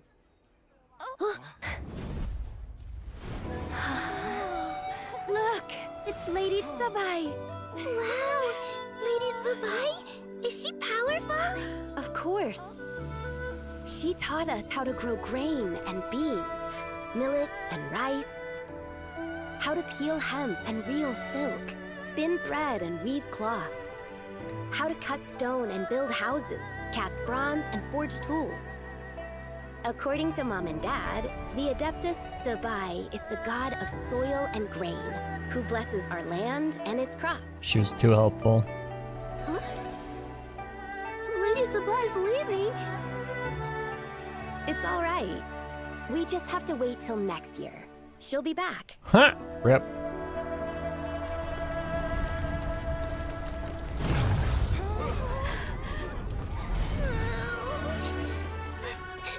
Mom and Dad are gone. Why hasn't Lady Tsubai returned? She'll come. We just have to believe. This is just a scene from in this corner of the world. Oh shit! Oh, it's the chasm. The chasm. That makes sense. Lady Tsubai abandoned us. That's wild. Welcome to Lantern Rite, the limited time event where we get to see the fucking civilization get nailed. Includes long gone. And what of its people? You know what will happen. You are but an emissary to the mortal realm. This is heaven's will. There is no need for guilt, and no place for hope. I wouldn't dare. But the people of Langan honor me, worship me, pray to me. If I do not answer, the guilt will be too much to bear. And if you do, you will meet the same end. Is this? Oh no, it is Astaroth. We know Astaroth. Then as their god, I shall die among them. Go off, Grape Up.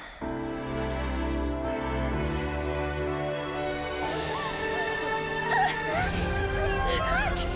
Lady Tsubai came to save us! I knew she wouldn't abandon us! Run! Oofta.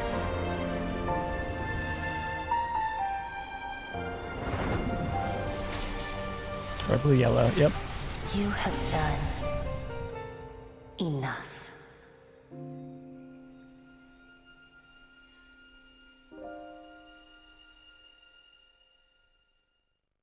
Now you know the truth. These are the Hands are in the that game. suffocate me where I stand Astaroth. and crush me under Her their silhouette and weight. her hands are in the game. That was cool. I think that's cool. You should go watch last year. Not just my nation, but the people I loved. Were it within my power, I would ignite a blaze fierce enough to burn a hole through the heavens themselves.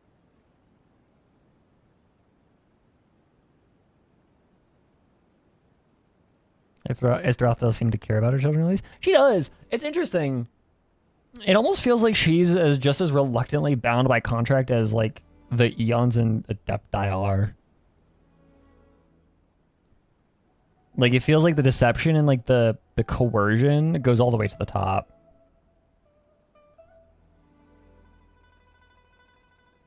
It was a time of war, one that ravaged heaven and earth. Yep. Remnants of the battles tainted with cursed power fell from on high and devastated Langan. The heavens decreed that the tainted filth had to be cleansed, no matter the cost. Remnants of the battles tainted with cursed power. Yeah, so that's, I'm assuming mud. The chasm mud. If I just had more time,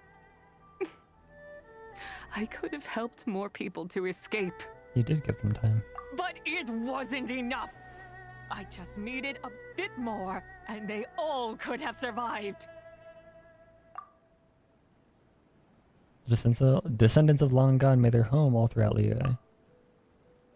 Their legacy lives on because of you. I never imagined there would come a day where so long this rage has been within me. Yet here, if you wish to bring Tsubai back to life, mortal, then you may take the part of her soul that lives in me. She was like, "Oh yeah, cool. You made it. You made my thousands of years of brooding all it's all good now." Like that was. Just remember. Okay. From this moment onward, talking the to Jutsu. fate Yeah, of exactly. Langan's fallen rests on your shoulders. And that She's like a cannot fucking now sleeper be agent where changed. you just said the right thing and now she's just like, oh, okay, cool. Let me come with you. As I said before, I am but a remnant of Zebai's adeptal form, a manifestation of her wrath that was not meant to linger in this world. By taking away this fragment of her soul, you take away my shackles as well. So, let it be done. Any final wishes then? Ah, it's your turn to grant one of my wishes, is it? Very well. In regard to my fate, and that of Langan's fallen, I know there is little I can demand of you. Yeah, these things. You know that those are hair ornaments. However, should another raise a war banner against the heavens someday, let my name be set upon its cloth. Ooh, okay. So we've got A and Zebai together saying, yo, we about to fuck up heaven. Both in event quests too. Because it was the end of the fucking I think it was like the music festival one in Inazuma. At the end of it, it was like we about to go to war and shit. And now we have Zebai saying that. Interesting. They're sprinkling it in a little bit. That's I fun. ask for this, and nothing more. Now, take what you came for. Maybe for this kid's reference to the main story. It probably will. So I was a lone moon, shrouded and dimmed in cloud-veiled night. they've done this stuff before where they've mentioned this event is permanent. Oh yeah, because it's Zebai. That makes sense. Now darkness breaks, free and unburdened. I reclaim my light.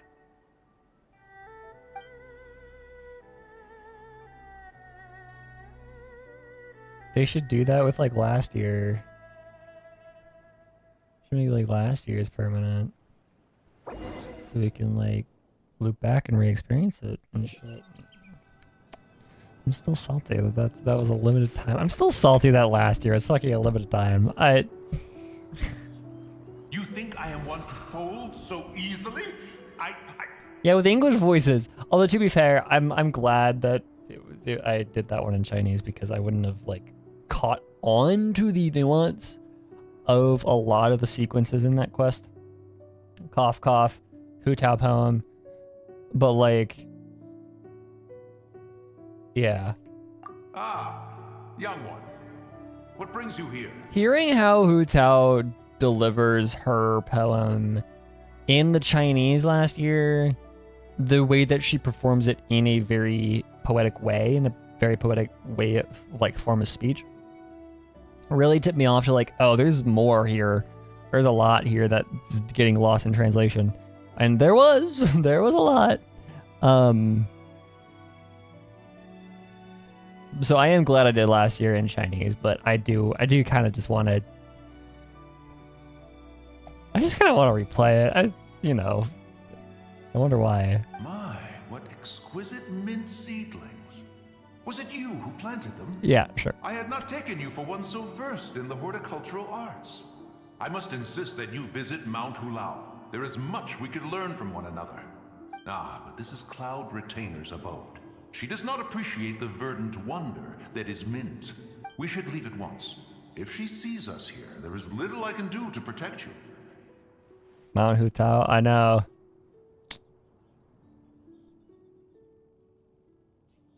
The Hu Tao brain rot is spreading. My goal is complete. I have spread the Hu Tao brain rot to other people. You weren't? Welcome. Was it Mooncarver then? My, what nerve he has. What? 'Twas you. Looks like Mountain Shaper is back to normal. Has the matter with Zizhi been resolved then? Well, what? Wow, that was fast.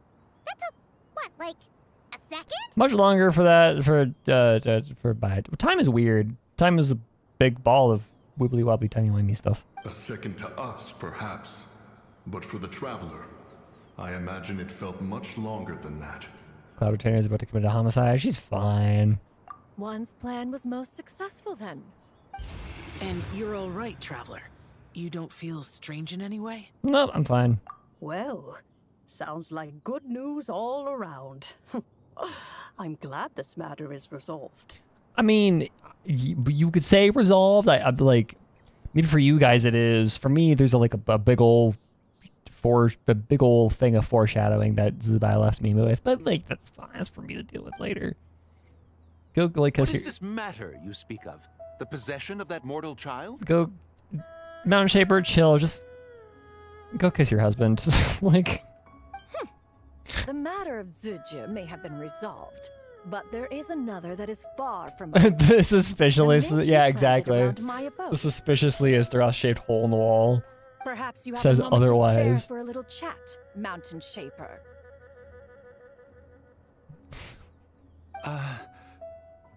Yeah, go kiss your husband before Cloud Retainer just fucking murders you, dude. Like. You seem reluctant to talk in detail about what happened with Zucha. She told me about her past. I don't know if I can talk about it reasonably. Don't worry. I won't ask you to reveal her secrets to me. And I doubt the other Adepti will either. Huh? You don't want to know what happened? You can see, yeah. They're all like chatting to each other in the background. It's Expression on great. your face. I know it well, Traveler. It's one I've seen Rex Lapis wear on many occasions. Whatever you learned, it must be too heavy to share.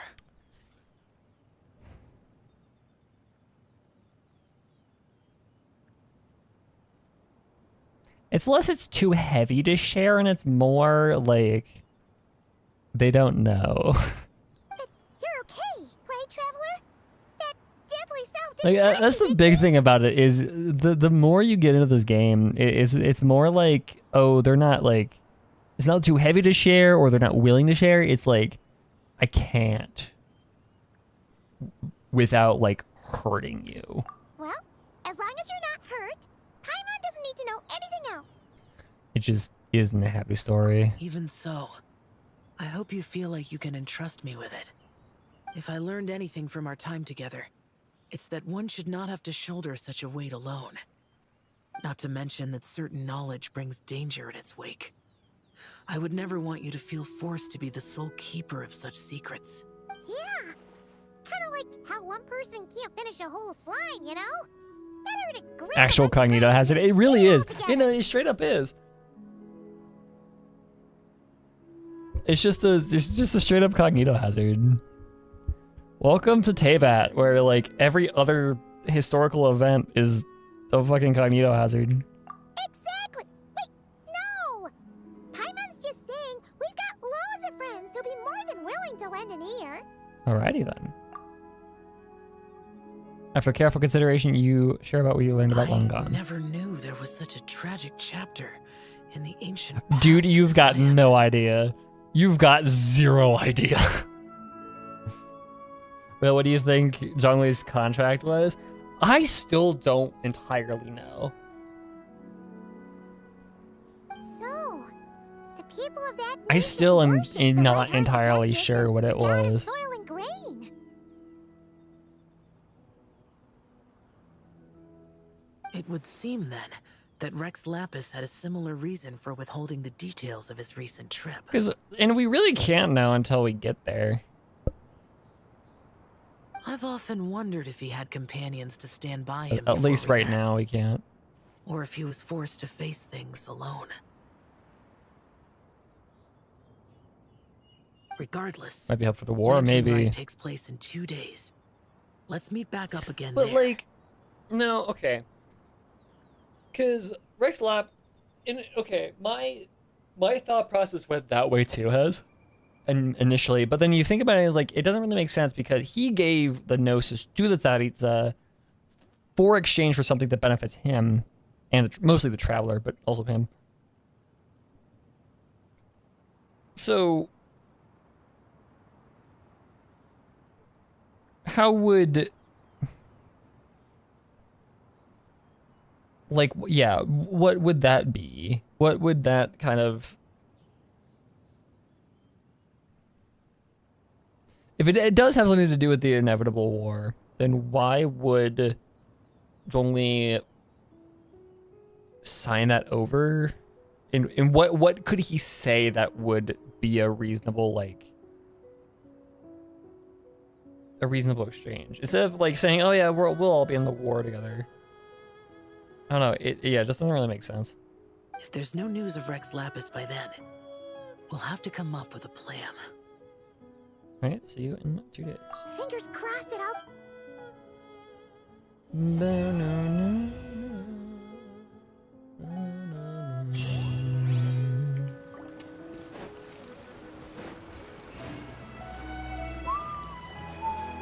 Oh, God.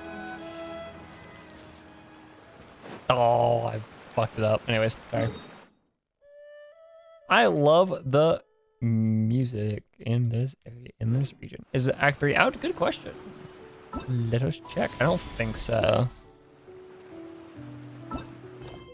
'Tis not. Pensive. That area is so atmospheric. This is a 1.0 area.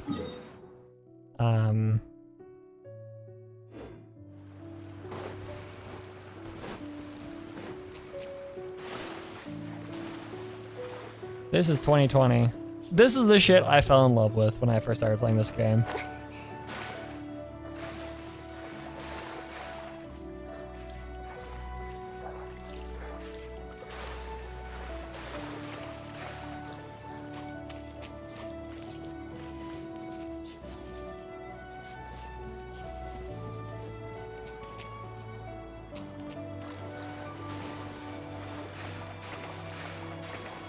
Because, like, okay, Mondstadt's great, right? But, like, I think the real magic this game sets in with Liyue.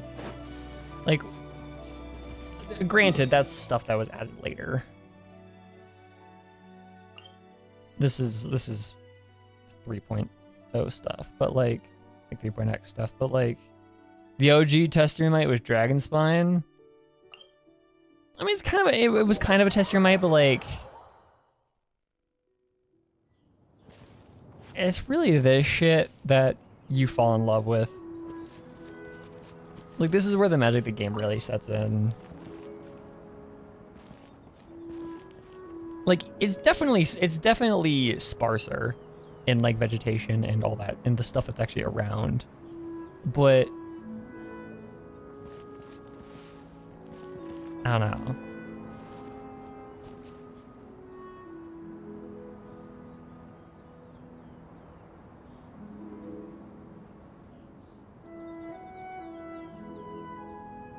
I still can't help but think of how much of a technical it is. Well, it's the most expensive game ever made, as far as we know. Like, the estimations for the price of the cost of developing this game sets it well into, like, makes it by far the most expensive game ever made.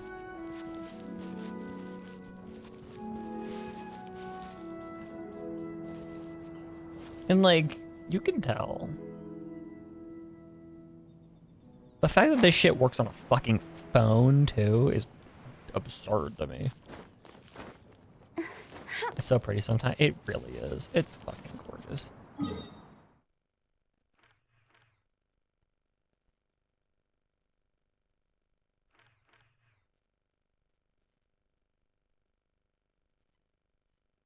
Like, yeah, it's absurd. It's absolutely absurd. How gigantic this fucking region is, like, or this map is. Or in Celestia was a PNG. There's stuff over here. The fuck? This is a win. Oh, it's that stuff. Okay. No, I know. I know what that is. You can tell I don't play this game very much, actually. Remember when Celestia was? Yeah. That's the resort. That's literally what they were talking about earlier. No, yeah, no. Celestia being a PNG in this guy. that rotated to give the illusion. Oh, I remember because I fucking made a video about it. Where is it? Hold on, right there. Yeah, now it's an actual like 3D model. Whoa, Hutao, don't do that. Now it's an actual like 3D model. I could redo that if I wanted to do that video if I wanted to, but like, yeah.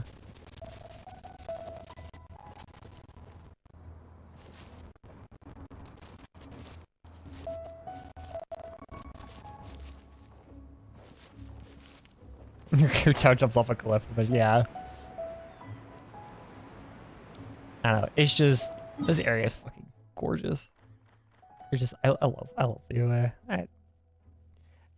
going back to it and looking back at it again, and okay, also the fact that our playable area in 1.0 was Mondstadt. We didn't even have a dragon spine back in 1.0. It was this really weird corridor here. It was along here. And then we had Sea of Clouds, Guyan, and it cut off here. And then the map was around here. I think it came around here. Cut this way, and then that was our playable area. Now look at how much we fucking have. We have this gargantuan fucking desert. We have, this doesn't exist. We have all of Natland. We have this big ass chunk I haven't even ever explored. And then now we have this area. We have one more area. It's probably gonna be over in here. Yeah, like it's like you can see why this is the most expensive game ever made. Because of just how much shit there is now. 5 years in. Lamau ripping Inazuma? Yeah, no, it was fucking Inazuma. Like, it's absurd.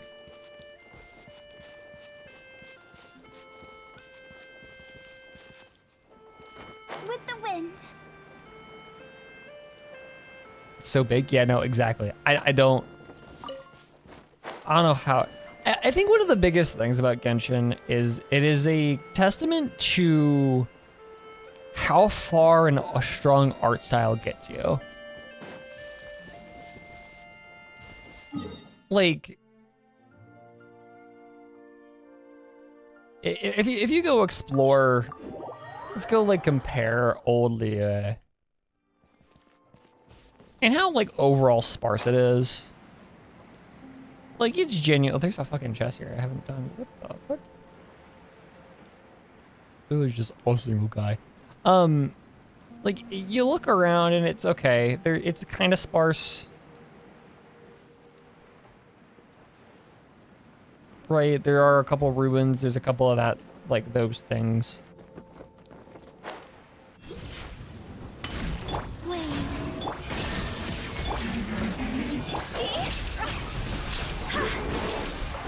Hold on, let me go nuke a 1.0 enemy with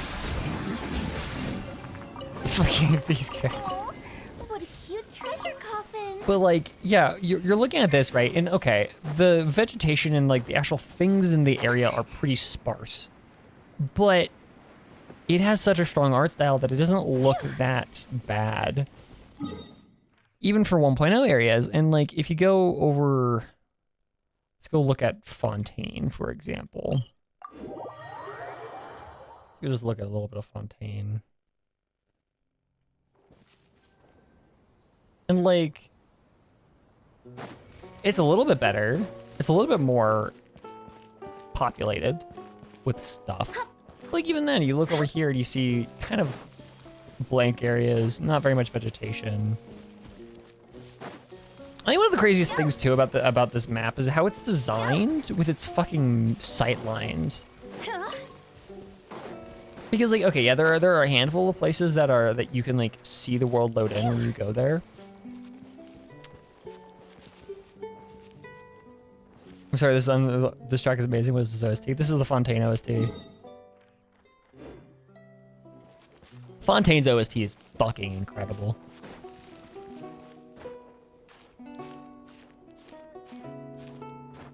I don't know what the song is specifically, but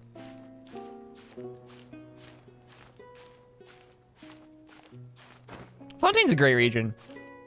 Yeah, no, it's...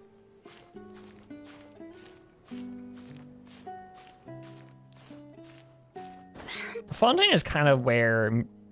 Honestly, Fontaine has probably my favorite OST. Aside from, like, regional OST, Leo still kind of takes the cake for some, like, individual tracks, but as a whole, the vibe of Fontaine is probably the best.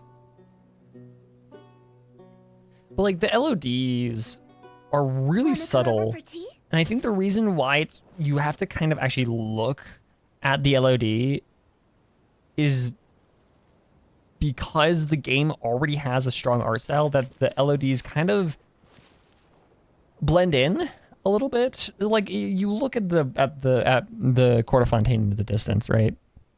Like, you can tell that the buildings don't have nearly as much detail as they would up close, but like, you have to know what the Court of Fontaine looks like to really like fully understand how much work those LODs are doing. But like, it works too because of just how the game's art style is. Like, again, this game is a kind of a masterclass on what a strong art direction and art style can do for the people that can play your game. Because yeah, if you're talking about like UE5 slot, like stuff that is hyper realistic and uses the travesty of a like a pseudo travesty of a thing that UE5 is. Like, this game could not exist on UE5. It just can't. It just cannot. If it were built like most UE5 games are.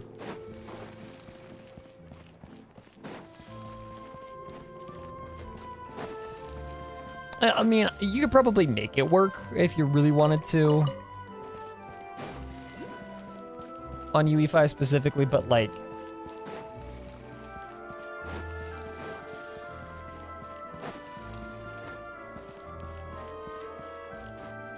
the fact it's not hyper realistic. Exactly. You can.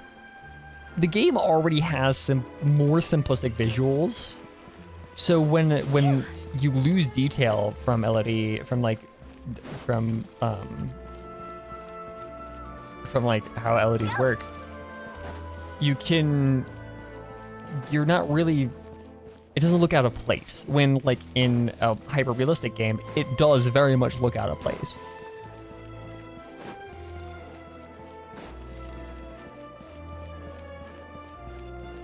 But also, I think the game is designed in a way. God, I love this guy. Like, the game is also designed in a way where there are very few places where you can see a very far way, right? Because like I'm in Court of Fontaine, walls around me. If I teleport here, where can I see? I got a mountain, got a couple mountains, but that's like all ocean, so I can't really see much. Mountains, that line of sight is blocked. That line of sight is blocked. Oh, that's a quest. Fontaine Research Institute quest. I swear, this is fucking. If I just like stumbled into Narcissus and Christ all of a sudden.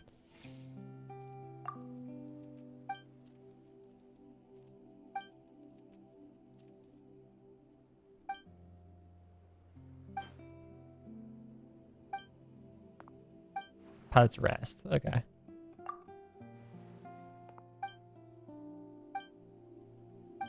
Go to Natlan, I think. I mean, yeah, obviously there are places like when you go atop mountains, obviously you can see a lot of. There's even there's even that one statue of the Seven in Liyue, which is like way up there. You can see a bunch of area. Actually, I'm curious to see how far you can actually see on that statue. But like, most of these places that you can go all have very tight sight lines. So if I go up to this teleporter, it's like way up. This is one of the few times you can really get this fucking high up.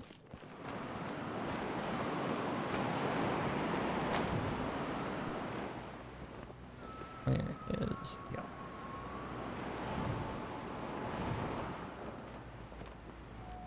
And those are the platforms. I actually haven't been up here in so long, so I'm curious to see what we can see here. So that's Sumeru, obviously. You can just barely see the pyramid in the background. But you can see pretty much all of Fontaine. That's sick. That's really cool. I have never actually seen that before.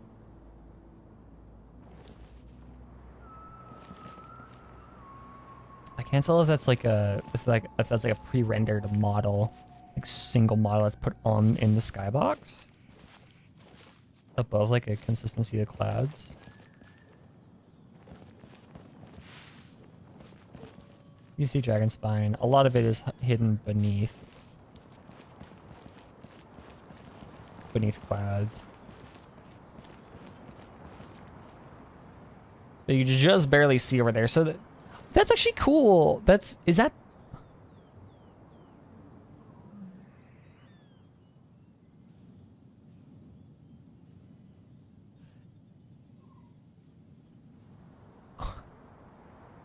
Is the pyramid beneath the horizon? Shush. I can't tell if that's just the cloud cover or if the pyramid is genuinely behind the horizon. If that's like indication that that is a sphere. I can't tell. That's really cool if it is, though. It's a really cool attention to detail. Flat Tevatters are in shambles. Yeah, no, straight up. You know, but this game is very much like, people give this game shit for being sketch and whatnot, but like, or being poorly made or whatever, but it is still a technical marvel that you can do that shit and have this big of a world map and have it run on fucking phones. Like, that's stupid. And it still looks this good, too.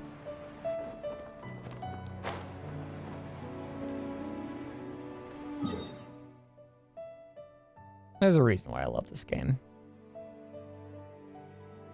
There's a very, very, very strong reason I adore this game.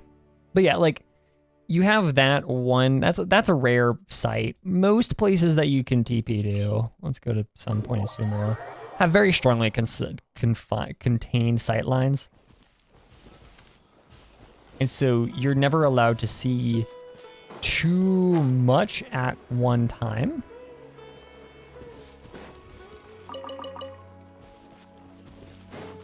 So it's very rare that you actually see very distant places that are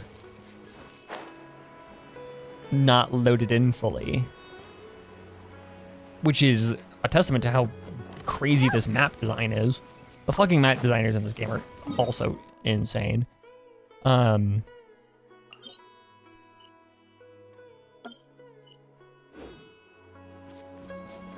Yeah, exactly. They take into account what you can see at any one point. I think the only time that really isn't the case is in the fucking desert, where it's just all open. But even then, it's like still the rolling dunes still control your sight lines.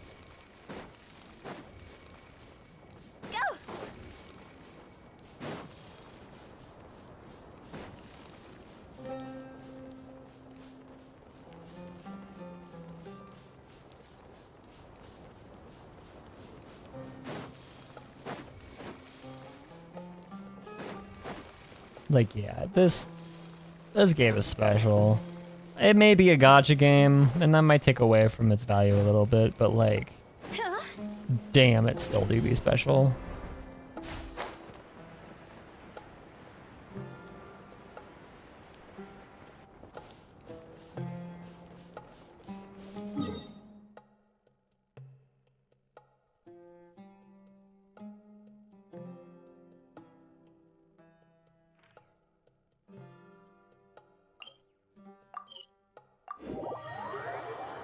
Imagine the alternate universe where Harry didn't switch to gacha models. They wouldn't have had the money to make this, like straight up.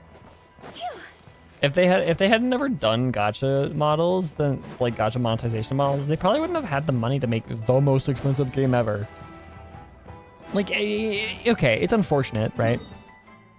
It is unfortunate that this game wouldn't exist if it weren't for predatory monetization tactics. But like,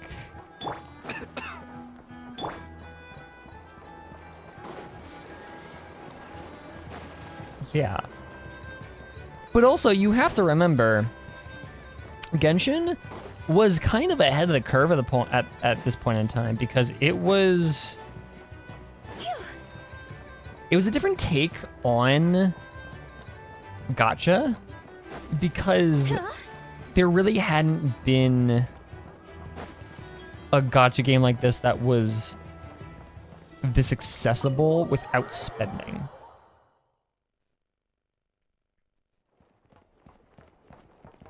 What are these two doing?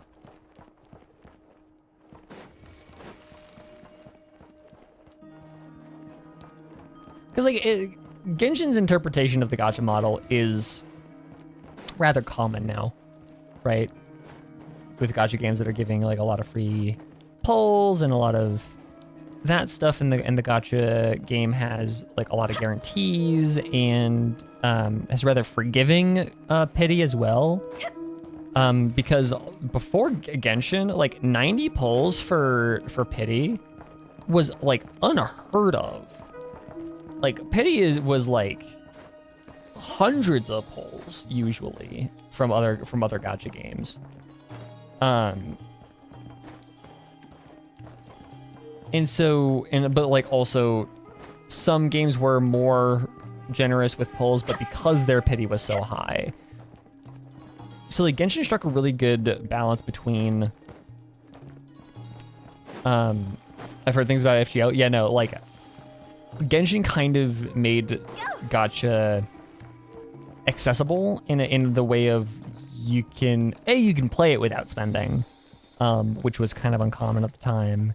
You can clear most of the content without spending, but then also you can, like, the spending is pretty forgiving, all things considered. Yeah.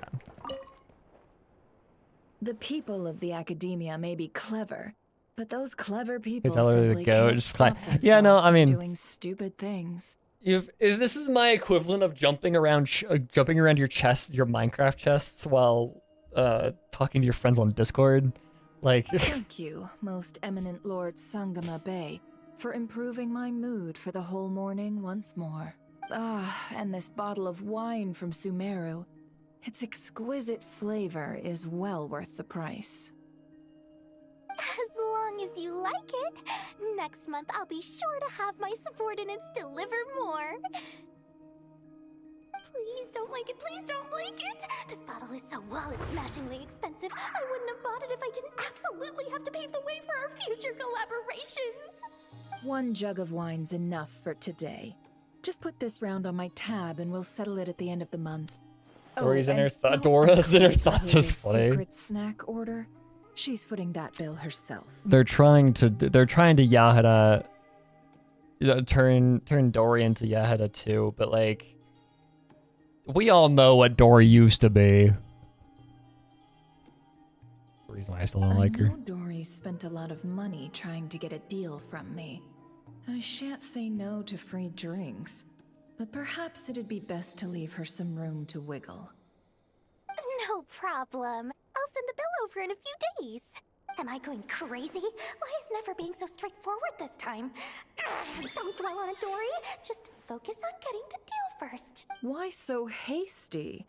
Please, after all the trust I've placed in you, surely it's unbecoming to fleece a fellow countryman. Only ever seen this over a version of simple Dory. drink. Yeah, she used to be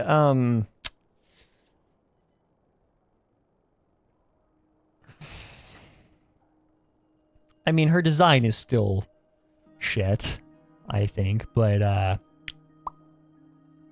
yeah, she used to be much more of the unethical version of capital. She's still a capitalist, but she used to be way more unethical about it. Dory, oh Dory, the deal is yours, but the money? Oh, we're going to split it. Yeah, she used to be a, yeah, she, mm-hmm. Oh, come now. Even sisters need to settle accounts clearly. Let's put the Mora on the table first, so we don't run into trouble down the line. I don't like that look she's giving me. She wants a cut of the deal, doesn't she? That's going to be a pain. Dory and Nefer, what are you two doing here? Just some hometown gossip. You're welcome to join us if you'd like. However, nothing we've discussed prior has been particularly interesting. Mostly more of the same. But really, I must know, Miss Dory, why did you want to get involved in that fiasco at the Academia? It's a simple feat to lift a sleeping serpent from its nest. But what happens when it wakes up? Had you no fear of getting bitten? She just won't stop. Why is she bringing this up again? I already answered this question. Wait, now that the Traveler's here, could she be Hometown gossip, meanwhile the Death Note level of shenaniganery. I mean, not nearly that bad. The like, here it's just like probably a bit of money. Because they're both like incredibly frugal. Oh, well, the Traveler's the one listening. Like Dory in. is What harm like, could that do? May as well help our personal relationship along, even if it costs me a secret or two. Dory is like slowly getting into like miser Just need to learn territory. how to wrangle snakes. That fiasco gave me one of the biggest orders of my entire. Oh, fascinating. So, did you profit from it all?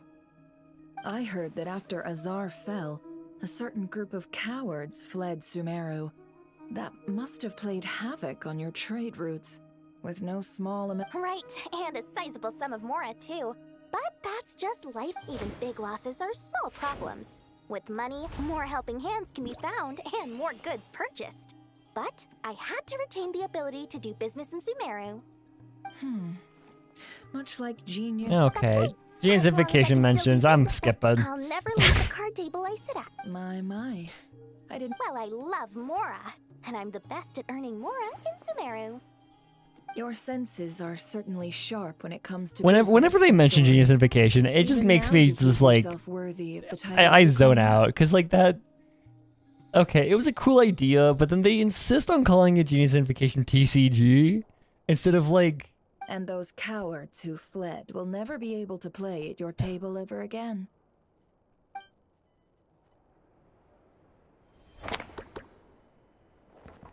That was Yada doing. Okay. Anyways, so I got sidetracked with that. I was like, oh, what's Nefer doing? And then it happened to be Dory, so I was like, okay. Anyways. I'm excited for part 3 of Lantern Rite. Let's go log out somewhere scenic. Over here, sure. The Columbina statue, I guess.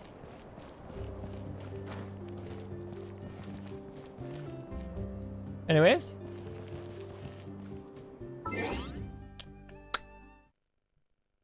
There we go.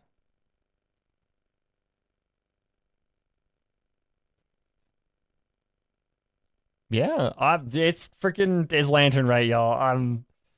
I'm happy. I got Hu Tao. I got Hu Tao content in the Big 26.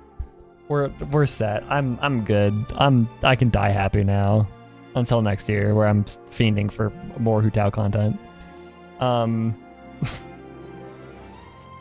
Also a small trip down like kind of memory lane, but also not. I don't know. I hate that I'm defending. Yeah, I know. You should be. Feel bad about yourself for defending Dory. Ugh. Anyways. Mandatory Hu Tao content? Hell yeah. The yearly Hu Tao quota. Sometimes you can tell when like Hoyo like likes characters more than some others, right? Like certain writing teams in Hoyo games like some characters more than others. You can tell that Hu Tao is kind of a bit of their darling in this game sometimes, because Hu Tao still is one of the most unique characters in the game because of her banner. Her banner has never happened before or again. The way that they did her banner, she still has the most unique sprint in the game. She still just has some of the most unique animations in the game. She is so weird, and she's also really good still. It's crazy. Yeah, so I feel like Hoyo just slightly enjoys Hu Tao. And then she also has the best quest in the game that you can't play anymore, but you know, that's neither here nor there. Anyways, we will be here all day if I get to yap more about Hu Tao. So we're gonna go leave that there. So thank you guys so much for tuning in, and I'll see you guys all next week for either HSR or part 3 of Lantern Rite. We'll see. You see that Lantern Rite? Yes, you do. Please do. It's great. I love it. But yeah, I will see you guys next week. So bye-bye, y'all.